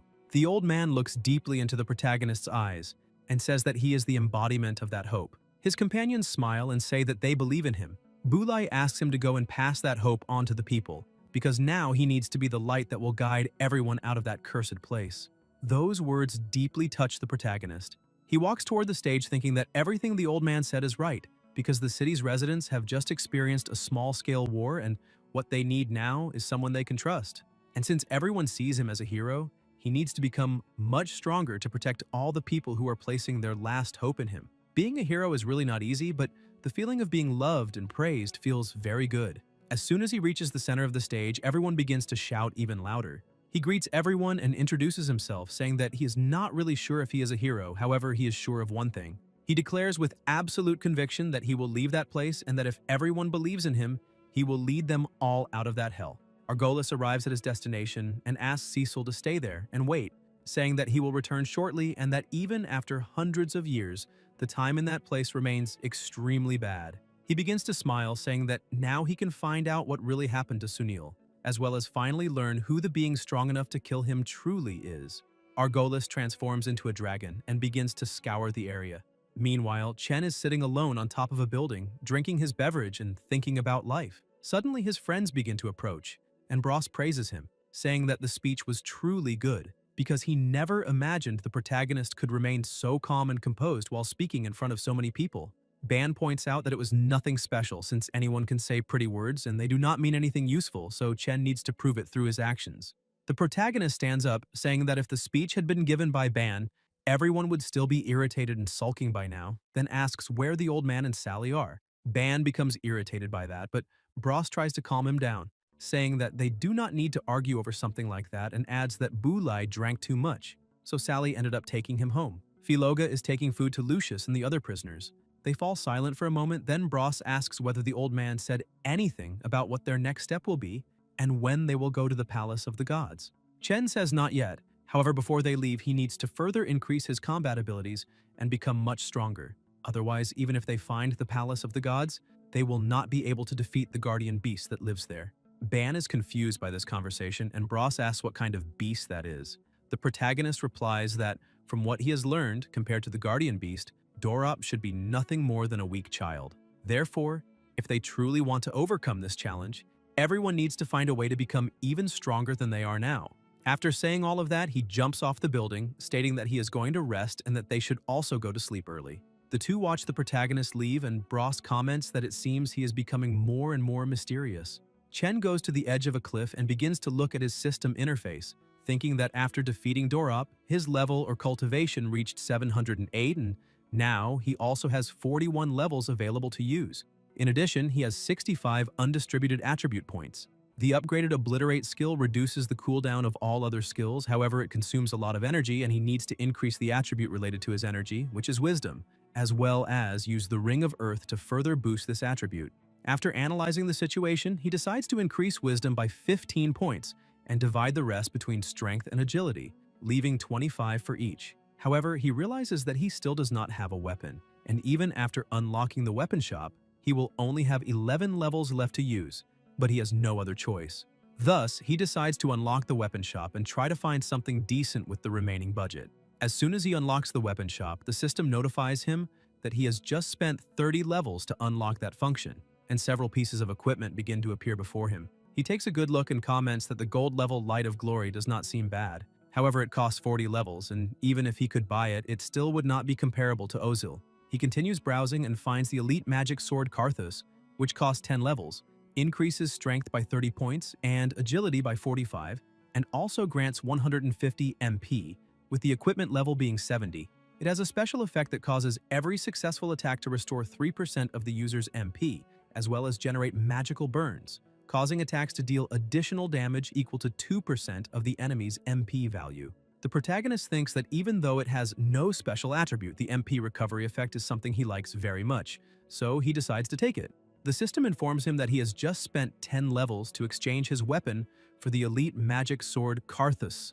He grips his new magic sword, saying that it is not bad at all, and that now it is time to challenge the dungeon. He holds the key in his hand, and the system asks whether he wishes to use the Crimson Red Key. Chen replies yes, and a terrifying aura begins to form as a portal to the dungeon rapidly opens. The system asks him to pass through the teleportation portal as the mission will begin in 5 seconds. The protagonist starts walking toward the portal and places his sword on his back, and upon crossing it, he observes that the environment is completely shrouded in darkness. He begins to walk and the system notifies that he has successfully entered the Crimson Red Dungeon. The endless massacre of Bayside covered all the land in blood and turned it into a river that changed the moon in the sky.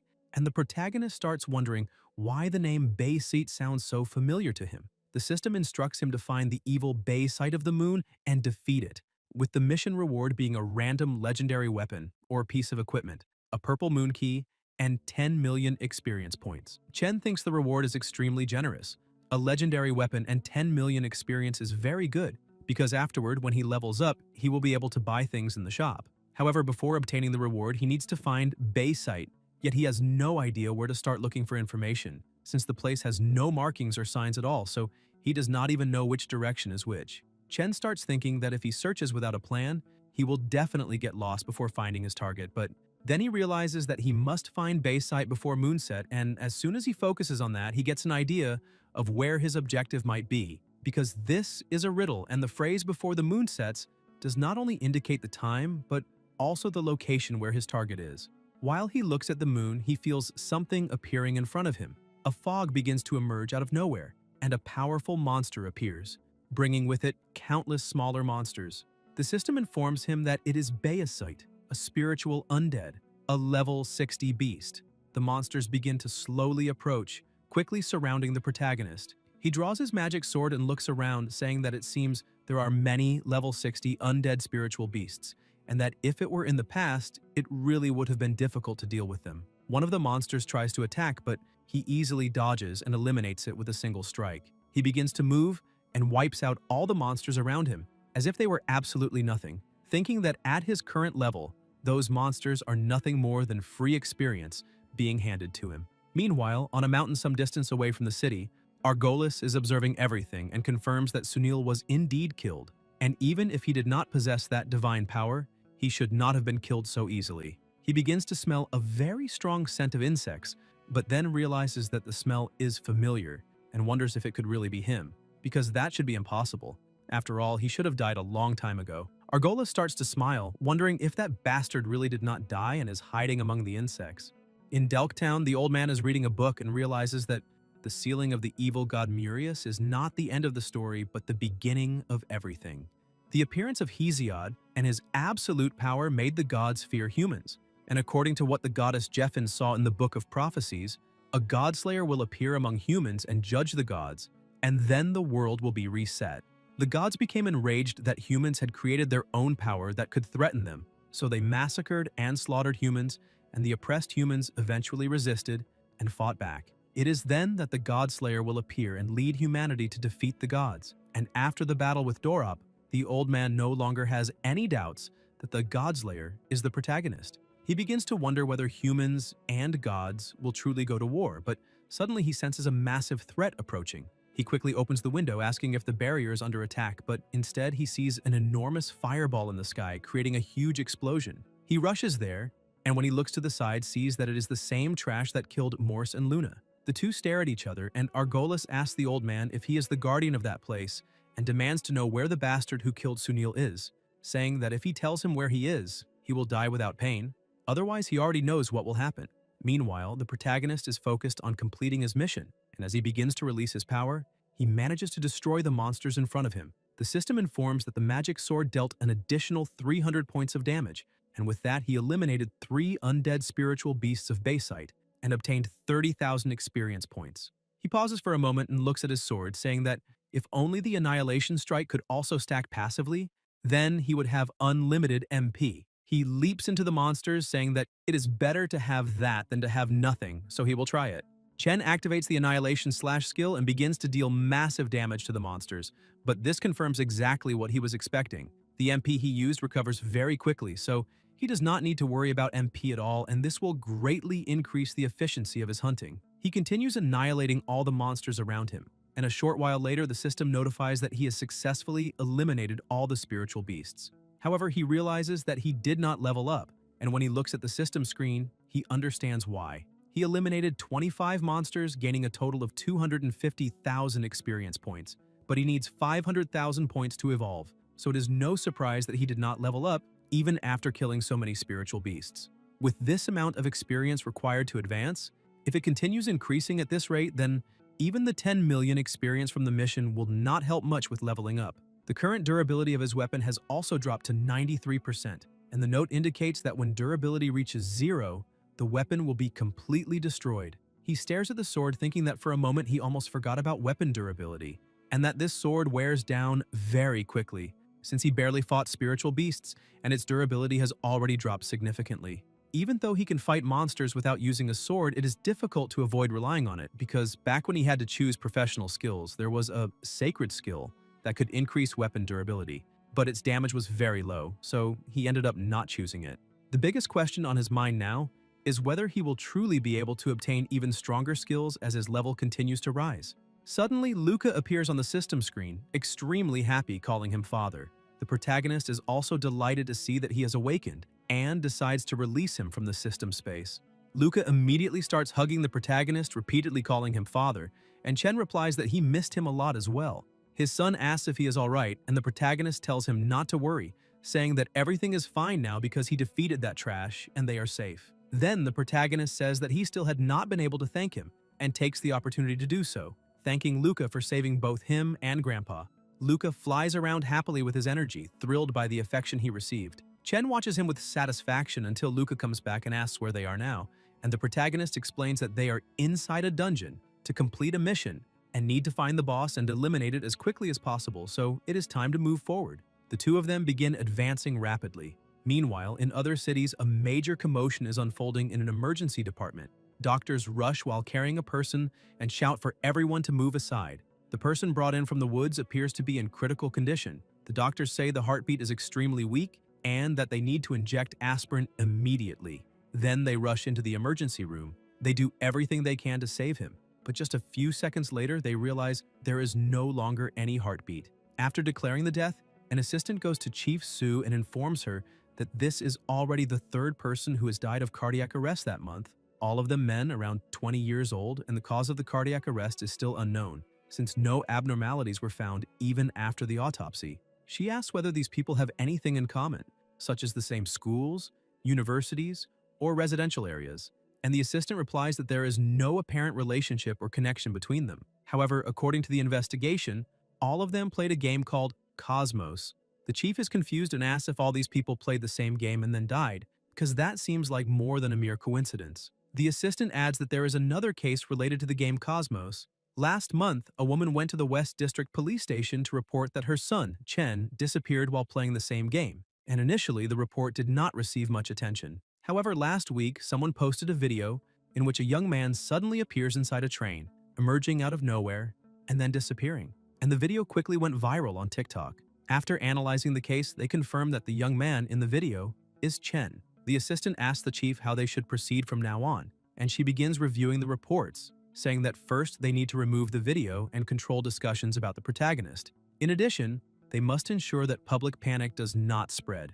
Next, they should contact Cosmos Management to see if they can obtain more information, and if there is any progress, they need to be informed immediately. The assistant says he understands and will handle it right away, while she continues analyzing the protagonist's report, which lists his name, age, address, school name, the date of disappearance, and the information that he was last seen 6 days ago. Back in the small village, Bulai, Argolis, and the old man are still staring at each other down. Argolis asks if he is deaf, since he is not answering. However, Grandpa releases his lightning power and appears in front of his opponent, attacking with everything he has. Argolis blocks the attacks with just one finger, and using only one hand, counterattacks, hurling the old man far away. Ban appears holding Bulai and asks if he is alright. The old man says yes and asks why Ban is there, ordering him to leave as quickly as possible because they cannot defeat that man. Ban tells Bulai not to worry, saying he did not come alone, since Lucius and Hicks are also there to help. Inside the Crimson Dungeon, the protagonist realizes that the closer he gets to the moon, the more spiritual beasts appear, and their level is much higher than the ones he faced before, reaching level 70. He continues eliminating the monsters ahead of him, and to prevent his weapon's durability from dropping too fast, he decides to stop using the Annihilation Strike and switches to normal attacks. However, this change makes it take much longer to defeat the enemies, and if he continues like this, he will end up running out of time to face the boss. The monsters begin to approach, but suddenly they stop moving and start floating. Luca is using his powers to defeat them. Chen praises Luca, saying he is very impressive, and Luca celebrates, showing that he is strong too. Another small army of monsters begins to appear, and the protagonist thinks that he has no other choice. He must eliminate all those spiritual beasts as quickly as possible because he cannot waste any more time. The villagers begin to realize that a great battle is about to happen, and without fully understanding, some ask what is going on, and whether demonic beasts are attacking again, feeling a bad premonition about everything. Argolis looks at all of them with contempt, saying they are just a bunch of weak insects and that he does not want to waste time there, then asks once again where the man who managed to kill Sunil is, emphasizing that his patience also has limits. Ban points his sword and says that no matter what he wants, that city is under their protection and demands that he leave, otherwise they will be forced to act. Argolis looks at them disdainfully and, in the blink of an eye, appears in front of Ban, shocking everyone, releasing his aura and stating that human trash always overestimates itself. He attacks Ban, but the old man steps in front of him. Ban asks why he did that, and Boulay says he is fine, telling Ban to leave immediately because none of them are strong enough to defeat that being. Ban grows worried and asks if the old man is serious and who that man really is. Boulay explains that he is not human, but someone from the underworld, a subordinate of the god of Hell Hades, the Hell Dragon Argolis. The Hell Dragon begins licking the blood on his hand, saying that the taste seems familiar and wondering where he has tasted it before. The old man states that this being is the one who killed Sally's parents and emphasizes that elemental powers are useless against him, so he will delay him as much as possible while Ban must take the chance to escape immediately. Argolis says it is better to forget the idea of discovering whose blood that is because he has devoured so many humans that he no longer remembers, and asks if they really think they can still leave, since it is already too late. When he tastes fresh blood, he never lets any prey escape alive. Lucius and Hicks shout, preparing for battle.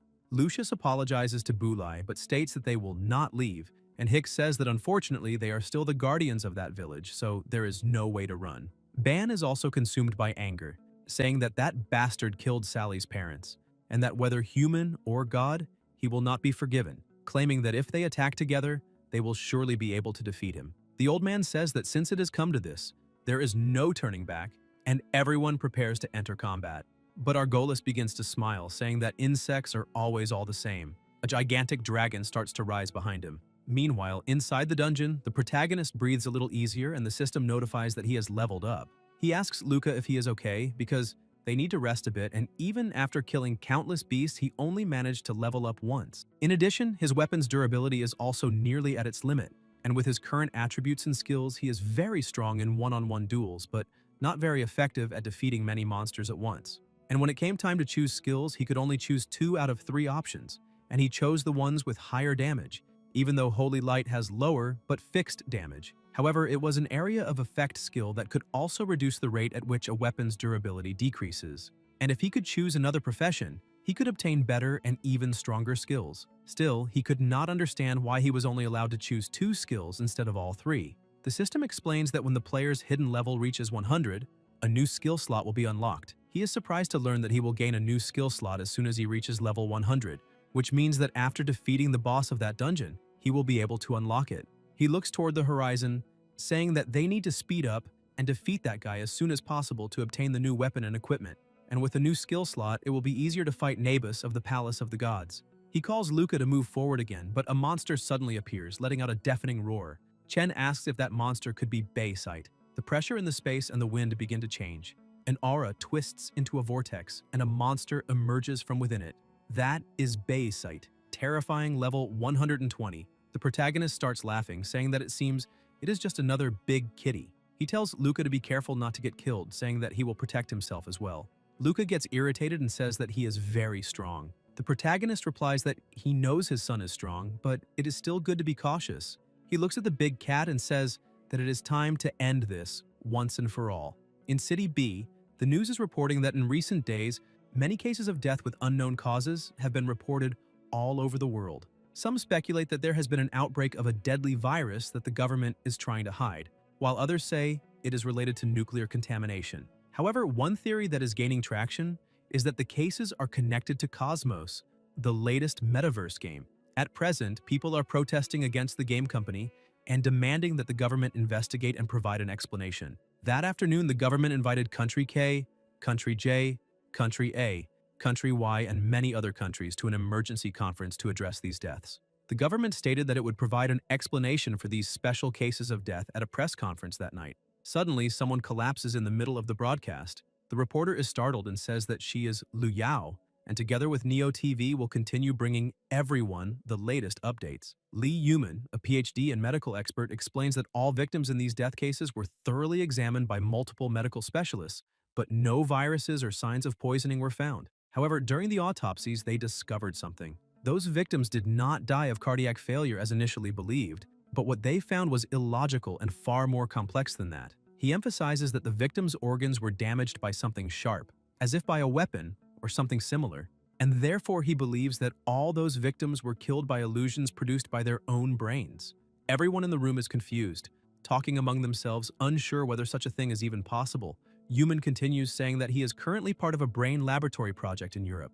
What they do is place a small amount of brain tissue in a petri dish to conduct research. They use electrical signals to stimulate and teach these brains to play simple games. And they discovered that this brain tissue learns much faster than an artificial intelligence they created. They might say that these things are unrelated, but he truly believes that this research and what is happening now point to one thing. There is a chance that the world they live in is not real. Back in the dungeon, the final boss charges straight at the protagonist, who moves flawlessly, as if dancing, dodging the attacks. He counters, and the monster, also enraged, is struck and knocked backward. However, Luca creates a sphere around the protagonist, protecting him. Chen smiles, thinking that this big cat is much stronger than the others, and as expected of a monster that is the boss of a mini-dungeon, its attack and defense are on the same level as the Beast King or even Dorop, and in some aspects may be even stronger than them. Because of that, if he is hit even once, he will be seriously injured, so he cannot let his guard down for even a single second. Moreover, he does not know what abilities the boss possesses, so he needs to conserve his energy and keep his skills off cooldown. First, he must figure out what the monster's abilities are and only then begin the counterattack based on that.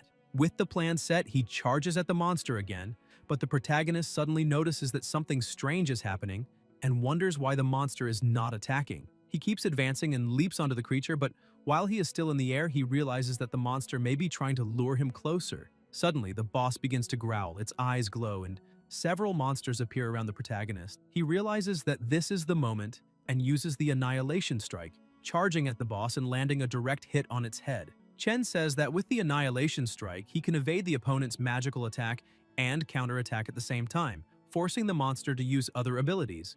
The protagonist unleashes a sequence of attacks, reducing the monster's health, which makes it even more enraged and causes it to use another skill. Luca flies toward his father to try to help him, but a monster delivers a blow that hits both of them, slamming the protagonist violently into the ground. He holds Luca in his arms to protect him. Without even a moment to catch his breath, monsters begin to appear beside him again, and the boss says that this is the imprint of the spirits of death. The protagonist is shocked, and seeing that the situation is not easy, he throws Luca out of the attack's range. An explosion occurs, hurling the protagonist backward. Luca sees that his father was hit and quickly flies toward him, but the protagonist gets back on his feet, showing that he is fine. Even so, he starts questioning why he could not avoid that explosion, even though he used the Annihilation Strike to dodge. Yet it felt as if something was locking his movements.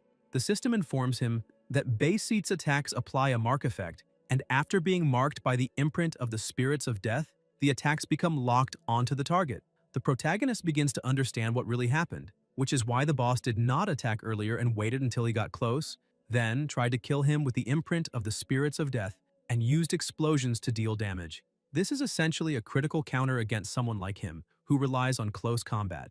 And now the question arises of what he really needs to do. Several more explosions begin to occur, but the protagonist does everything he can to dodge them. He realizes that the speed of the summoned spirits of death has also increased and warns Luca to be careful because the spirits are getting faster and faster. Suddenly, he notices an attack coming toward them, but there is not enough time to react and the attack strikes exactly where they were standing. However, the boss realizes that something is wrong because Luca managed, at the last instant, to create a barrier to protect them both. The protagonist sees that Luca is starting to be in danger, becomes enraged, and once again uses the Annihilation Strike, hitting the beast's eye and making it scream in pain. He takes advantage of the opening and unleashes countless follow-up attacks, but the beast manages to knock him back. Chen looks at Luca and sees that he is extremely exhausted, asking if he is alright. At the same time, he thinks that for now he can only rely on Luca's protection and look for an opportunity to get close enough to attack the opponent, but that will leave Luca increasingly drained.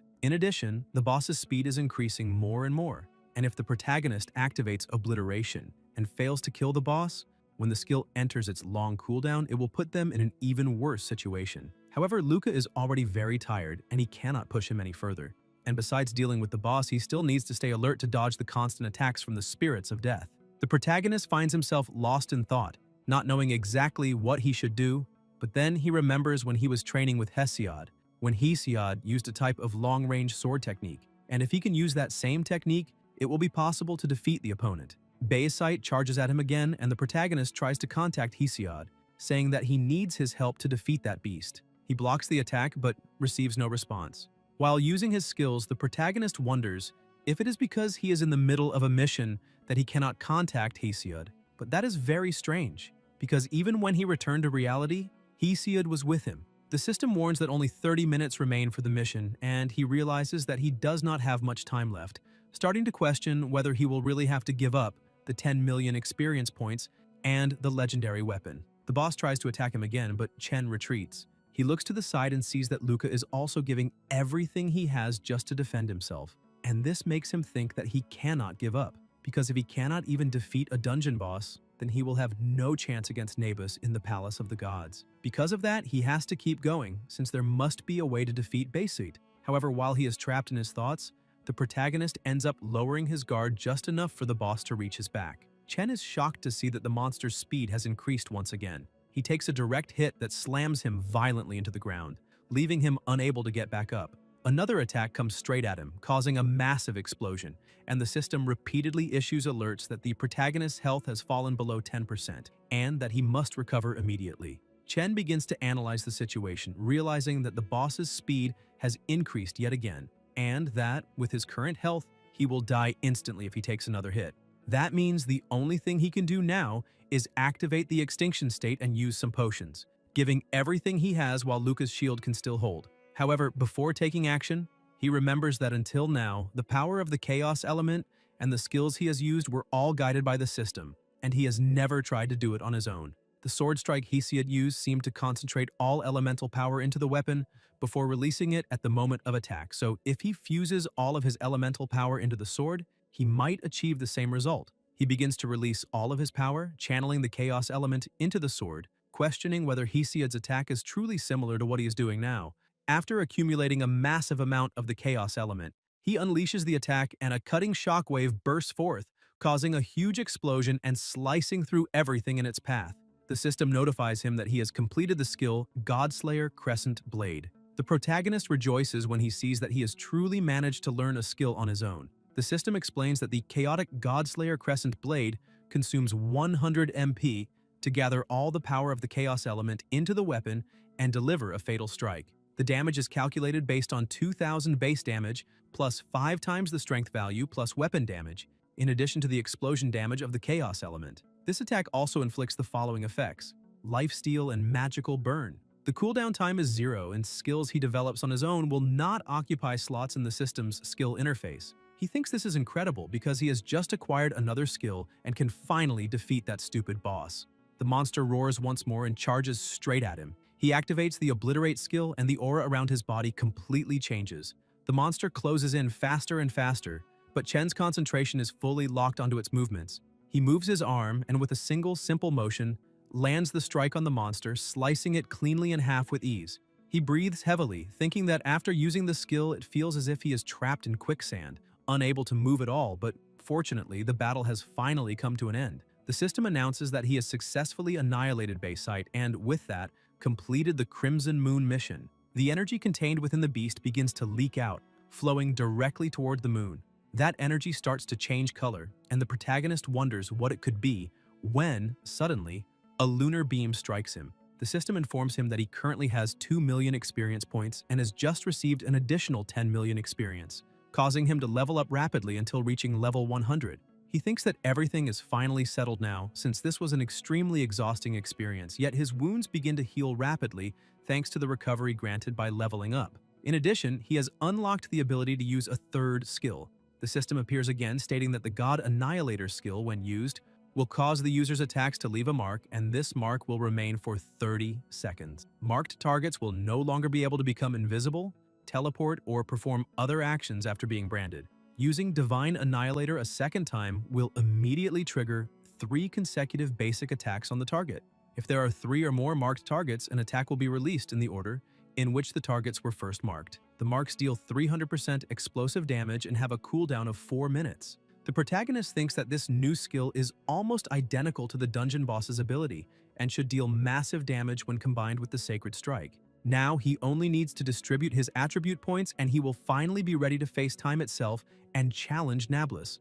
The system continues to report that in addition to all of this, he has obtained the Purple Moon Key, a legendary treasure chest, and a God Essence. He is shocked to receive a Divine Essence just for defeating a dungeon boss and deduces that the Moon Key must unlock another dungeon, just like the Crimson Key. He looks at the treasure chest and says that he is developing psychological trauma because of it. Luca gets angry, but the protagonist says he was just joking. He looks back at the chest, wondering what kind of legendary weapons and equipment could be inside. Suddenly, the chest opens and the system congratulates him, saying that he has obtained legendary equipment, receiving a piece of clothing and 2 earrings. One is the Jacket of Fortune, which increases the chance of obtaining magical equipment by 20%. The earrings are the earrings of the singing god of the underworld of Latania.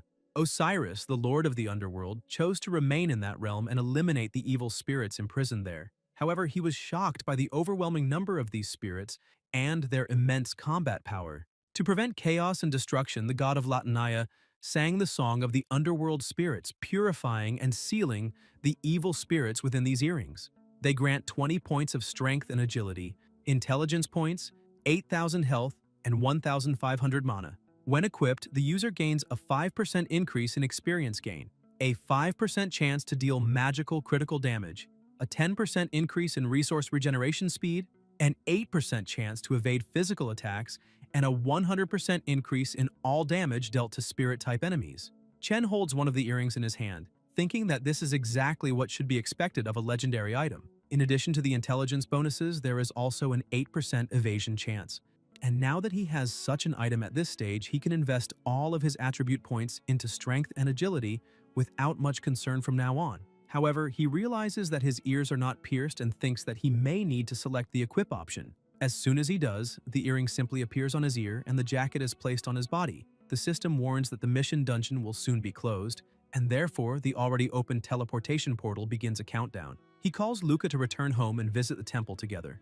As soon as he passes through the portal, he returns to the exact cliff where he was before, but he wonders why it is still early night, considering whether time may have stopped while he was inside the dungeon. However, when he looks down, he is shocked by what he sees, because the center of the city is completely destroyed. In City B, 2 people are in an alley relieving themselves, and one of them asks his friend if he has heard about a game called Cosmos, because they say that people who play it end up dying. The friend replies that he has heard about it and thinks it is nonsense, because he honestly does not believe that a stupid game could kill anyone. He comments that young people are becoming so obsessed while playing that they forget about their own health. He says he is an example of the older generation, that his physical strength is still at its peak despite his age, and that the girls that night even thought he was just a little over 20 years old. The young man says that, to be honest, he had already played the game before and has not been able to focus on anything else in recent days because he is very afraid of dying. But his friend says they need to stop wasting time because the girls are waiting for them. While they are walking, a flash of energy cuts across the sky and falls nearby. The older man asks why it is so bright and questions whether it is some kind of illegal gathering, when claws begin to emerge from within that light and a terrifying monster steps through, frightening both men. The older one asks what that is, and the young man replies that it is the boss from the game Cosmos. Suddenly, a girl appears, moving at high speed and prepares to face the monster.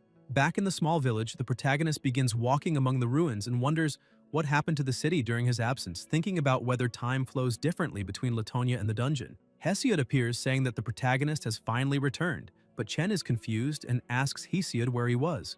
The former Godslayer becomes irritated, saying that is exactly what he wants to ask, questioning how the protagonist thinks he can simply remove him from his own consciousness. Suddenly, Chen senses something coming toward him and dodges the attack, but another strike follows immediately. He draws his sword and blocks it when Ban appears in front of him, completely consumed by rage. Chen asks what Ban is doing, where the old man and the others are, and what happened there. Ban, with tears in his eyes and filled with fury, shouts at the protagonist, questioning how he dares ask about Bulai and saying that all of this is the protagonist's fault, that the old man. Chen starts to grow anxious and asks what he really means.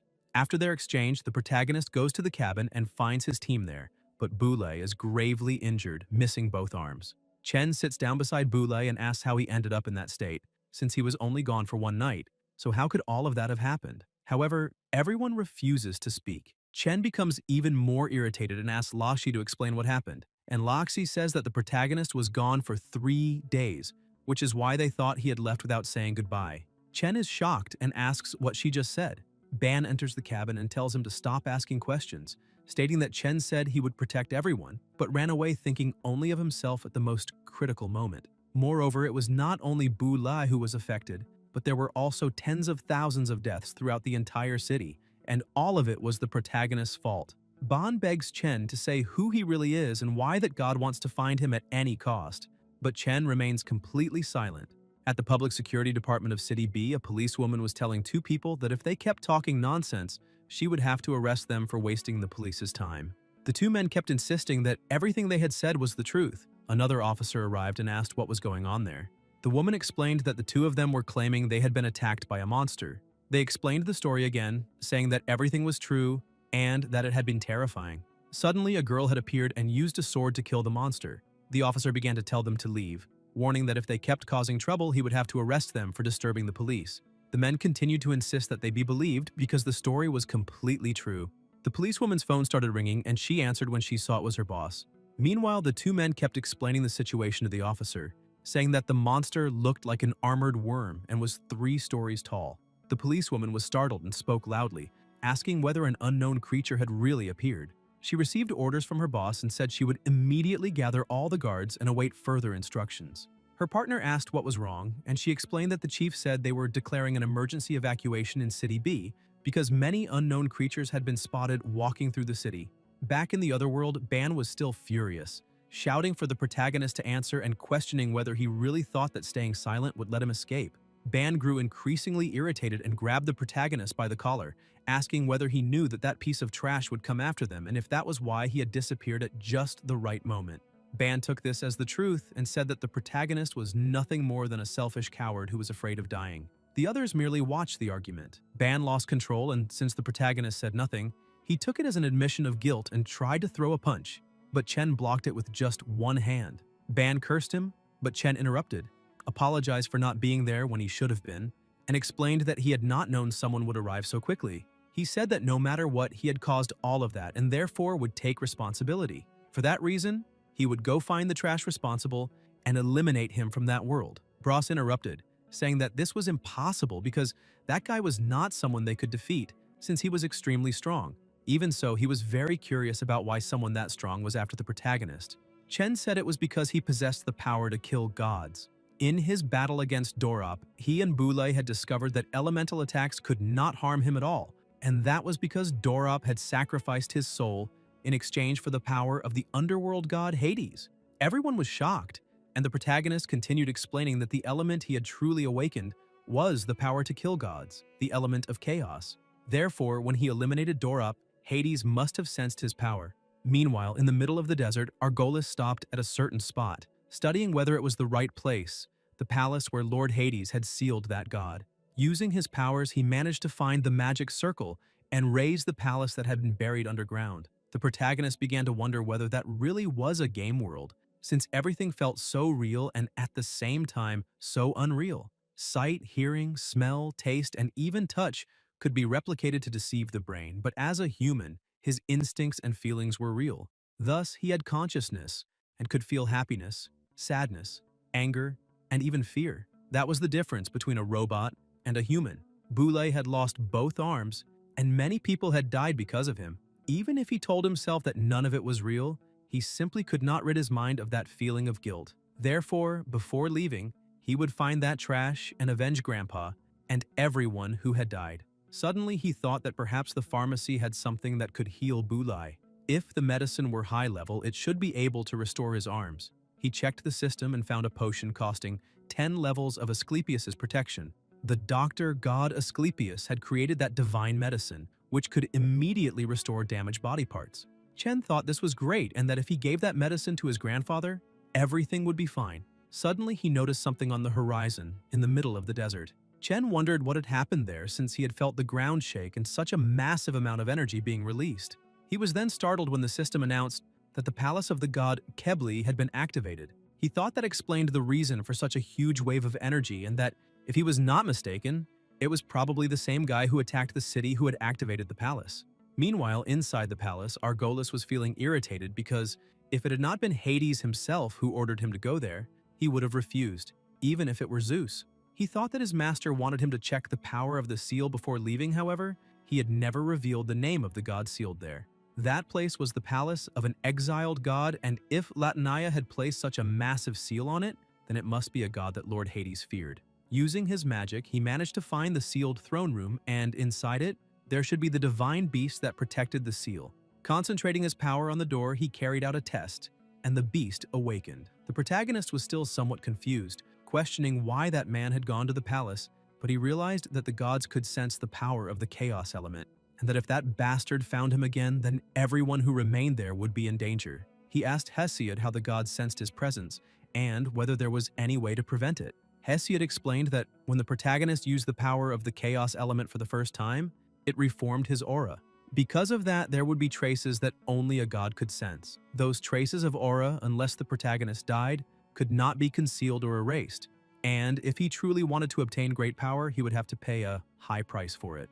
Hesiod emphasized that Chen could not hide, so he needed to eliminate everyone who wanted to eliminate him, or simply accept his own death. The protagonist said that before more gods appeared there to try to kill him, he needed to go to the palace of the gods and remove the seal of the desert so he could get all his friends out of there.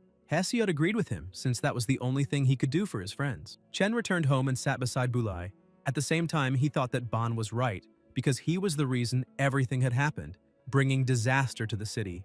The old man had ended up like that, and he did not know how many innocent people in the city had died because of him. He apologized, saying he was sorry for making Bulai go through all of that. Loxi entered the house and asked when Chen had arrived. The protagonist said it had been just a short while ago, and asked where Loxi had been. He explained that Sally had asked him to go look for some medicine, but he had not been able to find much. However, he hoped that what he found could help at least a little. He asked the protagonist not to blame Ban or Sally for what had happened to Bulai, since the entire city was grieving. Chen fell silent in thought, handed the potion to Laxi and asked him to give it to the old man. Loxi asked where he was going. Chen only asked Loxi to take care of Bulai and the others since he did not have the power to restore everything to how it was. He would do everything he could to protect what remained. Looking back, he apologized to everyone for leaving without saying goodbye, but said it was for a better reason. Chen began to run, thinking that if he were fast, he might find that piece of trash. Meanwhile, in the real world, monsters were taking over the city, and people were running while crying for help. A woman appeared before them, and a monster stopped right in front of her. She warned through the system screen that this was the strongest monster they had encountered so far, capable of reaching S rank. Her companions responded by informing the clan leader that 3 level 120 heroes were on their way to her location, asking her to wait for their arrival, since facing such a powerful monster alone was far too dangerous, even for someone like her. Chin informed her clan to tell the 3 heroes to immediately go to City S and leave that place, because she would handle it alone. Her companions remained anxious, saying that she should at least wait for 1 hero as reinforcement. Chin drew her swords and informed the clan that in the Eastern Sea, near City S, there were 3 monsters with similar levels, so they needed to stop them before they reached the city. She charged forward, thinking that the 2 worlds had connected faster than she had expected. At the same time, countless monsters were appearing all over the world, causing chaos and destroying everything in their path. Humanity's nuclear weapons proved useless against them, thus marking the fall of human society and pushing it into an existential crisis. Back in the desert, the protagonist had already been traveling for about 3 hours and 28 minutes, and there were still 8 hours and 37 minutes left to reach his destination. He wonders whether he really needs to walk for that long, and even though he could use the teleportation array, he does not know where he should teleport to. Hesiod points out that if he had a dragon as a mount, he could save a lot of time. The protagonist asks where he could possibly find a dragon there, since that suggestion is completely useless. He realizes that Luca can fly and asks why Luca does not carry him for a while, but quickly says that he was just joking. As he keeps walking, he spots the monster that had beaten him badly in the beginning. The monster also notices that he has arrived and looks back, excited for a second round. The protagonist is certain that it is the same monster that killed him when he first entered the game, however the system did not notify him. The monster also recognizes the protagonist, saying that an insect with that smell seems very familiar. Chen realizes that the system is unable to detect creatures of that classification, so his plan of relying on the system to warn him about any high-rank monster so he could avoid encounters will not work. Thus, if he runs into someone, he will have no choice but to fight. But then the system notifies that it has detected an elite monster named Wandering Dominator with an unknown level. The protagonist starts smiling and calls the monster an idiot, saying that they have met again. The Wandering Dominator asks whether the protagonist really is the same insect he had eliminated before and how he is still alive. Chen keeps smiling, saying that thanks to the monster, he is not only alive but doing very well. The Wandering Dominator charges forward with everything he has, saying that all he needs to do is eliminate him again, but this time the protagonist is far stronger and easily dodges all the attacks. And when he finally counterattacks with just a single punch, he sends the Wandering Dominator flying far away as if it were made of paper. The protagonist asks whether the monster really thought he was still that weakling, who only knew how to slash and hack, and releasing his power says that now he is someone capable of killing even gods, transforming into a godslayer. The Wandering Dominator also releases his strength, saying that in that case he will be cut into pieces. The system warns that the Wandering Dominator has used the skill Dominator's Scythe, increasing his attack power by 30%. The protagonist realizes that this must be the elemental power of that piece of trash. Hesiod warns that for a creature to be able to manipulate elemental power means that it is not ordinary, so the protagonist should be a bit more careful. The monster charges again and the protagonist merely watches, thinking that this being truly is not ordinary, because back when he was defeated, his attributes had increased by 100 points, yet he was still defeated easily, which is already enough to prove the opponent's capabilities. However, now he is already at level 100, and after eliminating Bastet, his weapon and equipment are the best he has ever had, and this fight will be a great test, because if he cannot defeat his opponent, then he can forget about the temple. The battle between them begins, causing massive explosions that echo throughout the desert.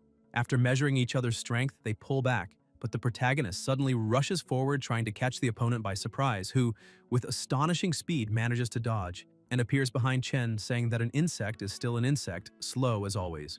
The protagonist uses Sacred Slash, striking the Wandering Dominator and forcing it to retreat. The monster cannot understand how that attack was possible. The system also notifies that the durability of the protagonist's weapon has dropped below 70%. He realizes that the weapon's durability is falling far too quickly, so he needs to end the fight immediately. He releases Extinguish and his body begins to change completely, and the Wandering Dominator recognizes Chen's covered face. But in the blink of an eye, the protagonist closes the distance and lands a blow on the opponent's chest. Even though he is vastly stronger, Chen realizes that something is wrong and wonders why the monster did not dodge the attack. The Wandering Dominator begins to say that this is impossible and asks whether Chen is its true master. In the real world, inside an airplane, everyone was in panic as tons of unidentified creatures had suddenly appeared in the northern waters of the Pacific Ocean. The joint squadron of Country J and Country H was already on its way there. And in addition, the troops of Country A, located to the east, had also departed from Hawaii. Chief Su was questioning Mr. Zhang Wu-san, asking him to explain why the monsters from the game Cosmos were appearing in the real world. He says that he is very sorry, however, they are just a game company. The monsters in the game are merely pieces of code that they write. And as for why those monsters are appearing in the real world, perhaps he is not the right person for her to ask, since he is the CEO of the Cosmos company. She explains that she is there representing the Special Law Enforcement Department of Country C to request that he immediately shut down the operations of the Cosmos game and submit to an investigation. But he informs her that the game's servers are all located in Europe, so neither Country A nor Country C has the authority to investigate them. Furthermore, there is something he would like to make very clear. The monsters they created are not based on pure imagination. All of them were modeled after ancient legends from countries all over the world. Therefore, the target of the investigation should not be him, but those ancient legends. She looks at the tablet, questioning whether he is really trying to say that all those ancient legends are real. Meanwhile, on the battlefield, the three heroes look at the monsters and say that this is the first time they have seen three monsters of that classification together. Since the last time a single S-rank monster was faced, 4 elite heroes of level 80 and 2 heroes of level 120 were mobilized. But now there are only 3 of them, and the archer agrees, saying that they will not be able to win with only 3 heroes. However, the biggest issue is that President Qin said they only need to delay those monsters because she has already requested reinforcements.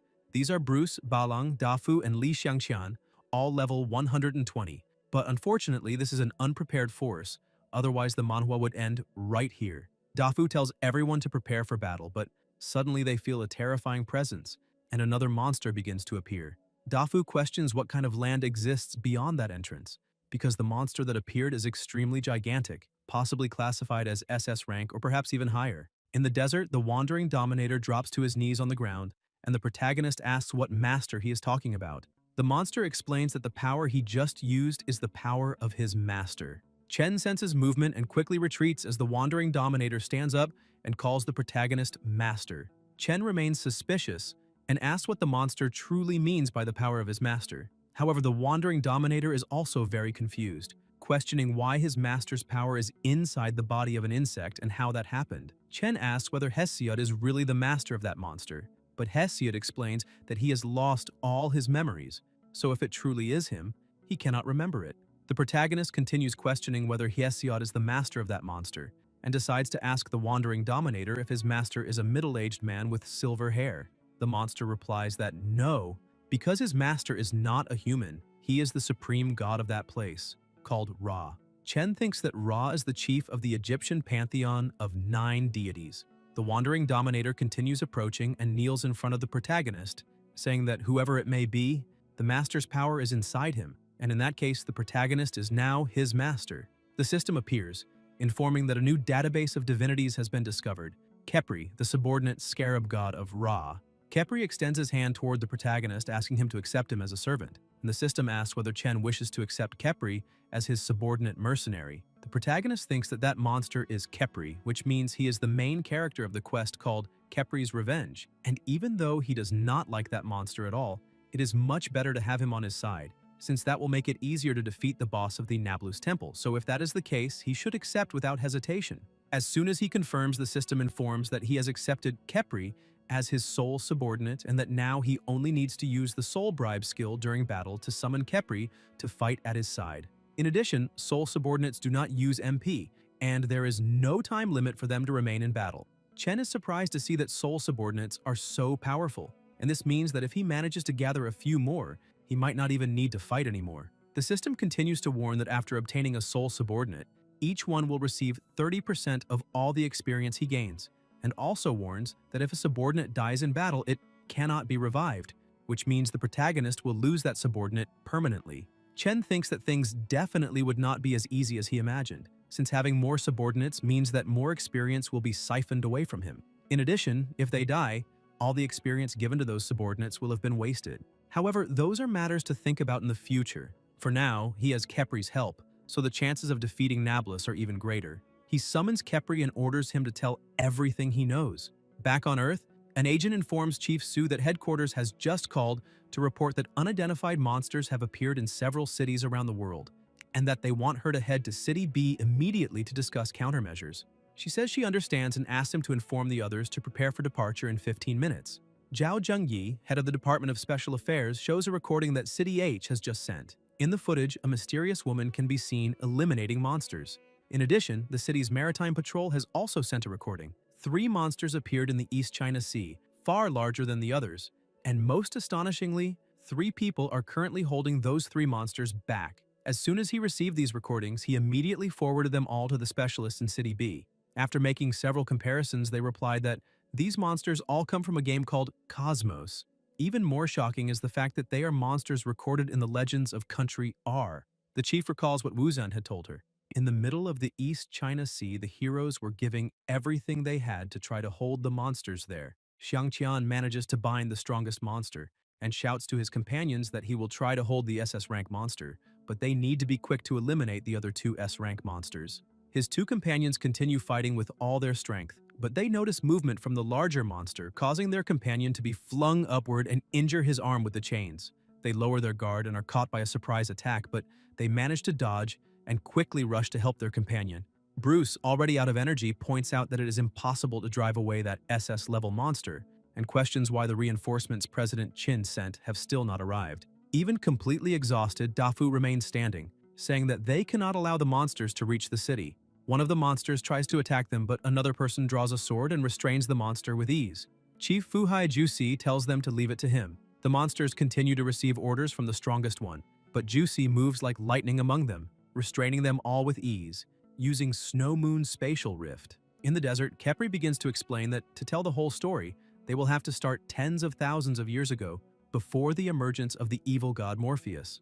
After the Battle of the Titans, the three brothers Zeus, Hades, and Poseidon were dissatisfied with the way humans worshipped the Lutero gods, so they summoned Morpheus from the abyss of the infernal Tartarus to punish humanity. However, their actions displeased gods of other beliefs such as Ra, Buddha, the Heavenly Father, and Izanami. Even so, since no one wanted to wage a war between gods over humans, everyone chose to turn a blind eye. The ambitions of the three brothers did not end there. Hades deceived Buddha and imprisoned Ra, the Heavenly Father, and Izanami, along with their factions, in the prisons of Latanaya, Guishu, and Tartarus. Khepri spent tens of thousands of years crossing the endless sea to finally reach that desert, all in search of his master. Chen asks why Hades brought humans to Latanaya. Khepri explains that, to the gods, humans are merely food, so the protagonist is no different from insects on the ground, and his only purpose is to feed the monsters that stand guard there. Chen thinks that now the mystery of Latanaya has finally been revealed. Yet even more questions have arisen, such as why Khepri says he can feel Ra's power within him, and whether this has something to do with his chaos element power, or perhaps some kind of connection to Ra. And if he wants more answers, he will have no choice but to find Ra and ask him in person. However, he decides to leave that for later and says that the temple is still very far away, so they need to hurry. Khepri says that he might be able to help with that, begins to release a strong light and transforms, revealing that he can assume a form capable of flight, and that this form will cost his master 10 MP for every 10 kilometers traveled. The protagonist is surprised to see that his servant can transform, and that the mana cost is not that high. Khepri asks his master to climb on and begins to fly. Chen becomes excited, saying that now it is time to save Ra. On Earth, beside the lighthouse, Juicy reports to President Qin that the situation is getting out of control and that if they cannot find a solution quickly, all humans on Earth will be exterminated. She says that unfortunately she has the feeling that it will not be limited to Earth alone, and that perhaps not even all humans in the cosmos will be spared. Juicy grows serious as Qin opens a portal because Hades' army has already arrived at Bergama, and it will not be long before Sporades is also dragged into the battle. Chen approaches the palace and asks whether Hesiod still remembers nothing. He replies that unfortunately his memory is still completely blank. The protagonist feels confused since Hesiod does not even know who he really is, so they have no idea what they need to do for him to recover his memories. Chen touches Hesiod's shoulder and tells him not to worry because there is a solution to everything, and this will not last forever. The system notifies that he has arrived at the temple. He looks down and asks Khepri to descend. Argolis senses someone's scent, and meanwhile, outside, Khepri returns to his normal form. Chen thanks him, saying that his subordinate worked hard, and Khepri replies that he is simply fulfilling his duty to help his master. The protagonist looks at the temple, thinking that all he needs to do is defeat the Guardian to leave that place and return to the real world, and that if the one who attacked the village and activated the temple is the same person, then he may still be inside. Suddenly, Argolis appears on top of the temple, saying that he recognizes that scent, and with a smile on his face states that they have finally managed to meet, making the protagonist realize that he is the one responsible. Argolis prepares for the fight, telling the protagonist not to worry, because he will eliminate him quickly so that he can die comfortably. With terrifying speed, Argolis charges to attack, catching Chen by surprise, but Khepri steps in front and collides with the attack, causing a massive shockwave across the area. Argolis realizes that the monster is a soul servant. The protagonist thinks that the opponent's speed is incredible and that the attack would probably have landed if his servant had not stepped in, which shows that Khepri is far stronger than he had imagined. Argolis remains shocked to see that the protagonist truly possesses a soul servant, something only gods can have, which proves that Hades' concerns were not unfounded. Suddenly, something grabs his arm, Lucius appears, and other attacks head his way. Even a serpent emerges, attacking all at once and trapping Argolis in the middle of sand that solidifies around him. Chen looks to the side and sees Ban and all his friends approaching. Ban asks how the protagonist intends to settle accounts for abandoning his teammates once again. Chen asks how they managed to find that place. Sally replies that it was all thanks to Lucius, and Lucius explains that his shadow wolf recognized the protagonist's scent and managed to track him, but the scent disappeared before they could get very far. Bra says that after that, they simply kept following the same path until they arrived there. Unfortunately, Bulai repeatedly sensed a strong burst of energy coming from that area. Chen looks at the old man and sees that his arm has recovered. Bulai gives thanks, saying that the healing was complete, and asks who that monster standing there is. The protagonist explains that he is his sole subordinate named Khepri. When everyone hears that he is a sole subordinate, they are shocked, since he is the legendary bodyguard of Ra, also known as the Scarab God, the leader of the Egyptian pantheon. Argolis releases an overwhelming amount of energy and manages to break free, angrily calling everyone insects and saying that he will eliminate everyone there. He tries to attack again, but Khepri blocks him once more, protecting everyone. The protagonist calls his servant, but Khepri asks him to leave that piece of trash to him and tells his master to go after the seal. Chen agrees and calls everyone to enter the palace. Argolis notices this and tries to stop them, but Khepri blocks him yet again. The two prepare to face each other while the protagonist's group reaches the entrance. Chen opens the door and tells everyone to go inside. Khepri sees his master entering and tells Argolis that now he alone will take the beating meant for 10 people. Inside, the protagonist thinks that something is strange because they have been walking for quite some time and still have not seen the end. He tells everyone to stop, and Ban and the others go on high alert, asking whether he sensed an enemy. Chen says that there are no enemies there, and Ban gets irritated, asking whether he is trying to scare everyone on purpose. The protagonist asks if they still have not realized that they have been walking for a long time and still have not reached the end, which means that something is wrong there. He approaches the wall, saying that he has just observed the temple's structure and that the distance they have traveled since entering should already exceed the temple's full length. The structure of space and time there may be completely different from the outside world. They make a mark on the wall, and the old man says that if they're stepping on the same place when they keep walking, they should pass that mark again. Because of that, they must keep moving forward. The protagonist agrees and takes the lead once more. On top of that, he has noticed that after entering that temple, the system no longer provided the map or any mission hints. He wonders if it is possible that he forgot something. A short while later, Sally points at the wall again, and they see that they have ended up at the same mark. They keep walking, and Ban says that they have already been walking for a very long time and questions why they still have not returned to the entrance. Bra says that based on the time and the calculation he just made, the exit should be right ahead. Sally agrees because the speed they are moving at now is much faster than before, so they should already have reached the entrance.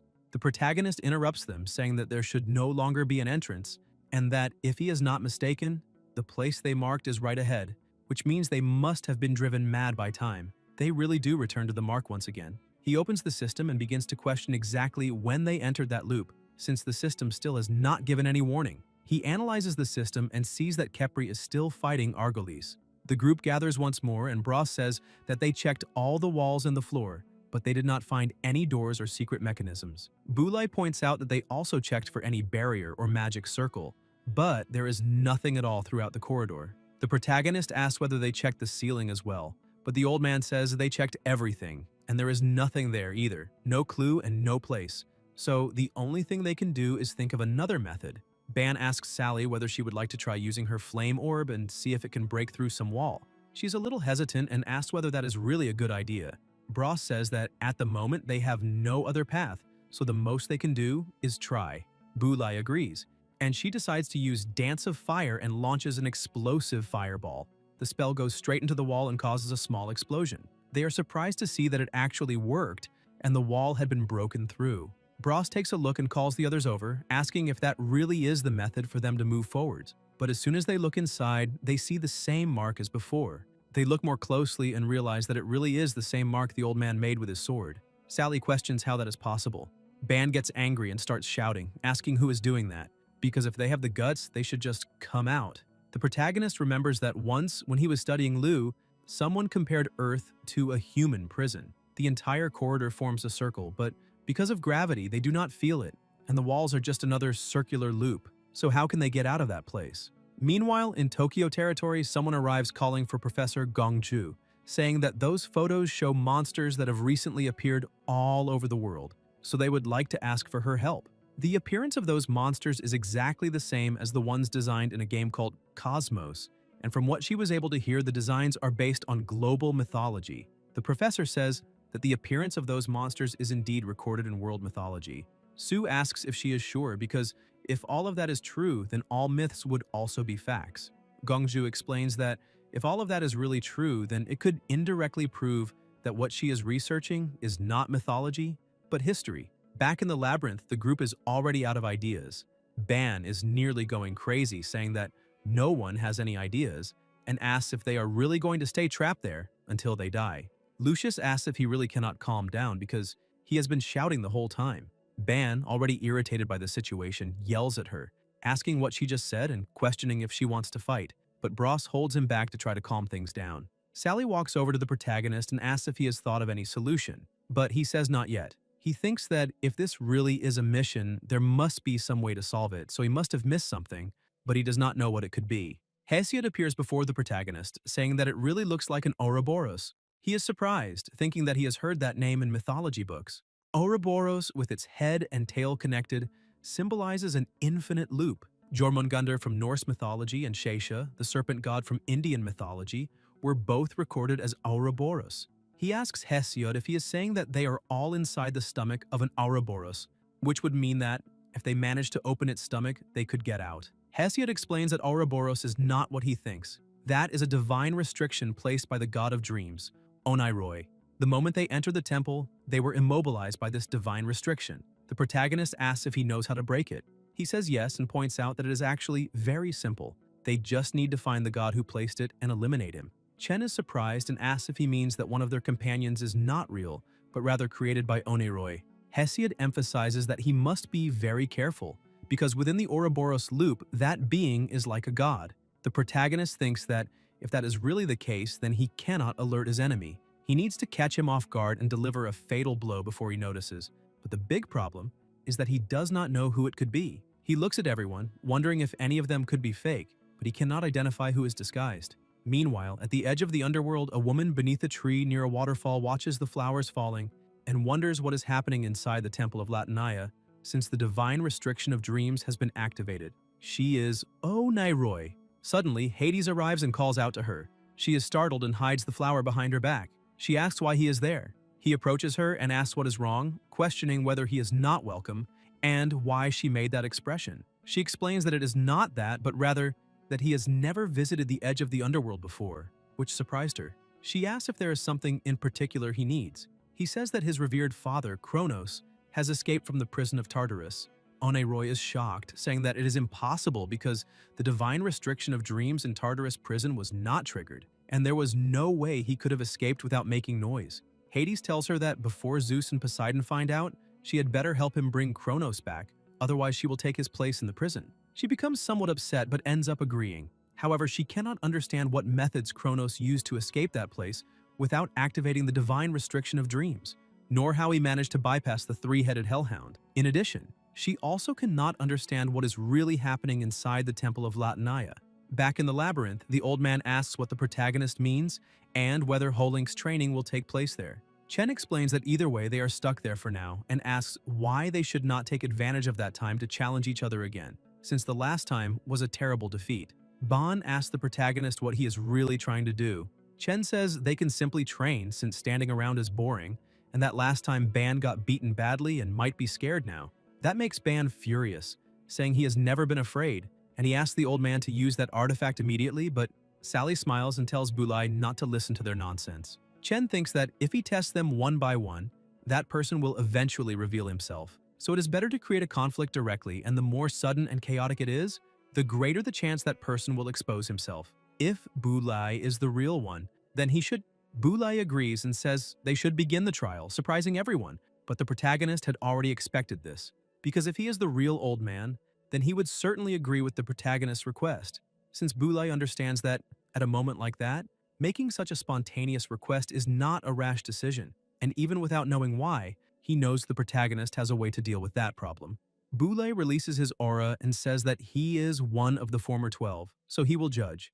Hesiod tells the protagonist that he never imagined he could come up with such a method. However, it is impossible to find the imposter relying only on combat strength. Chen explains that he already knows everything there can be replicated, but even so, there is one thing that cannot be replicated.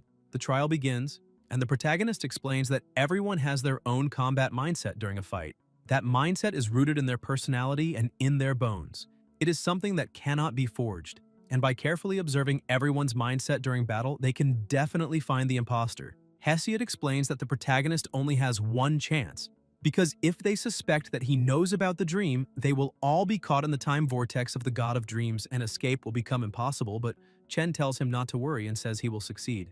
Bulai says it is time to begin the training and tells everyone to be careful. Everyone present nods, saying they are ready, and the battle between them begins.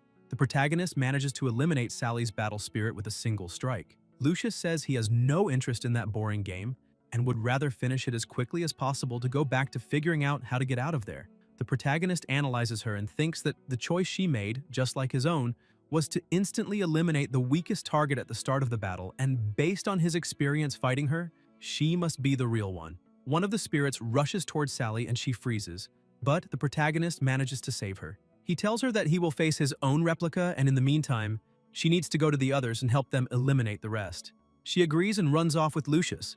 The protagonist watches them, thinking that now he only needs to make them keep making choices, because only then can he uncover the imposter's flaws. Their training continues and Bros was having some difficulty. Lucius says he is very weak and that if he cannot even defeat a replica at that level, it is pitiful. He simply says that she is beautiful and asks if he could get her contact. The protagonist continues analyzing and realizes that he chose to attack Lucius's replica, and Philoga and Bros conservatively chose their own replicas.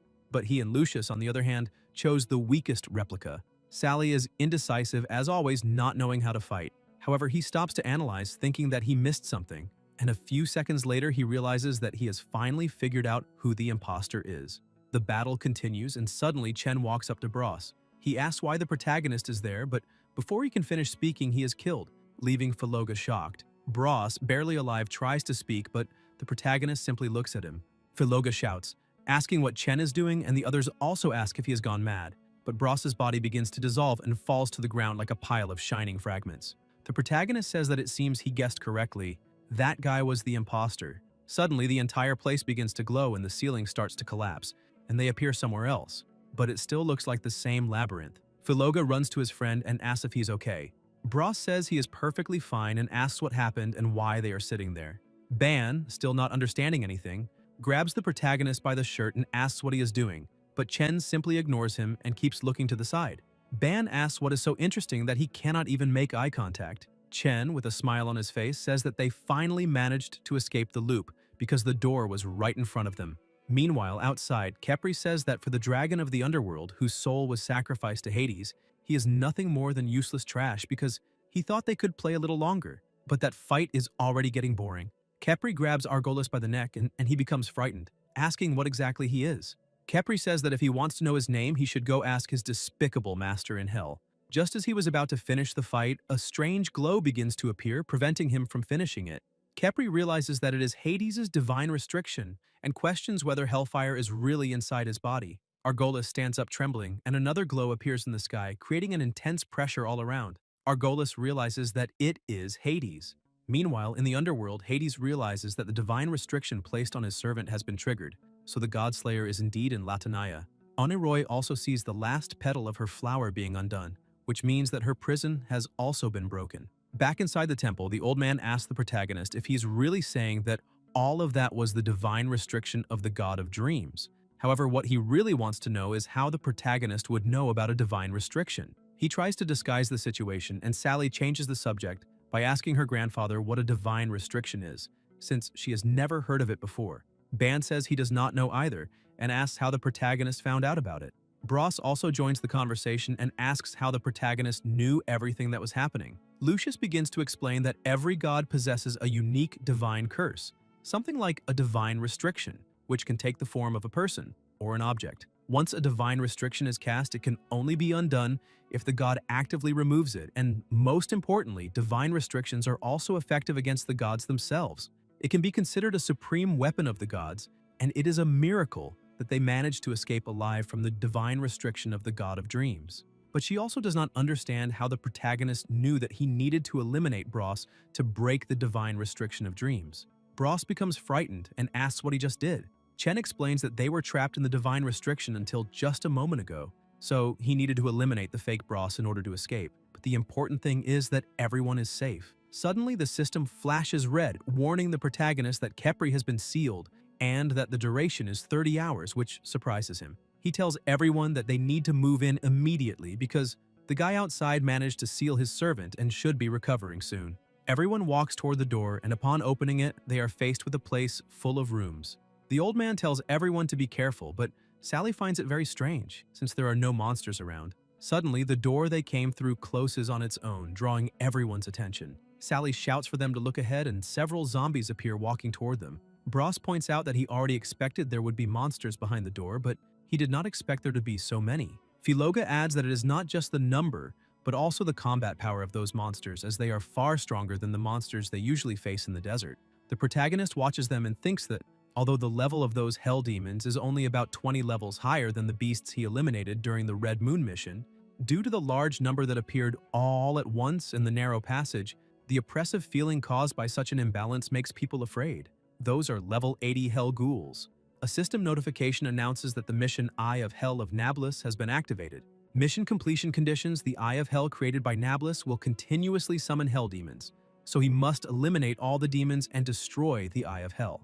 After completing the mission, the Temple Guardian Nablus will be summoned. After understanding how it works, the protagonist thinks that all he needs to do now is wipe everything out, because that is the most important thing to do at that moment. He looks at his companions and realizes that they are all somewhat frightened. Sally goes to her grandfather saying that the number of those monsters keeps increasing, so she has no idea what they are supposed to do. While everyone stands frozen, staring at the scene, the protagonist shoots forward like lightning and begins destroying all the monsters in front of him. He thinks that besides eliminating all the monsters, the most important thing he needs to do at that moment to achieve a good outcome is to restore the confidence of all his companions. As he destroys the enemies, his companions can only watch his movements. He tells everyone to get fired up because the monsters are all being summoned by that eye, and all they need to do is cover him while he destroys it. Then they will be able to pass. Sally becomes worried about him, but Ban thinks he is truly incredible. The others look at each other, and the old man prepares for battle, saying that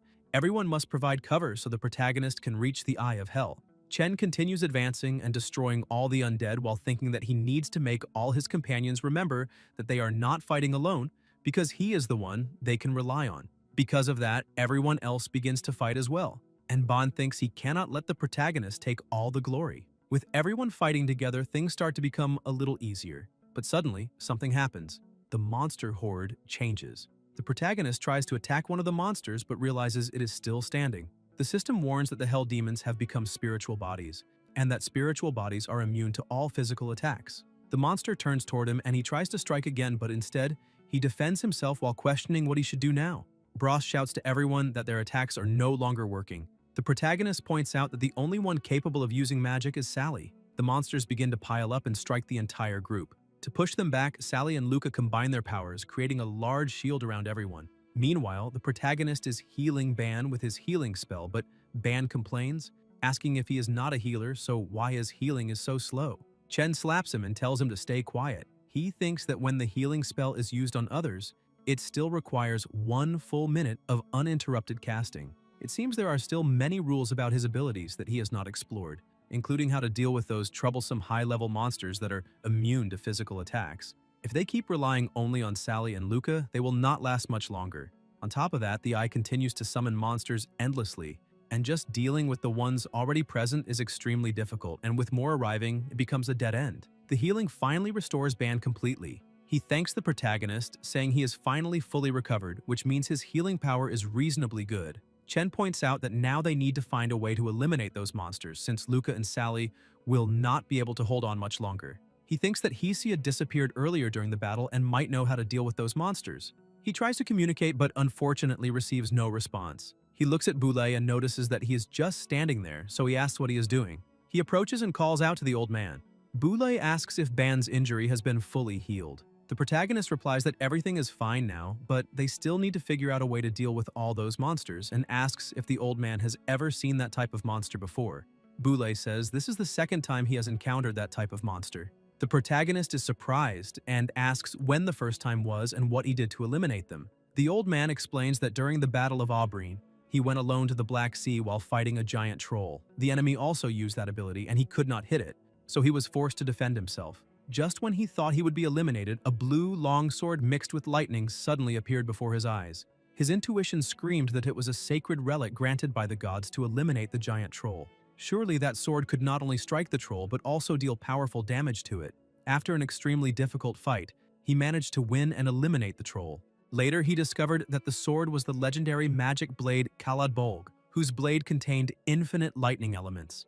This means the giant troll was not so much cut as it was damaged by the lightning magic within the blade. After hearing that story, the protagonist finally understands. So-called magical damage and physical damage are strictly distinguished in that virtual game world. Boulay, Ban, Bros, Philoga, and Lucius are all warrior and assassin-type professionals. Although each of them possesses elemental powers of different attributes, their previous attacks were all ineffective against the monsters and were judged by the system as physical damage. Only Sally, who is a mage, had her attacks judged as magical. So he concludes that class affects how attacks are classified. He looks at the system and thinks that Annihilation can upgrade all abilities into elemental abilities, meaning magical damage. Crescent Moonstrike is also similar to a magical attack, enchanting weapons with the elemental power of chaos. Boulay points out that, unfortunately, he has never encountered a mage capable of enchanting weapons. The protagonist looks at the monsters ahead and thinks that, if he is not mistaken, eliminating them will be child's play. Suddenly, the undead begin to gather energy in their mouths and continuously fire at the barrier created by Sally and Luca. They shout that they cannot hold on any longer, but just before the barrier breaks, Chen rushes forward like lightning, activating the Underworld Song of Ra, dealing 100% additional damage to undead enemies. The protagonist rushes forward once again, eliminating all the monsters in front of him, and the system counts 5 eliminations, granting him several experience points. Everyone is surprised, and he stops on the other side, telling everyone to follow him immediately. The undead begin to follow him as well. He thinks that the monsters are still increasing, so he needs to achieve enough before his skill's cooldown time ends. He continues attacking the undead, and the system keeps counting, stating that the Underworld Song has been activated again, granting 5% magical critical hit rate. And with that, he manages to eliminate 20 Hell Ghouls, earning 200,000 experience points. He looks ahead, thinking that if he destroys the eye, he will be able to find Nablus. He locks onto his main target and fires again. The system informs that when using the Destroyer skill, if the God Strike hits the target, it will apply a marking effect. As he advances, he thinks that he absolutely cannot fall. More monsters appear in front of him, but he manages to strike them all within seconds, marking every single one. He keeps focusing on his objective, thinking that hope lies just ahead. He manages to eliminate 18 more enemies, gaining 180,000 experience points. He prepares to attack, thinking that no matter what happens, he must win. He continues eliminating monsters, and the system does not stop counting the kills. On top of that, the effect of the demonic sword is active. Since the system judges all those monsters as elite monsters, all of his skills can be upgraded and their cooldowns are reset. The monsters keep coming without end, and the protagonist continues fighting all of them. The system warns that the durability of the demonic sword has dropped to 59% and that below 60% the wear will accelerate. He thinks that his only regret is that his attacks are causing the demonic sword to wear out too quickly, and his current progress is still too slow. And if everything continues at that pace, he might have to waste another weapon before even finding Nablus. His hidden level has reached its maximum, and he thinks he should hold on for a few more levels to buy weapons. He cannot waste them like that. Otherwise, he will have fewer hidden levels to trade for potions or to fight bosses. Although those moves cause heavy wear, his weapon is the only way to deal damage. He uses Crescent Moon Chaos Slash, Godslayer, devastating the undead in front of him, and because of that, he manages to restore all his skills again. Everyone is impressed. Bros thinks that in such a short time, the protagonist has become incredibly stronger. Philoga questions what the limit of that guy's power even is, but Ban thinks that he will definitely surpass that terrifying strength. The old man thinks that, although he does not like to admit it, the protagonist's strength surpassed his a long time ago, and thanks to that overwhelming power, it brings everyone a sense of absolute security. Even though the entire group is shocked, they are also fired up, with their fighting spirit burning intensely. The protagonist finally manages to get close to the eye and thinks that it is right in front of him. As long as he destroys it, he will be able to find Nablus. He leaps and gathers all his strength into his final strike, cutting the eye in half. Meanwhile, in Country A at the Cosmos headquarters, some people comment that that man's son suddenly disappeared in the subway of City B in Country C, and not long ago they were still searching for him. However, they tell the boss to remain at ease, because that man's wife is still in their hands, so he definitely will not stay idle. The boss says he has already heard that and swings a golf club into one of his subordinates' faces. He asks if they have been talking all this time, just to tell him they have no idea where that man is. The subordinate becomes frightened. afraid of what the boss might do to him. Woo-san holds the club close to the subordinate's face and says he does not care what method they use. If they cannot get what he wants within 7 days, they will be eliminated. Everyone becomes terrified and agrees with the boss. In City B of Country C, a young man arrives telling Sue that they received information that the giant monster in the China Sea suddenly disappeared, and the same thing happened in other cities. She asks how they disappeared and whether the security cameras captured anything. The young man says no, and that after the footage they captured earlier, all surveillance cameras around the world stopped working at the same time. She is surprised by this and asks if there are any other witnesses who saw what happened. He says yes, but he's not sure how to explain it, and she tells him to just say it. The man says that the people who witnessed it claimed that gods descended to Earth to eliminate those monsters, which leaves her even more confused about everything that has been happening lately. Guys, if you enjoyed the video, leave a like, comment, and subscribe to the channel so you don't miss new content. Thank you.